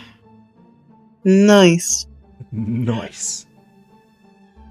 And I guess while I'm in the market, can I grab some health potions? Like, not for him, but like in case. Not for Arca. Arca doesn't need health potions. Yeah, right? All the other squishy, lesser, Pretty much, all yeah. these casters need their life support juice. Yeah, absolutely. Go ahead and roll a d4, and then how many health potions are you looking to buy? 3, I guess. All right. That's okay. So yeah, you buy 3 health potions of greater healing. Nice. Okay. And yeah, I think that's it for me. All right. Perfect. And then somewhere else within the markets, we will go to Taffy. So Taffy, what are you looking for here? Oh, boy. So the first thing, do they have any, like, vendor food, like fish on a stick? Oh yeah, there are vendors of all sorts selling all kinds of food here. You see there's one selling, looks like one has some like sort of fried fish on a stick. You see another seems to be selling some sort of deep fried worms covered in honey. Oh, man. He's just grabbing shit. It's like, oh, that looks good. He just grabs it. Then grabs another thing. Then grabs another thing. He just like, he's Right, probably get some like deep fried bugs or Yeah. something. Just all kinds of odd Underdark fair food. He's going to town. And then while he's walking around, he he passes, he's got like 10 different things shish kebabbed in one hand, and then like, a handful of like, finger foods in another, and he's like mid bite and something. And he just happens to walk by, let's say a weapons store. Someone who's peddling something that's like, oh, here, look at this magical, you'll never miss archery tournaments again. So then it's like, one of those vendors that tries to sell you something that's like, and here's this obvious thing that can obviously cheat for you on this thing, Okay. And he kind of stops by it and listens and see whatever this thing, while he's munching on his fair food. Mm-hmm. Oh, what does he see? I'm sorry. Oh, he just he's whatever, when he's passing by whatever this weapon shop or this vendor who's selling scrupulous murder implements, he'll stop and listen to the sales pitch. Yeah, so he'll kind of go on this little spiel about how he has weapons that have been enchanted by the finest some of the greatest priestesses in all of Mithranve. He has daggers that have been dipped in claims to be dipped in some sort of worm venom, or he has a sword over here that's enchanted with like the fury of Veyron in its blade, and he has a bow here that says you'll never miss an aim with this one, or whatever his slogan is. And there's an assortment of all sorts of weapons that one might want to be looking for. I peruse the bows. The bows. The bows. Okay. The bow. Let's see.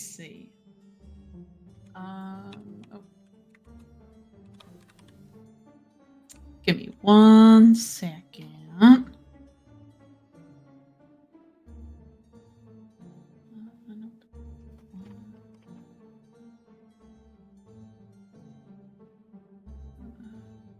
No, come.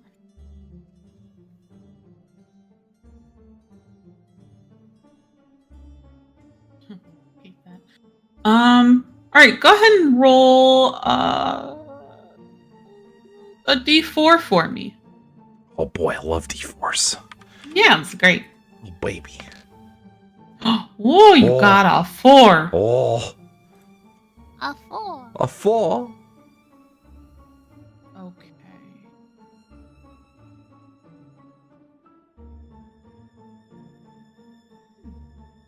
So, one particular bow kind of catches your attention. It's one that, as soon as your eyes set upon it, the vendor goes on about how, oh, this bow will have you shooting faster than a lightning bolt or something of that nature, and claiming that when you fire one piece of ammo, it produces 2 instead. So as he's doing the sales pitch, the camera's zooming in on Taffy's face, and his eyes go wide, and you can see the reflection of the bow in his eyes. Oh my and then from off screen, he takes another big bite out of some worm, honey-covered worm, as he's just chewing on it. He's like, "What? That? How much is that?" This one, oh gosh, how much is this one? Because having a Gatling gun is. He probably quotes you a price of like a few hundred gold, but Resh has already assured everyone that he will have you covered. So he kind of teeter-totters on his little kitty feet. And he looks around and he's like, "Oh, it's a gift. Yeah, it's fine. Resh said it was fine. It's fine. It's fine. It's fine. I want the bow." Okay, yeah, so you buy the bow. Let me send this to you. Oh, baby. I'm gonna go through Emo so fast. Oh gosh, it's fine. It's fine. Pew pew pew pew. Pew pew. Pew pew.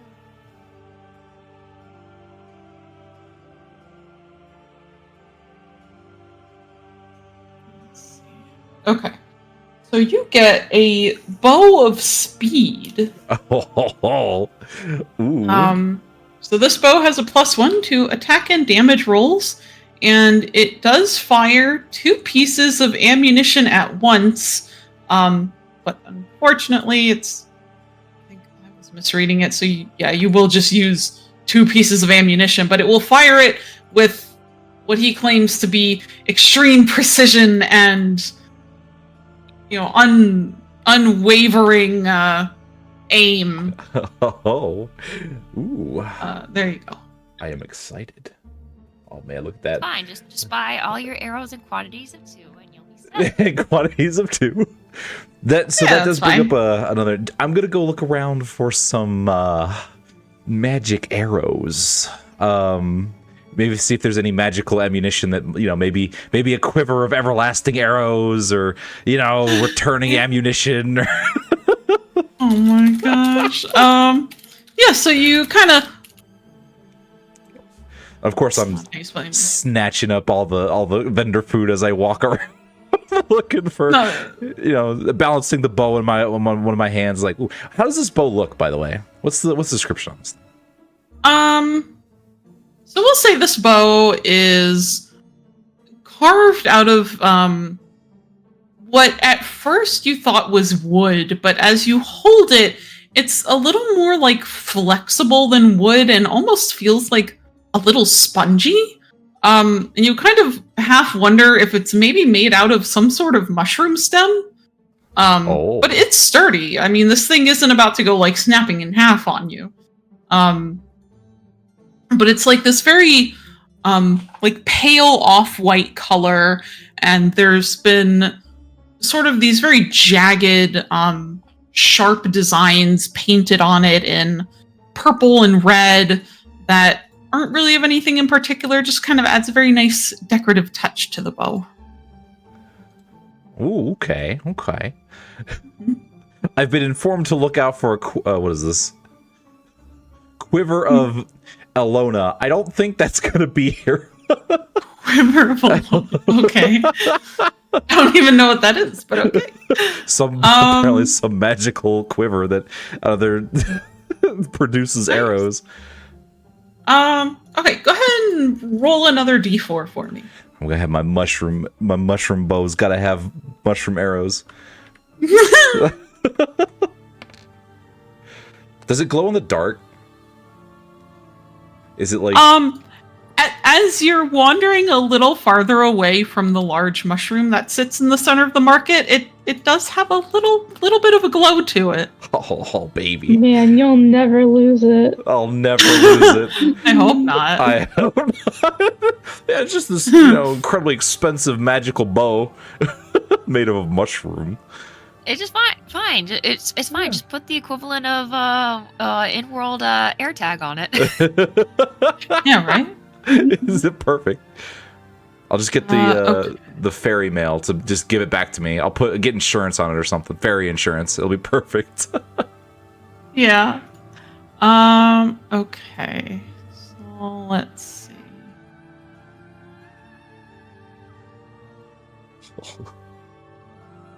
Oh, okay. So that's what that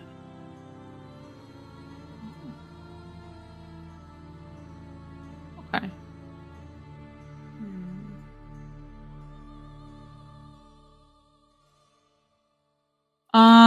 Here, actually, Renard, pick a number from 1 to 3. I'm gonna go with 3. Okay, perfect. So you kind of take a peek around, and while you don't really find any magical quivers or anything, you do come across a stall selling all manner of arrows and ammunition. And particular ones kind of catch your attention, these certain arrows, and you hold them up to kind of examine them, and the vendor will explain to you that they are enchanted with elemental power. Ooh. So if you'd like, go ahead and, let's say, while you're at this stall, how many arrows would you like Taffy to buy? He's gonna need a lot. Yeah. I'm so sorry, Resh. That's fine. That's like, oh man, how much can a standard quiver hold? It's like, are we talking like 100 or? Let's see, how much? A standard quiver can hold up to 20 arrows. Oh, okay. Then we're gonna, man. It's like 5 quivers worth of arrows. If they have that many, how many do they have? I'll take your entire stock. Yeah, really. Let's see. Arrows for days. Okay. Looks like they've got 20 in stock right now. Oh, cool. And exactly enough for a full quiver. I will take 1 full quiver full of those elemental arrows. All right. Roll a d20 for me. Resh is gonna slap the shit out of me. It's like I'm not buying that many. I'll babe, get 2 of them. Okay. So one shot. Yeah, right. So you're actually going to get, so you buy this ammunition, and you kind of realize afterwards that not all of it seems to be enchanted, but the price was fairly low considering, so you decide not to really complain about it. But you're going to get 15 regular arrows, and then 5 lightning arrows. Ooh, 5. It was the zappy boys. Baby.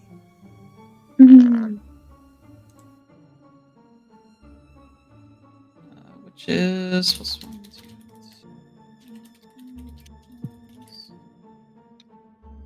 There you go.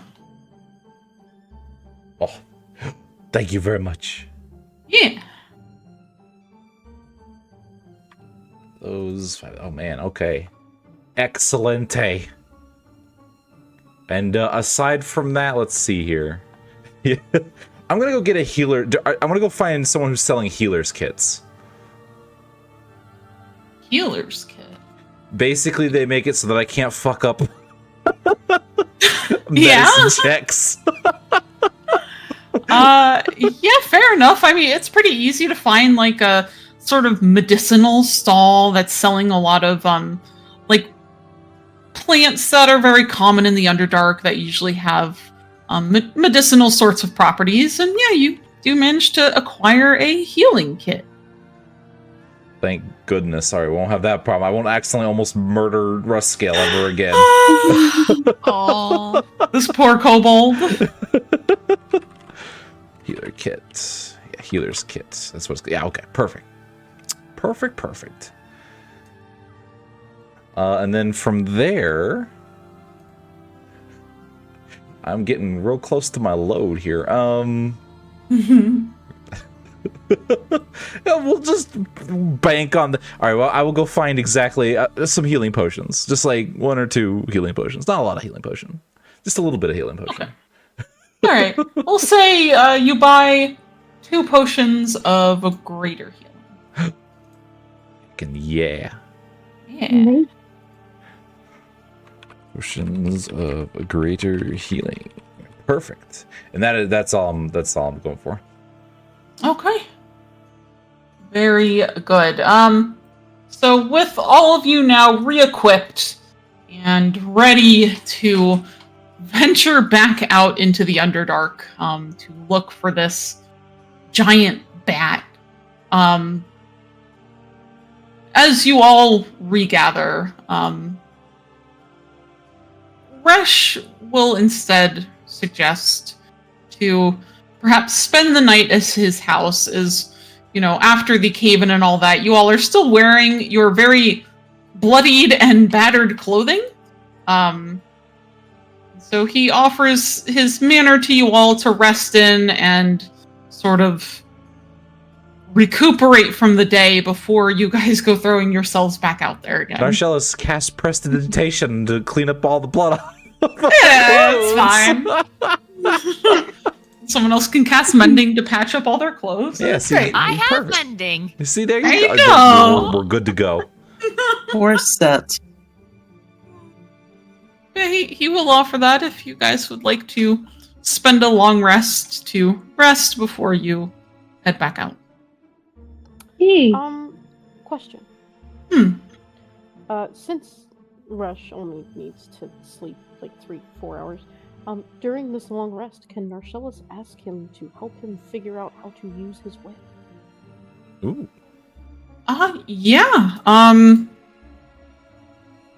He can definitely do that. You know, once Narcellus, whether he wants to rest or not, then Resh will happily spend some of that free time helping Narcellus to at least know how to wield it. Because I know you and I kind of talked about this before, so when you do make your attack rolls with it for right now, Yep. it will be with disadvantage. Yep. Yeah, absolutely. Yeah, then is everyone okay then with getting kind of a rest in for right now before you head out? Oh yeah, Taffy's Yes. exhausted. Yeah, that's valid. All right, so yeah, Resh will take you all back to his manor, where he'll show you his, you know, multitude of guest bedrooms. Can they Not bring the one multitude. that Tove was in? If only. Only. Yeah, there's enough. Yeah, there's enough at least that, you know, some of you have to share rooms, but it's still very cozy and roomy for all of you to exist in for the night. And as you all, or most of you, begin to settle down and get some sleep. Oh boy. Taffy. Oh God, not again! No. Honestly, I'm just I gonna feel not so sleep bad. ever again. Finally, I can practice lullabies. I can practice lullabies. Listen, she's got to figure out how to play this lute. She admittedly, it's been a while since she played one. She's gonna learn. Mhm. Yeah. So yes, as you drift off to sleep, Taffy, Oh. you find yourself eventually opening your eyes, and you're here in the same room where you once saw the giant violet snake towering above you. The room where you saw Pharaoh Shepsekere III lying dormant on the floor until he reached out and grasped you, preventing your flight from the snake. The room is empty now, or so it seems when you first take a turn around. The alabaster walls are cool to the touch as you run your hand along them, the floor echoing with only the sound of your steps. Give me 2 seconds, and then we'll go. Then we'll go. Bayla's yelling at me because I gotta go to bed. But You have to be up in 3 hours. I know. Give me 2 minutes. You have 2 minutes. 2 minutes. Start a timer. Yeah, really. There's only okay, so the alabaster walls are cool to the touch as you run your hand along them, and the floor echoes with only the sound of your steps. There's only one way open, a door that seems impossibly tall and leads out into the water gardens, where the eyes of hungry crocopotami seem to be staring you down from a distance. Oh no. You and another man, that is, who you recognize from your former dream. The pharaoh this time is not in pain, nor incapacitated. He's standing with his back to you, his arms folded neatly behind his back with his fingers gently linked. Upon getting close to him, you see that he is a genasi, a man with a lean physique and purple skin, and his crown held in his hands. You can see his jet black hair sizzling and crackling with blue and violet energy flowing through the tips, bent out at weird angles that remind you somewhat of the way lightning passes through the sky. His sharp profile turns as you approach, regarding you with a tired expression, but one of recognition. I had ever wondered if you would allow me to meet with you. Taffy, puts his paw on his chest, looks behind him to make sure that he's the one being addressed, turns back. Me? Yes. Yes, you, Tabaxi. First, it's such an honor. You're, Pharaoh. I'm very, very, very honored to be in your presence. Very sorry to disturb whatever's happening here. As he's looking around, he doesn't really want to get any close because the crocopotami are sort of doing him a spook. Yeah, they're thankfully just watching for right now, but Shepsekere will just kind of shake his head to you as he says, no, you are not bothering me at all. I have been attempting to commune with someone, though I don't know who. It's a miracle tonight that she has allowed me this moment of respite. Oh, you mean, he gets really hushy. He's like, Neferu? And he seems hesitant about that, to answer it, as he'll say,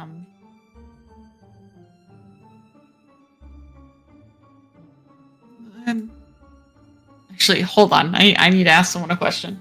Okay.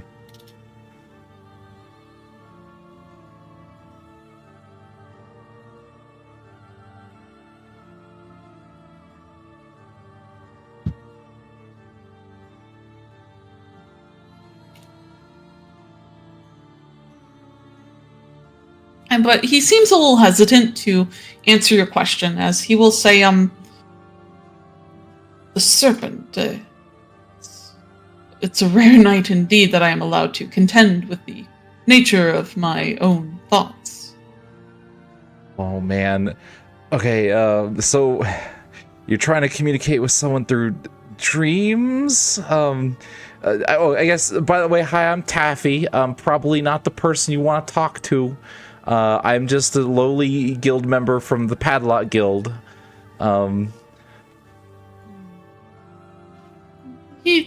There doesn't seem to be kind of any recognition in his eyes at that, but he kind of slowly nods his head, like acknowledging your name and your small introduction to him. So he'll say, it is a pleasure, Taffy.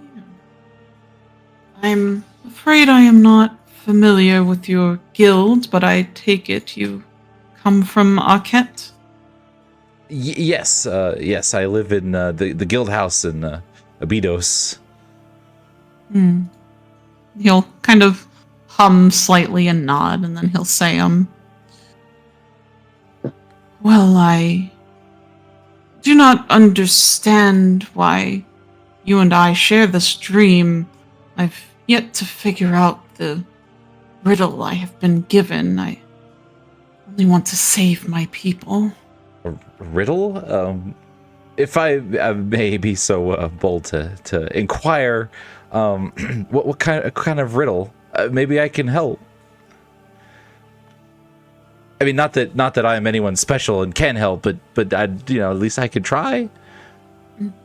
And as you offer this, Taffy, the Pharaoh kind of gives you a very odd look. And in that moment, as you see he might be about to respond, you hear the sound of what sounds like skin rubbing along stone.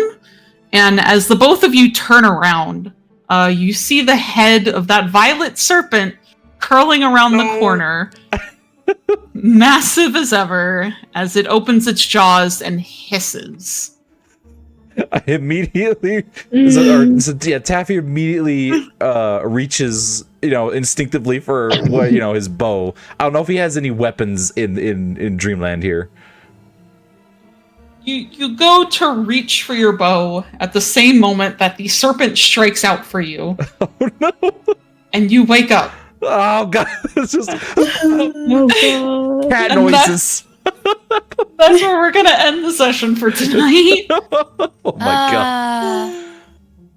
More cliffhangers. Yeah, Oh, man, yep. that was such a good session. Oh It gosh, was. it was something. But Every time. Man. thank you everyone for being here. Yeah. Appreciate Thank you. Wow. All right.